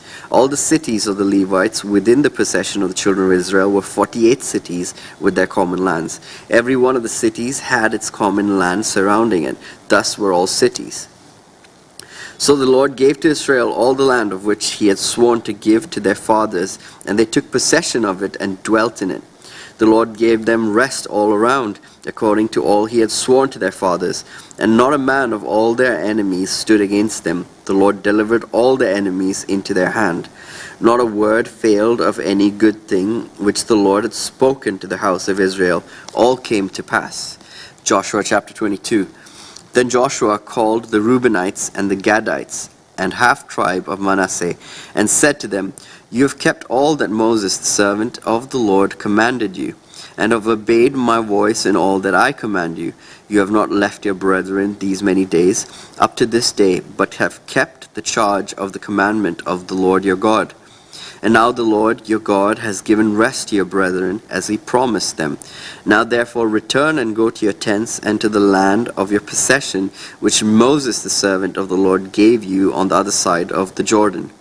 But take careful heed to do the command and the law which Moses, the servant of the Lord, commanded you, to love the Lord your God, to walk in all his ways, to keep his commandments, to hold fast to him, and to serve him with all your heart and with all your soul. So Joshua blessed them and sent them away, and they went to their tents. Now to half the tribe of Manasseh, Moses had given a possession in Bashan, but to the other half of it, Joshua gave a possession among their brethren on this side of the Jordan westward. And indeed, when Joshua sent them away to their tents, he blessed them and spoke to them, saying, Return with much riches to your tent, with very much livestock, with silver, with gold, with bronze, with iron, and with very much clothing. Divide the spoil of your enemies with your brethren.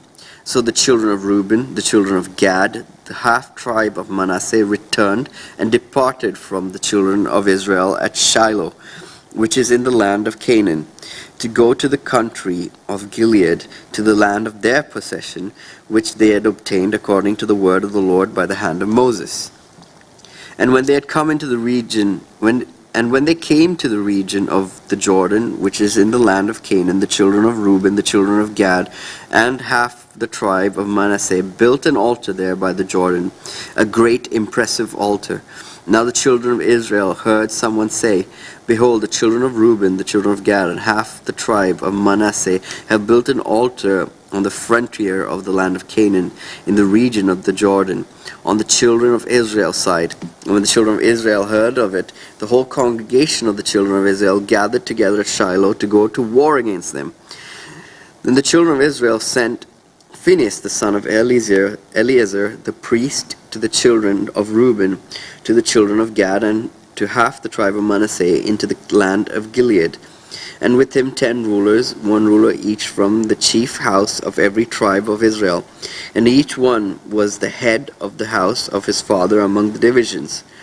Then they came to the children of Reuben, the children of Gad, and to half the tribe of Manasseh, to the land of Gilead, and they spoke with them, saying, Thus says the whole congregation of the Lord, What treachery is this that you have committed against the Lord of Israel, to turn away this day from following the Lord, in that you have built for yourselves an altar, that you might rebel this day against the Lord?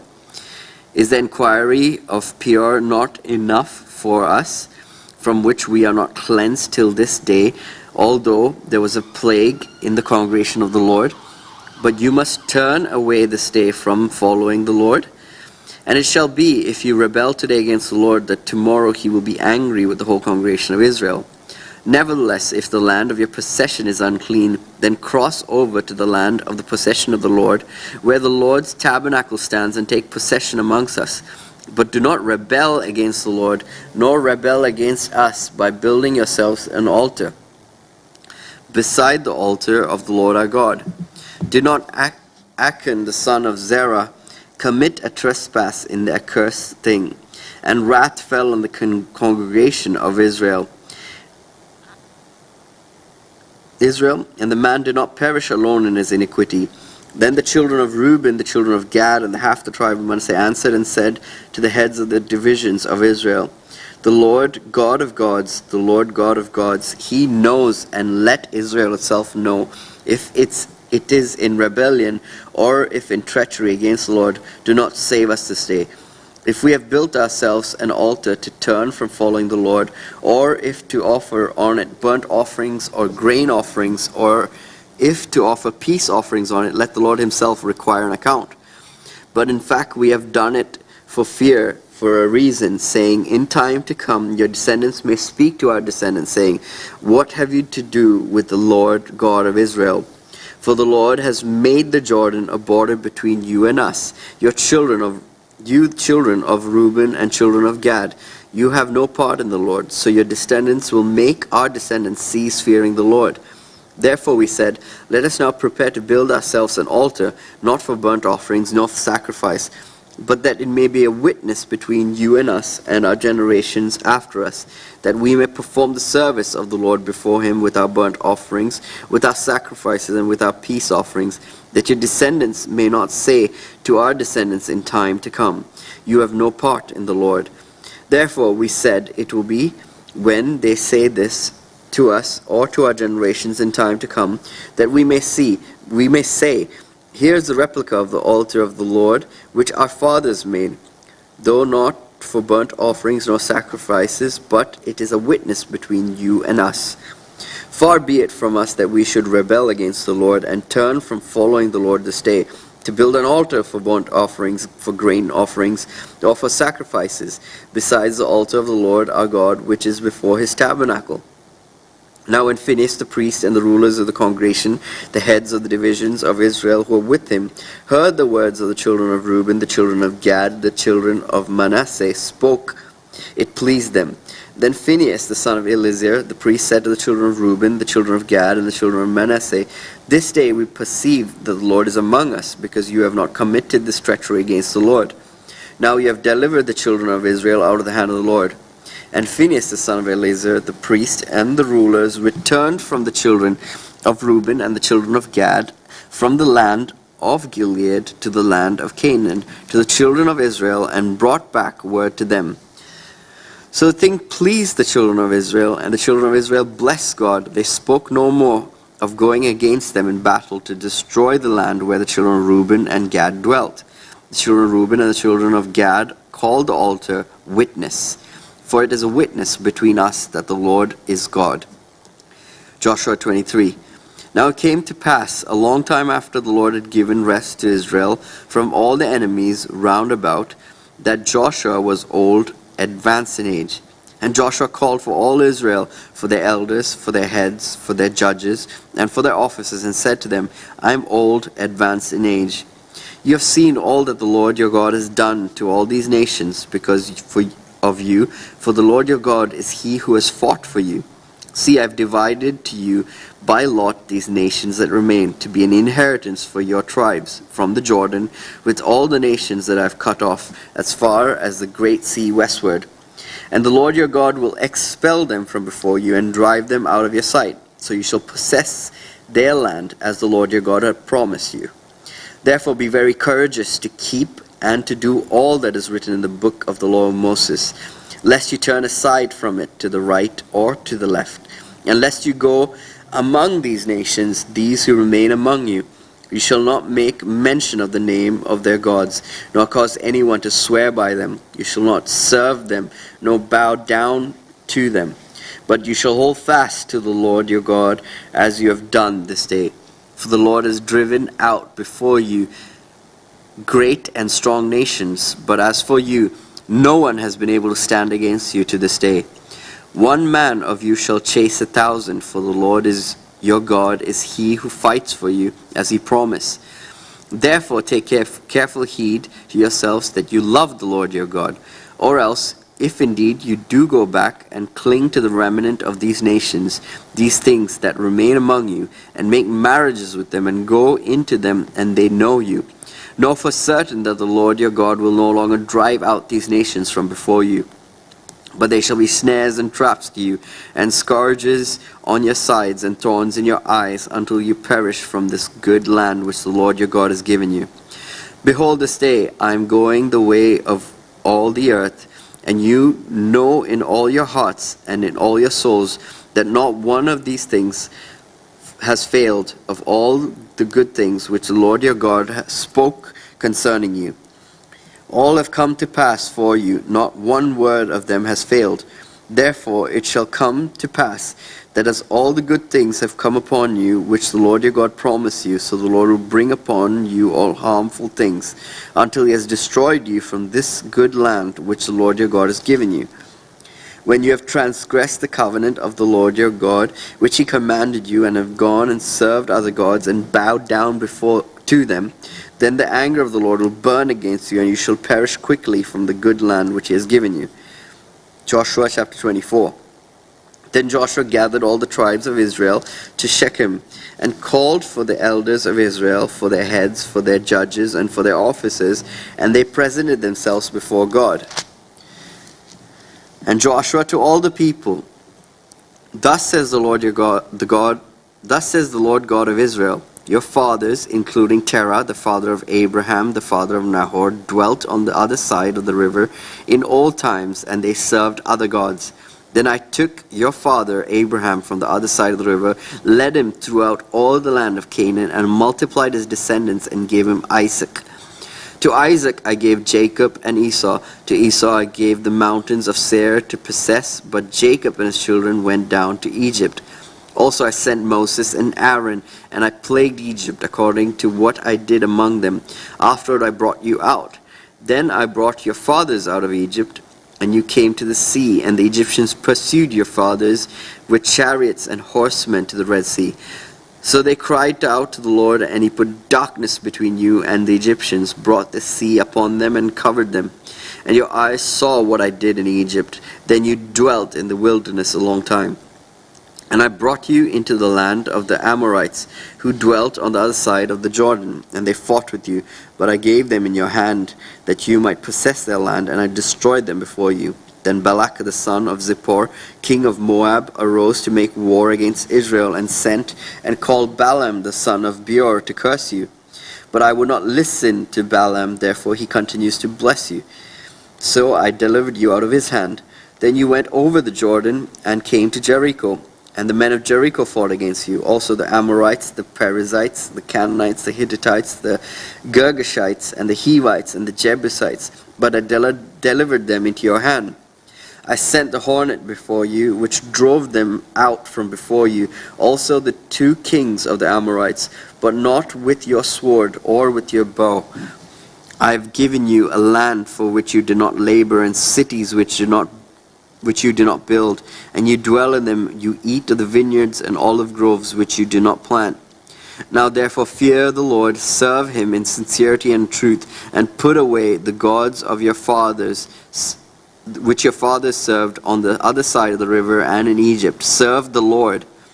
And it seems evil to you to serve the Lord. Choose for yourselves this day whom you will serve, whether the gods which your fathers served that were on the other side of the river, or the gods of the Amorites in whose land you dwell. But as for me and my house, we will serve the Lord. So the people answered and said, Far be it from us that we should forsake the Lord to serve other gods. For the Lord our God is he who brought us out of our fathers up out of the land of Egypt from the house of bondage, who did those great signs in our sight, and preserved us in all the way that we went and among all the people through whom we passed. And the Lord drove out from before us all the people, including the Amorites who dwelt in the land. We also will serve the Lord, for he is our God. But Joshua said to the people, You cannot serve the Lord, for he is a holy God. He is a jealous God. He will not forgive your transgressions nor your sins. If you forsake the Lord and serve foreign gods, then he will turn and do you harm and consume you after he has done you good. And the people said to Joshua, No, but we will serve the Lord. So Joshua said to the people, You are witness against yourselves that you have chosen the Lord for yourselves, to serve him. And they said, We are witnesses. And now therefore, he said, Put away the foreign gods which are among you, and incline your heart to the Lord God of Israel. And the people said to Joshua, The Lord our God we will serve, and his voice we will obey. So Joshua made a covenant with the people that day, and made for them a statute and an ordinance in Shechem. Then Joshua wrote these words in the book of the law of God, and he took a large stone and set it up there under the oak that was by the sanctuary of the Lord. And Joshua said to all the people, Behold, this stone shall be a witness to us, for it has heard all the words of the Lord which he spoke to us. It shall therefore be a witness to you, lest you deny your God. So Joshua let the people depart, each to his own inheritance. Now it came to pass after these things that Joshua the son of Nun, the servant of the Lord, died, being 110 years old. Joshua chapter 24, verse 30. And they buried him within the border of his inheritance at Timnath-serah, which is the mountain of Ephraim, on the north side of Mount Gash. Israel served the Lord all the days of Joshua, and all the days of the elders who outlived Joshua, who had known all the works of the Lord which he had done for Israel. The bones of Joseph, which the children of Israel had brought up out of Egypt, they buried at Shechem, in the plot of ground which Jacob had brought from the sons of Hamor and the father of Shechem for 100 pieces of silver, which had become an inheritance of the children of Joseph. And Eleazar the son of Aaron died. They buried him in a hill belonging to Phinehas his son, which is given to him in the mountains of Ephraim. Judges chapter 1. Now after the death of Joshua, it came to pass that the children of Israel asked the Lord, saying, Who shall be the first to go up for us against the Canaanites to fight against them? And the Lord said, Judah shall go up. Indeed, I have delivered the land into his hand. So Judah said to Simeon his brother, Come up with me to my allotted territory, that we may fight against the Canaanites, and I will likewise go with you to your allotted territory. And Simeon went with him.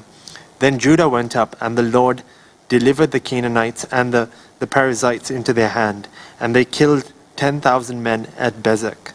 And they found Adoni-Bezek in Bezek, and fought against him, and they defeated the Canaanites and the Perizzites. Then Adoni-Bezek fled, and they pursued him and caught him and cut off his thumbs and big toes. And Adoni-Bezek said, 70 kings with their thumbs and big toes cut off used to gather scraps under my table, as I have done. So God has repaid me. Then they brought him to Jerusalem, and there he died. Now the children of Judah fought against Jerusalem and took it. They struck it with the edge of the sword and set the city on fire. And afterward the children of Judah went down to fight against the Canaanites who dwelt in the mountains in the south and in the lowland. Then Judah went against the Canaanites who dwelt in Hebron. Now the name of Hebron was formerly Kirjath Arba, and they killed Sheshai, Ahiman, and Talmai. From there they went against the inhabitants of Debir. The name of Debir was formerly Kirjath Sepher. Then Caleb said, "Whoever attacks Kirjath Sepher and takes it to him, I will give my daughter Aksha as wife." And Othniel, the son of Kenaz, Caleb's younger brother, took it. So he gave him his daughter Akhash as wife. Now it happened when she came to him that she urged him to ask her father for a field. And she dismounted from her donkey, and Caleb said to her, "What do you wish?" So she said to him, "Give me a blessing, since you have given me the land in the south. Give me also springs of water." And Caleb gave her the upper springs and the lower springs. Now the children of the Kenite, Moses' father-in-law, went up from the city of palms with the children of Judah into the wilderness of Judah, which lies in the south near Arad, and they went and dwelt among the people. And Judah went with his brother Simeon, and they attacked the Canaanites who inhabited Zaphath, and utterly destroyed it. So the name of the city was called Hormah. And Judah took Gaza with its territory, Ashkelon with its territory, Ekron with its territory. So the Lord was with Judah, and they drove out the mountaineers, but they could not drive out the inhabitants of the lowland, because they had chariots of iron. And they gave Hebron to Caleb, as Moses had said. Then he expelled from there the 3 sons of Anak. But the children of Benjamin did not drive out the Jebusites who inhabited Jerusalem. So the Jebusites dwell with the children of Benjamin in Jerusalem to this day. And the house of Joseph also went up against Bethel, and the Lord was with them. So the house of Joseph sent men to spy out Bethel. The name of the city was formerly Luz. And when the spies saw a man coming out of the city, they said to him, "Please show us the entrance to the city, and we will show you mercy." So he showed them the entrance to the city, and they struck the city with the edge of the sword. But they let the man and all his family go.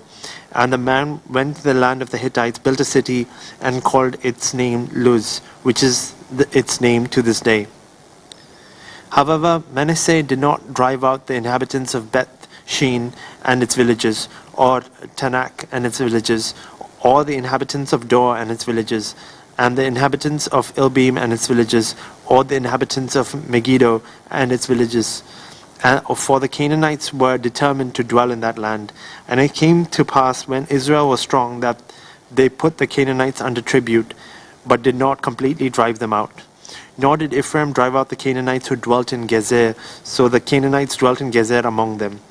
Nor did Zebulun drive out the inhabitants of Kitron, or the inhabitants of Nahalol, so the Canaanites dwelt among them, and were put under tribute. Nor did Asher drive out the inhabitants of Akko, or the inhabitants of Sidon, or of Ahlab, Akzib, Helba, Aphik, or Rehob. So that Asherites dwelt among the Canaanites, the inhabitants of the land, for they did not drive them out. Nor did Naphtali drive out the inhabitants of Beth Shemesh, or the inhabitants of Beth Anath, but they dwelt among the Canaanites, the inhabitants of the land. Nevertheless, the inhabitants of Beth Shemesh and Beth Anath were put under tribute to them. And the Amorites forced the children of Dan into the mountains, for they would not allow them to come down to the valley. And the Amorites were determined to dwell in Mount Heres in Ajalon, and in Shalbim. Yet when the strength of the house of Joseph became greater, they were put under tribute. Now the boundary of the Amorites was from the ascent of Akarabim, from Selah and upward.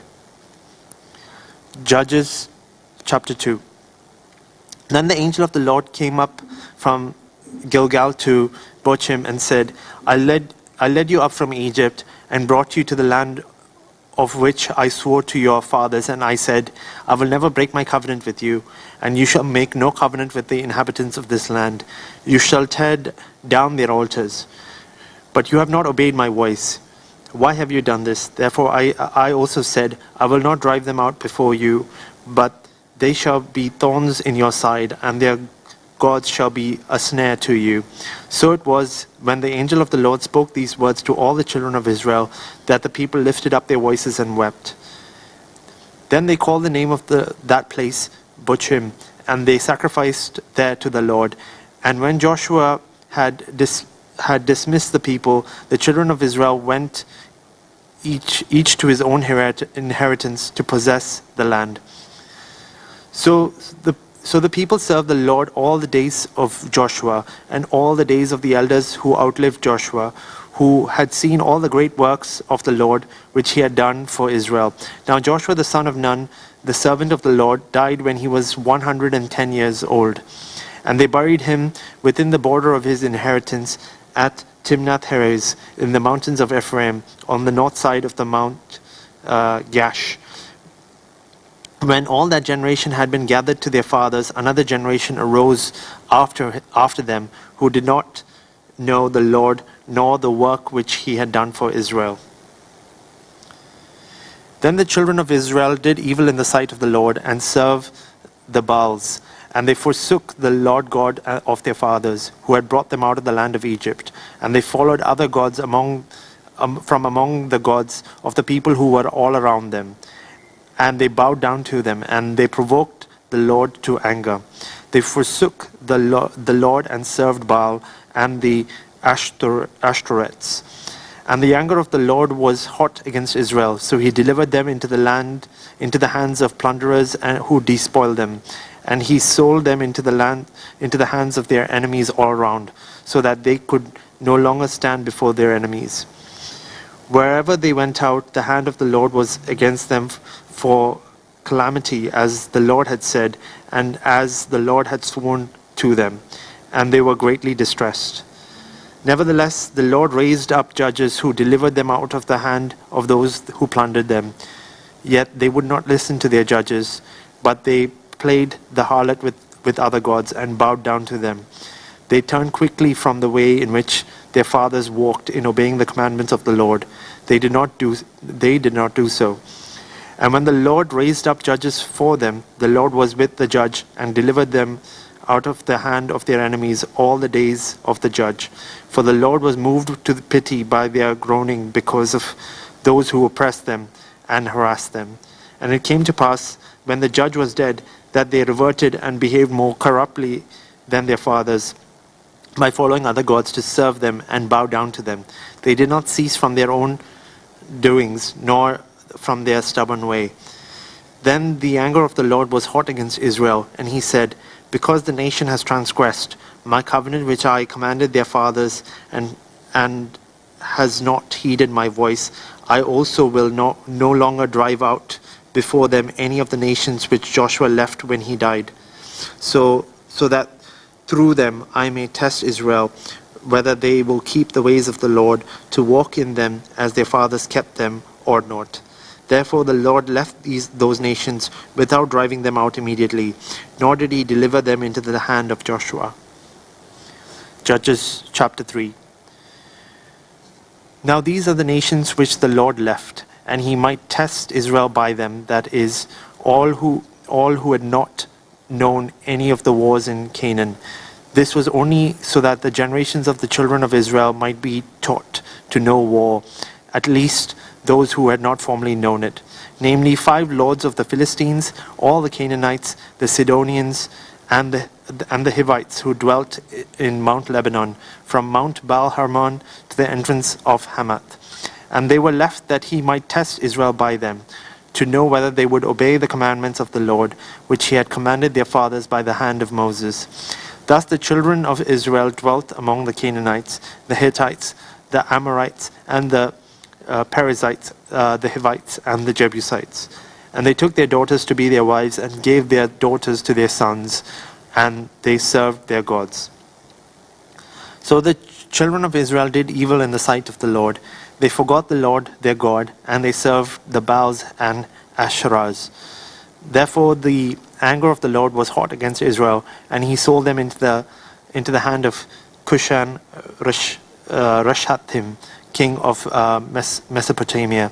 And the children of Israel served Cushan Rishathaim 8 years. When the children of Israel cried out to the Lord raised up a deliverer for the children of Israel, who delivered them. Othniel, the son of Kenaz, Caleb's younger brother, the Spirit of the Lord came upon him, and he judged Israel. He went out to war, and the Lord delivered Cushan-Rishathaim, king of Mesopotamia, into his hand, and his hand prevailed over Cushan-Rishathaim. So the land had rest for 40 years. Then Othniel, the son of Kenaz, died. And the children of Israel again did evil in the sight of the Lord. So the Lord strengthened Eglon, king of Moab, against Israel, because they had done evil in the sight of the Lord. Then he gathered to himself the people of Ammon and Amalek, went and defeated Israel, and they took possession of the city of palms. So the children of Israel served Eglon, king of Moab, 18 years. But when the children of Israel cried out to the Lord raised up a deliverer for them, Ehud, the son of Gera, the Benjamite, a left-handed man.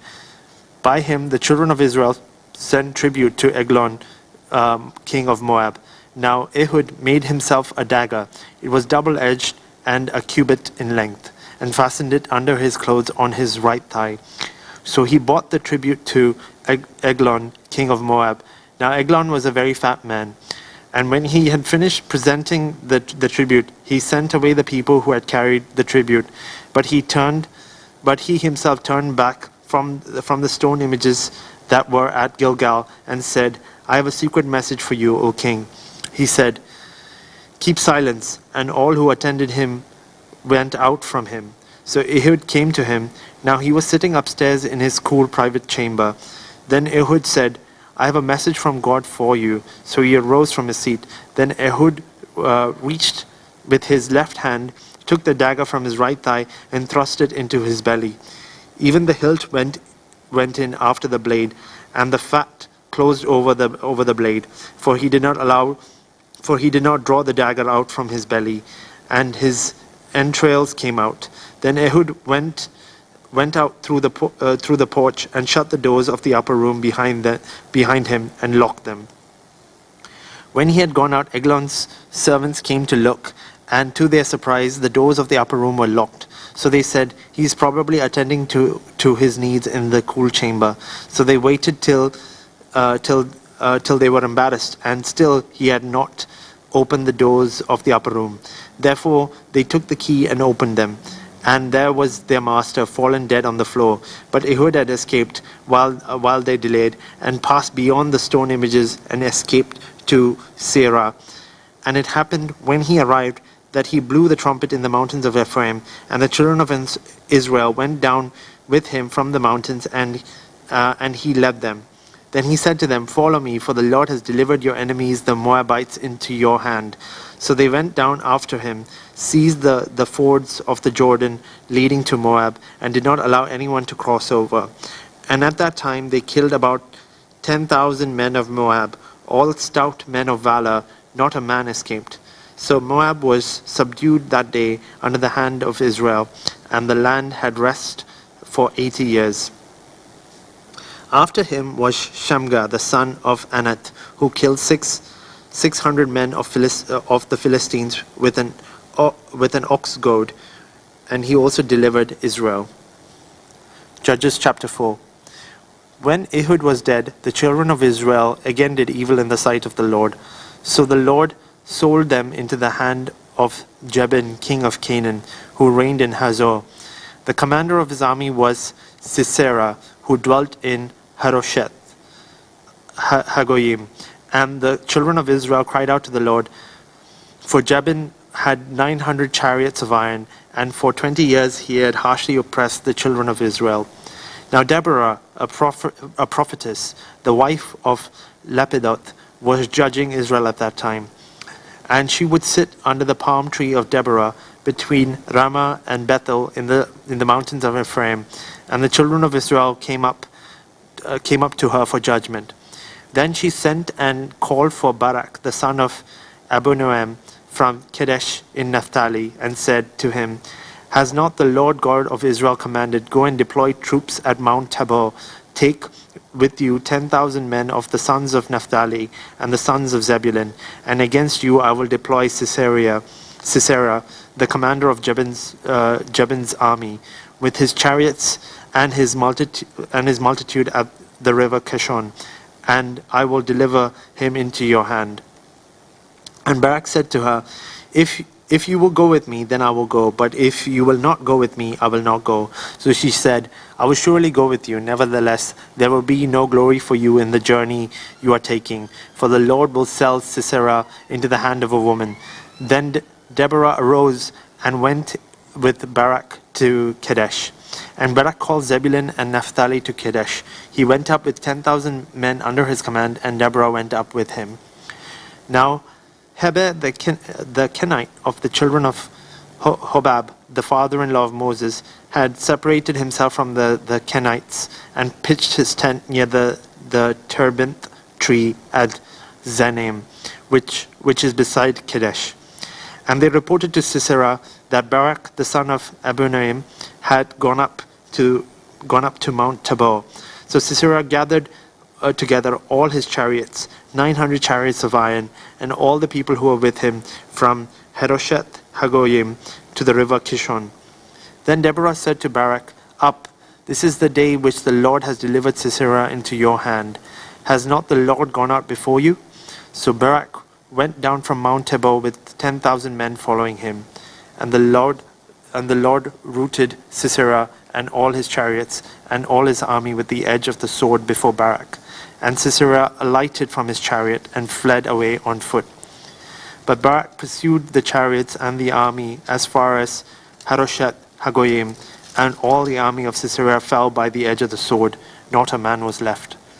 However, Sisera had fled away on foot to the tent of Jael, the wife of Heber the Kenite, for there was a peace between Jabin king of Hazor and the house of Heber the Kenite. And Jael went out to meet Sisera and said to him, Turn aside, my lord, turn aside to me, do not fear. And when he had turned aside with her into the tent, she covered him with a blanket. Then he said to her, Please give me a little water to drink, for I am thirsty. So she opened up a jug of milk, gave him a drink, and covered him.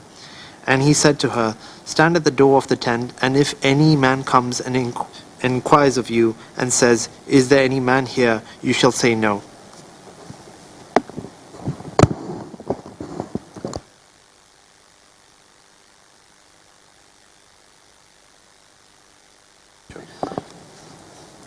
Verse 21.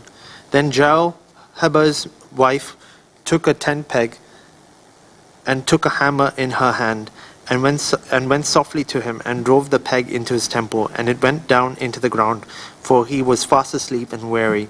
So he died. And then, as Barak pursued Sisera, Jael came out to meet him, and said to him, Come, I will show you the man whom you seek. And when he went into her tent, there lay Sisera, dead, with the peg in his temple. So on that day, God subdued Jabin king of Canaan in the presence of his children of Israel. And the hand of the children of Israel grew stronger and stronger against Jabin king of Canaan, until they had destroyed Jabin king of Canaan.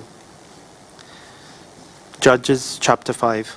Then Deborah and Barak the son of Abinoam sang on that day, saying, When leaders led in Israel, when the people willingly offer themselves, bless the Lord. Hear, O kings, give ear, O princes. I, even I, will sing to the Lord. I will sing praise to the Lord God of Israel. Lord, when you went out from Seir, when you marched from the field of Edom, the earth trembled and the heavens poured. The clouds also poured water. The mountains gushed before the Lord. This Sinai before the Lord God of Israel. In the days of Shamgar, son of Anath, in the days of Jael, the highways were deserted, and the travelers walked along the byways. Village life ceased. It ceased in Israel, until I, Deborah, arose a mother in Israel. They chose new gods. Then there was war in the gates. Not a shield or spear was seen among 40,000 in Israel. My heart is with the rulers of Israel, who offered themselves willingly with the people. Bless the Lord. Speak, you who ride on white donkeys, who sit in judges' attire, and who walk along the road. Far from the noise of the archers, among the watering places, there they shall recount the righteous acts of the Lord, the righteous acts of his villages in Israel. Then the people of the Lord shall go down to the gates. Awake, awake, Deborah, awake, awake, sing a song. Arise, Barak, and lead your captives away, O son of Abinoam. Then the survivors came down, the people against the nobles. The Lord came down for me against the mighty, for Ephraim were those whose roots were in Amalek. After you, Benjamin, with your peoples, for Mashir rulers came down. And from Zebulun, those who bear the recruiter's staff, and the princes of Issachar were with Deborah. As Issachar, so was Barak, sent into the valley under his command. Among the divisions of Reuben, there were great resolves of heart. Why did you sit among the sheepfolds to hear the pippings for the flocks? The divisions of Reuben have great searchings of heart.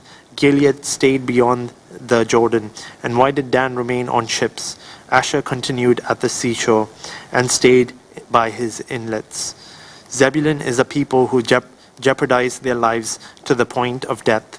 Naphtali also on the heights of the battlefield. The king came and fought. Then the kings of Canaan fought in Tanakh by the waters of Megiddo. They took no spoils of silver. They fought from the heavens. The stars from their courses fought against Sisera. The torrent of Kishon swept them away. The ancient torrent, the torrent of Kishon. O my soul, march on in strength. Then the horses' hooves pounded, the galloping of his steeds. Curse Meroz, said the angel of the Lord. Curse its inhabitants bitterly, because they did not come to the help of the Lord, to the help of the Lord against the mighty. Most blessed among women is Jael, the wife of Heber the Kenite. Blessed is she amongst women in tents. He asked for water, she gave milk. She brought out cream in a lordly bowl. She stretched her hand to the tent peg, her right hand to the workman's hammer. She pounded Sisera, she pierced his head, she split and struck through his temple. At her feet he sank, he fell, he lay still. At her feet he sank, he fell. Where he sank, there he fell dead. The mother of Sisera looked through the window and cried out through the lattice. Why is his chariot so long in coming? Why tarries the clatter of his chariots? Her wisest ladies answered her. Yes, she answered herself. Are they not finding and dividing the spoil? To every man a girl or two. For Sisera, plunder of dyed garments, plunder of garments embroidered and dyed. 2 pieces of dyed embroidery for the neck of the looter. Thus let all your enemies perish, O Lord, but let those who love him be like the sun, when it comes out in full strength. So the land had rest for 40 years. Judges chapter 6. Then the children of Israel did evil in the sight of the Lord. So the Lord delivered them into the hand of Midian for 7 years. And the hand of Midian prevailed against Israel because of the Midianites. The children of Israel made for themselves the dens, the caves, and the strongholds which are in the mountains. So it was whenever Israel had sown, Midianites would come up. Also Amalekites and the people of the east would come up against them. Then they would encamp against them and destroy the produce of the earth as far as Gaza, and leave no sustenance for Israel, neither sheep, nor ox, nor donkey. For they would come up with their livestock and their tents, coming in as numerous as locusts. Both they had their camels were without number, and they would enter the land to destroy it. So Israel was greatly impoverished because of the Midianites, and the children of Israel cried out to the Lord. And it came to pass, when the children of Israel cried out to the Lord because of the Midianites, that the Lord sent a prophet to the children of Israel, who said to them, Thus says the Lord God of Israel, I brought you from Egypt and brought you out of the house of bondage. And I delivered you out of the hand of the Egyptians, and out of the hand of all who oppressed you, and drove them out before you, and gave you their land. Also I said to you, I am the Lord your God. Do not fear the gods of the Amorites, in whose land you dwell, but you have not obeyed my voice. Now the angel of the Lord came and sat under the terebinth tree which was in Ophrah, which belonged to Joash the Abezrite, while his son Gideon threshed wheat in the winepress in order to hide it from the Midians.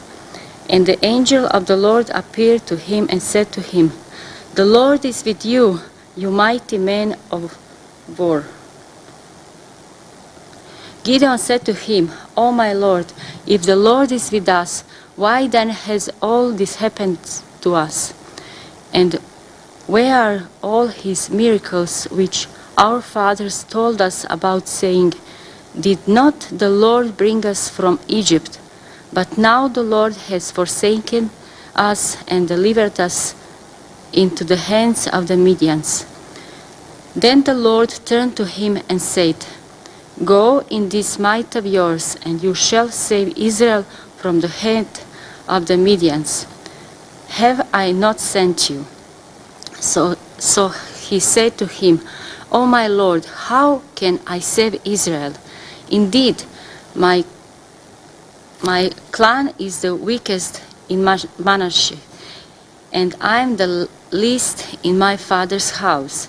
And the Lord said to him, Surely I will be with you, and you shall defeat the Midians as one man. Then he said to him, If now I have found favor in your sight, then show me a sign that is you who talk with me. Do not depart from here, I pray, until I come to you and bring out my offering and set it before you. And he said, I will wait until you come back. So Gideon went prepared a young goat and unleavened bread from an ephah of flour. The meat he put in a basket, and he put the broth in a pot, and he brought them out to him under the terebinth tree and presented them. The angel of the God said to him, Take the meat and the unleavened bread and lay them on this rock and pour out the broth. And he did so. Then the angel of the Lord put out the end of the staff that was in his hand and touched the meat and the unleavened bread. And fire rose out of the rock and consumed the meat and the unleavened bread. And the angel of the Lord departed out of his sight. Now Gideon perceived that he was the angel of the Lord. So Gideon said, Alas, O Lord God, for I have seen the angel of the Lord face to face. Then the Lord said to him, Peace be with you. Do not fear, you shall not die. So Gideon built an altar there to the Lord and called it, The Lord is Peace. To this day it is still in Ophrah of Abezrites. Now it came to pass that the same night the Lord said to him, Take my father's young bull, the second bull of 7 years old, and tear down the altar of Baal that your father has, and cut down the wooden image that is beside it, and build an altar to the Lord your God on top of this rock in the proper arrangement, and take the second bull and offer a burnt sacrifice with the wood of the image which you shall cut down. So Gideon took 10 men from among his servants and did as the Lord had said to him. But because he feared his father's household, and the men of the city too much to do it by the day, he did it by night.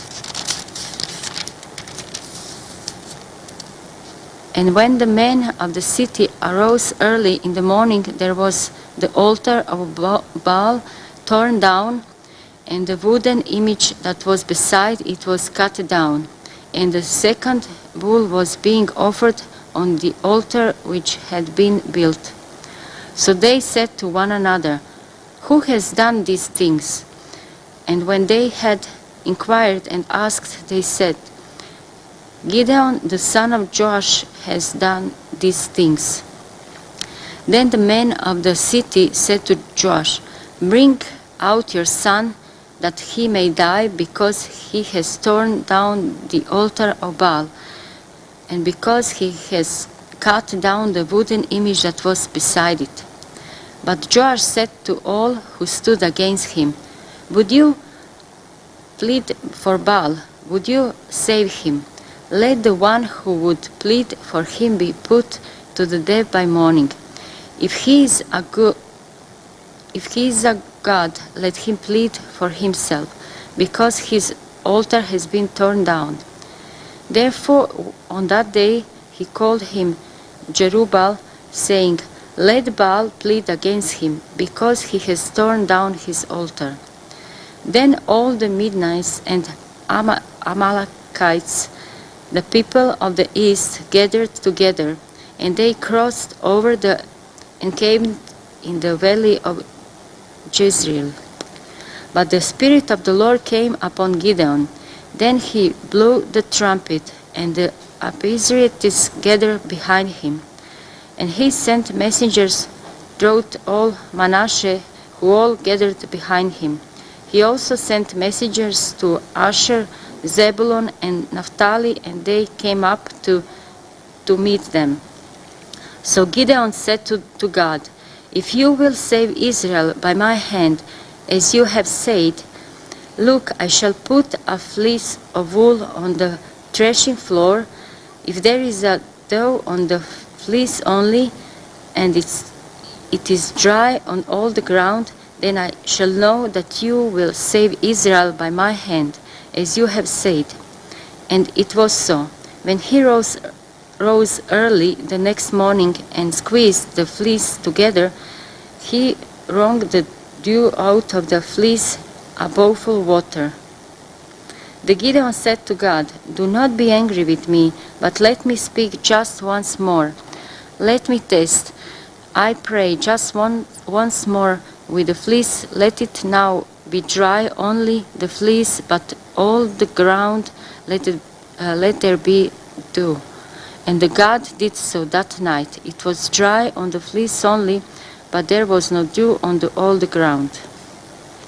Then Jerubbaal, that is Gideon, and all the people who were with him rose early and encamped beside the well of Harod, so that the camp of the Midians was on the north side of them by the hill of Moreh in the valley. And the Lord said to Gideon, "The people who are with you are too many for me to give the Midians into their hands, lest Israel claim glory for itself against me, saying, 'My own hand has saved me.' Now therefore proclaim in the hearing of the people, saying, 'Whoever is fearful and afraid, let him turn and depart at once from Mount Gilead.' And 22,000 of the people returned, and 10,000 remained. But the Lord said to Gideon, "The people are still too many. Bring them down to the water, and I will test them for you there. Then it will be that of whom I say to you, 'This is one shall go with you,' the same shall go with you, and whomever I say to you, 'This is one shall not go with you,' the same shall not go." So he brought the people down to the water. And the Lord said to Gideon, "Everyone who laps from the water with his tongue, as a dog laps, you shall set apart by himself. Likewise, everyone who gets down on knees to drink. And the number of those who lapped, putting their hand to their mouth, was 300 men. But all the rest of the people got down on their knees to drink water. Then the Lord said to Gideon, "By the 300 men who lapped I will save you, and deliver the Midians into your hand. Let all the other people go, every man to his place." So the people took provisions and their trumpets in their hands, and he sent away all the rest of Israel, every man to his tent, and retained those 300 men. Now the camp of Midian was below him in the valley. It happened on the same night that the Lord said to him, "Arise, go down against the camp, for I have delivered it into your hand. But if you are afraid to go down, go to the camp with Purah your servant, and you shall hear what they say. And after your hands shall be strengthened to go down against the camp." Then he went down with Purah his servant to the outpost of the armed men who were in the camp. Now the Midians and Amalekites, all the people of the east, were lying in the valley as numerous of locusts, and their camels were without number, and they sat by the seashore in multitude. And when Gideon had come, there was a man telling a dream to his companion. He said, I have had a dream. To my surprise, a loaf of barley bread tumbled into the camp of Midian. It came to a tent and struck it so that it fell and overturned, and the tent collapsed. Then his companion answered and said, "This is nothing else but the sword of Gideon, the son of Joash, a man of Israel. Into his hand God has delivered Midian and the whole camp." And so it was when Gideon heard the telling of the dream and its interpretation that he worshipped. He returned to the camp of Israel and said, "Arise, for the Lord has delivered the camp of Midian into your hand." Then he divided the 300 men into 3 companions, and he put a trumpet into every man's hand, with empty pitchers and torches inside the pitchers. And he said to him, "Look at me, and do likewise. Watch, and when I come to the edge of the camp, you shall do as I do." When I blow the trumpet, I and all who are with me, then you also blow the trumpet on every side of the whole camp, and say, "The sword of the Lord and of Gideon." So Gideon and the 100 men who were with him came to the outpost of the camp at the beginning of the middle watch, just as they had posted the watch, and they blew the trumpets and broke the pitchers that were in their hands. Then the 3 companies blew the trumpets and broke the pitchers. They held the torches in their left hands and the trumpets in their right hands for blowing, and they cried, "The sword of the Lord and of Gideon." And every man stood in his place all around the camp, and the whole army ran and cried out and fled. When the 300 blew the trumpets, the Lord set every man's sword against his companion throughout the whole camp, and the army fled to Beth Acacia toward Sererah, as far as the border of Abel Meholah by Tabbath. And the men of Israel gathered together from Naphtali, Asher, and all Manasseh, and pursued the Midianites. Then Gideon sent messengers throughout all the mountains of Ephraim, saying, "Come down against the Midianites, and seize from them the watering places as far as Beth-barah and the Jordan." Then all the men of Ephraim gathered together, and seized the watering places as far as Beth-barah and the Jordan. And they captured 2 princes of the Midianites, Oreb and Zeb. They killed Oreb at the rock of Oreb, and Zeb they killed at the winepress of Zeb. They pursued Midian and brought the heads of Oreb and Zeb to Gideon on the other side of the Jordan. Now the men of Ephraim said to him, "Why have you done this to us by not calling us when you went to fight with the Midianites?" And they reprimanded him sharply. So he said to them, "What have I done now in comparison with you? Is not the gleaning of the grapes of Ephraim better than the vintage of Abiezer? God has delivered into your hands the princes of Midian, Oreb, and Zeb. And what was I able to do in comparison with you?" Then their anger towards him subsided when he said that. When Gideon came to Jordan, he and the 300 men who were with him crossed over, exhausted but still in pursuit. Then he said to the men of Succoth, "Please give loaves of bread to the people who follow me, for they are exhausted, and I am pursuing Zebah and Zalmunna, kings of Midian." And the leaders of Succoth said, "Are the hands of Zebah and Zalmunna now in your hand, that we should give bread to your army?" So Gideon said, "For this cause, when the Lord has delivered Zebah and Zalmunna into my hand, then I will tear your flesh with the thorns of the wilderness and with briars." Then he went up from there to Penuel and spoke to them in the same way. And the men of Penuel answered him as the men of Succoth had answered. So he also spoke to the men of Penuel, saying, "When I come back in peace, I will tear down this tower." When Zebah and Zalmunna were at Carchor, and their armies with them, about 15,000, all who were left of all the army of the people of the east, for 120,000 men who drew the sword had fallen. Then Gideon went up by the road of those who dwell in tents on the east of Nobah and Jogbehah, and he attacked the army while the camp fell secure. When Zebah and Zalmunna fled, he pursued them, and he took the 2 kings of Midian, Zebah and Zalmunna, and routed the whole army. Then Gideon the son of Joash returned from battle from the ascent of Heres. And he caught a young man of the men of Succoth and interrogated him. And he wrote down for him the leaders of Succoth and its elders, 77 men. Then he came to the men of Succoth and said, "Here are Zebah and Zalmunna, about whom you ridicule me, saying, 'Are the hands of Zebah and Zalmunna now in your hand, that we should give bread to your weary men?' And he took the elders of the city and thorns of the wilderness and briars, and with them he taught the men of Succoth. Then he tore down the tower of Penuel and killed the men of the city. And he said to Zebah and Zalmunna, 'What kind of men were they whom you killed at Tabor?' So they answered, 'As you are, so were they. Each one resembled the son of a king.' Then he said, 'They were my brothers, the sons of my mother.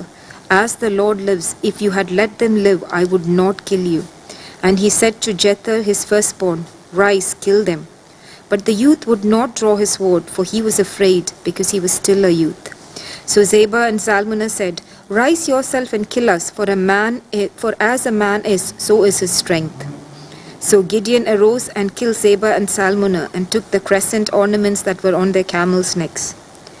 Then the men of Israel said to Gideon, 'Rule over us, both you and your son, and your grandson also, for you have delivered us from the hand of Midian.' But Gideon said to them, 'I will not rule over you, nor shall my son rule over you. The Lord shall rule over you.' Then Gideon said to them, 'I would like to make a request of you, that each of you would give me the earrings from his plunder.' For they had golden earrings, because they were Ishmaelites.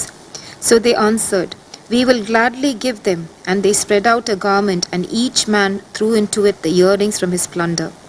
Now the weight of the gold earrings that he requested was 1,700 shekels of gold, besides the crescent ornaments, pendants, and purple robes which were on the kings of Midian, and besides the chains that were around their camels' necks. Then Gideon made it into an ephod, and set it up in a city, Ophrah. And all Israel played the harlot with it there. It became a snare to Gideon and to his house. Thus Midian was subdued before the children of Israel, so that they lifted their heads no more. And the country was quiet for 40 years in the days of Gideon. Then Jerubbaal the son of Joash went and dwelt in his own house. Gideon had 70 sons who were his own offspring, for he had many wives. And his concubine who was in Shechem also bore him a son, whose name he called Abimelech. Now Gideon, the son of Joash, died at a good old age, and was buried in the tomb of Joash his father, in Ophrah of the Abiezrites. So it was, as soon as Gideon was dead, that the children of Israel again played the harlot with the Baals, and made Baal-berith their god. Thus the children of Israel did not remember the Lord their God, who had delivered them from the hands of all their enemies on every side. Nor did they show kindness to the house of Jerubbaal, in accordance with the good he had done for Israel. Then Abimelech the son of Jerubbaal went to Shechem, to his mother's brothers, and spoke with them and with all the family of the house of his mother's father, saying, Please speak in the hearing of all the men of Shechem, which is better for you, that all 70 of the sons of Jerubbaal reign over you, or that one reign over you? Remember that I am your own flesh and bone. And his mother's brothers spoke all these words concerning him in the hearing of all the men of Shechem, and their heart was inclined to follow Abimelech, for they said, He is our brother. So they gave him 70 shekels of silver from the temple of Baal-berith, with which Abimelech hired worthless and reckless men, and they followed him. Then he went to his father's house at Ophrah and killed his brothers, the 70 sons of Jerubbaal, on one stone. But Jotham, the youngest son of Jerubbaal, was left, because he hid himself. And all the men of Shechem gathered together, all of Beth Millo, and they went and made Abimelech king beside the terebinth tree at the pillars that was in Shechem. Now when they told Jotham, he went and stood on top of Mount Gerizim, and lifted his voice and cried out, and he said to them, Listen to me, you men of Shechem, that God may listen to you. The tree once went forth to anoint a king over them, and they said to the olive tree, Reign over us. But the olive tree said to them, Should I cease giving my oil, with which they honor God and men, and go to sway over trees? Then the tree said to the fig tree, You come and reign over us. But the fig tree said to them, Should I cease my sweetness and my good fruit, and go to sway over trees? Then the tree said to the vine, You come and reign over us. But the vine said to them, Should I cease my new wine, which cheers both God and men, and go to sway over your trees? Then all the trees said to the bramble, You come and reign over us. And the bramble said to the trees, If in truth you anoint me as king over you, then come and take shelter in my shade. But if not, let fire come out of the bramble, and devour the cedars of Lebanon. Now therefore, if you have acted in truth and sincerity in making Abimelech king, and if you have dealt well with Jerubbaal and his house, and have done to him as he deserves, for my father fought for you, risked his life, and delivered you out of the hand of Midian. But you have risen up against my father's house this day, and killed his 70 sons on one stone, and made Abimelech, the son of his female servant, king over the men of Shechem, because he is your brother. If then you have acted in truth and sincerity with Jerubbaal and with his house this day, then rejoice in Abimelech, and let him also rejoice in you. But if not, let fire come from Abimelech and devour the men of Shechem and Beth Millo, and let fire come from the men of Shechem and from Beth Millo and devour Abimelech. And Jotham ran away and fled, and he went to Beer and dwelt there for fear of Abimelech and his brothers. After Abimelech had reigned over Israel 3 years, God sent a spirit of ill will between Abimelech and the men of Shechem, and the men of Shechem dealt treacherously with Abimelech, that the crime done to the 70 sons of Jerubbaal might be settled, and their blood be laid on Abimelech their brother, who killed them, and on the men of Shechem, who aided in the killing of his brothers. And the men of Shechem set men in ambush against him on the tops of the mountains, and they robbed all who passed by them along that way, and it was told Abimelech. Now Gal, the son of Ebed, came with his brothers and went over to Shechem, and the men of Shechem put their confidence in him. So they went out into the fields, and gathered grapes from their vineyards, and trod them, and made merry.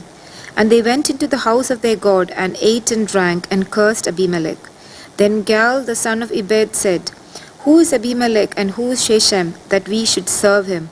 Is he not the son of Jerubbaal, and is he not Zebul his officer? Serve the men of Hamor, the father of Shechem, but why should we serve him? If only this people were under my authority, then I would remove Abimelech.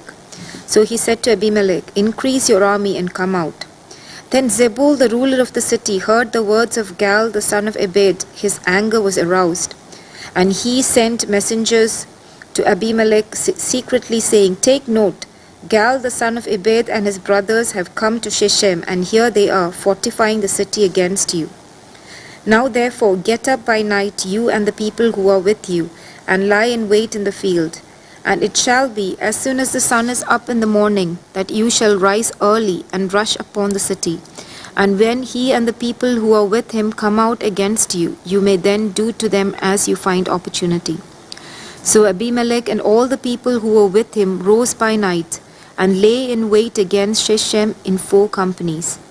When Gal, the son of Ebed, went out and stood in the entrance to the city gate, Abimelech and the people who were with him rose from lying in wait.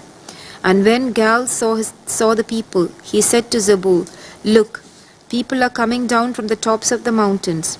But Zebul said to him, you see the shadows of the mountains as if they were men. So Gal spoke again and said, see, people are coming down from the center of the land, and another company is coming from the diviner's terebinth tree. Then Zebul said to him, where indeed is your mouth now, with which you said, who is Abimelech, that we should serve him? Are not these people whom you despised? Go out, if you will, and fight with them now. So Gal went out, leading the men of Shechem, and fought with Abimelech.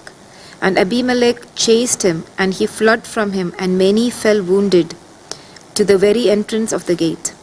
Then Abimelech dwelt at Arumah, and Zebul drove out Gal and his brothers, so they would not dwell in Shechem. And it came out on the next day that the people went out into the field, and they told Abimelech. So he took his people, divided them into 3 companies, and lay in wait in the field. And he looked, and there were the people coming out of the city, and he rose against them and attacked them. Then Abimelech and the company that was with him rushed forward, and stood at the entrance of the gate of the city, and the other 2 companies rushed upon all who were in the fields and killed them. So Abimelech fought against the city all that day. He took the city and killed the people who were in it, and he demolished the city and sowed it with salt. Now when all the men of the tower of Shechem had heard that, they entered the stronghold of the temple of the god Berith. And it was told Abimelech that all the men of the tower of Shechem were gathered together. Then Abimelech went up to Mount Zalmon, and he and all the people who were with him. And Abimelech took an axe in his hand, and cut down a bough from the trees, and took it and laid it on his shoulder. Then he said to the people who were with him, what you have seen me do, make haste and do as I have done.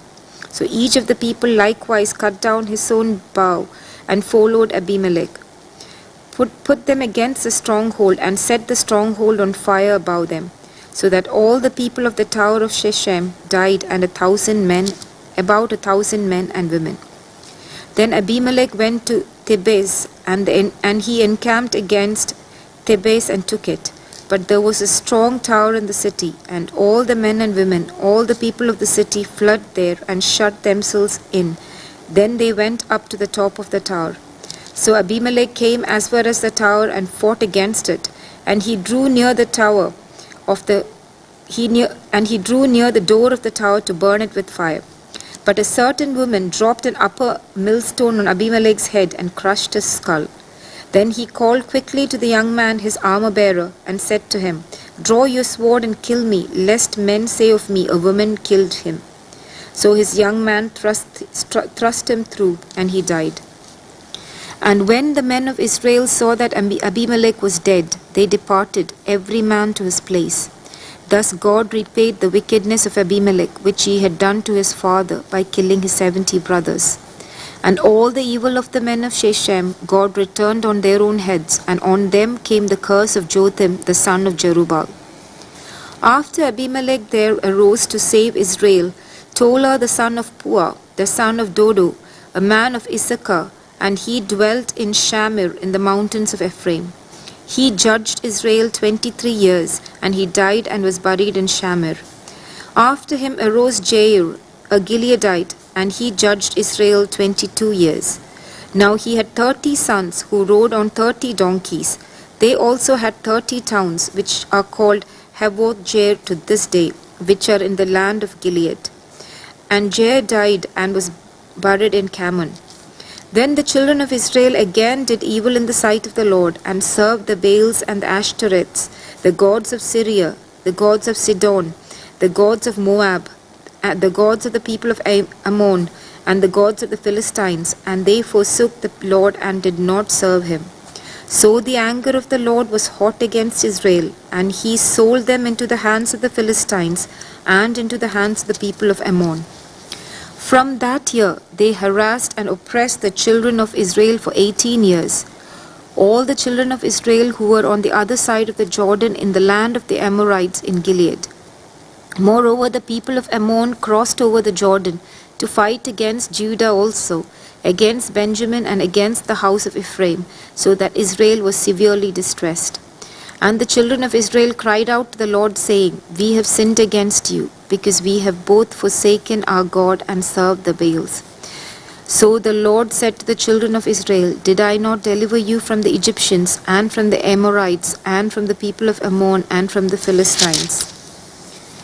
Also the Sidonians and the Amalekites and the Maonites oppressed you, and you cried out to me, and I delivered you from their hand. Yet you have forsaken me and served other gods. Therefore I will deliver you no more. Go and cry out to the gods which you have chosen. Let them deliver you in your time of distress. And the children of Israel said to the Lord, We have sinned. Do to us whatever seems best to you. Only deliver us this day, we pray. So they put away the foreign gods from among them and served the Lord. And his soul could no longer endure the misery of Israel. Then the people of Ammon gathered together and encamped in Gilead. And the children of Israel assembled together and encamped in Mizpah. And the people, the leaders of Gilead, said to one another, Who is the man who will begin the fight against the people of Ammon? He shall be head over all the inhabitants of Gilead. Now Jephthah the Gileadite was a mighty man of valor, but he was the son of a harlot, and Gilead begot Jephthah. Gilead's wife bore sons, and when his wife's sons grew up, they drove Jephthah out and said to him, You shall have no inheritance in our father's house, for you are the son of another woman.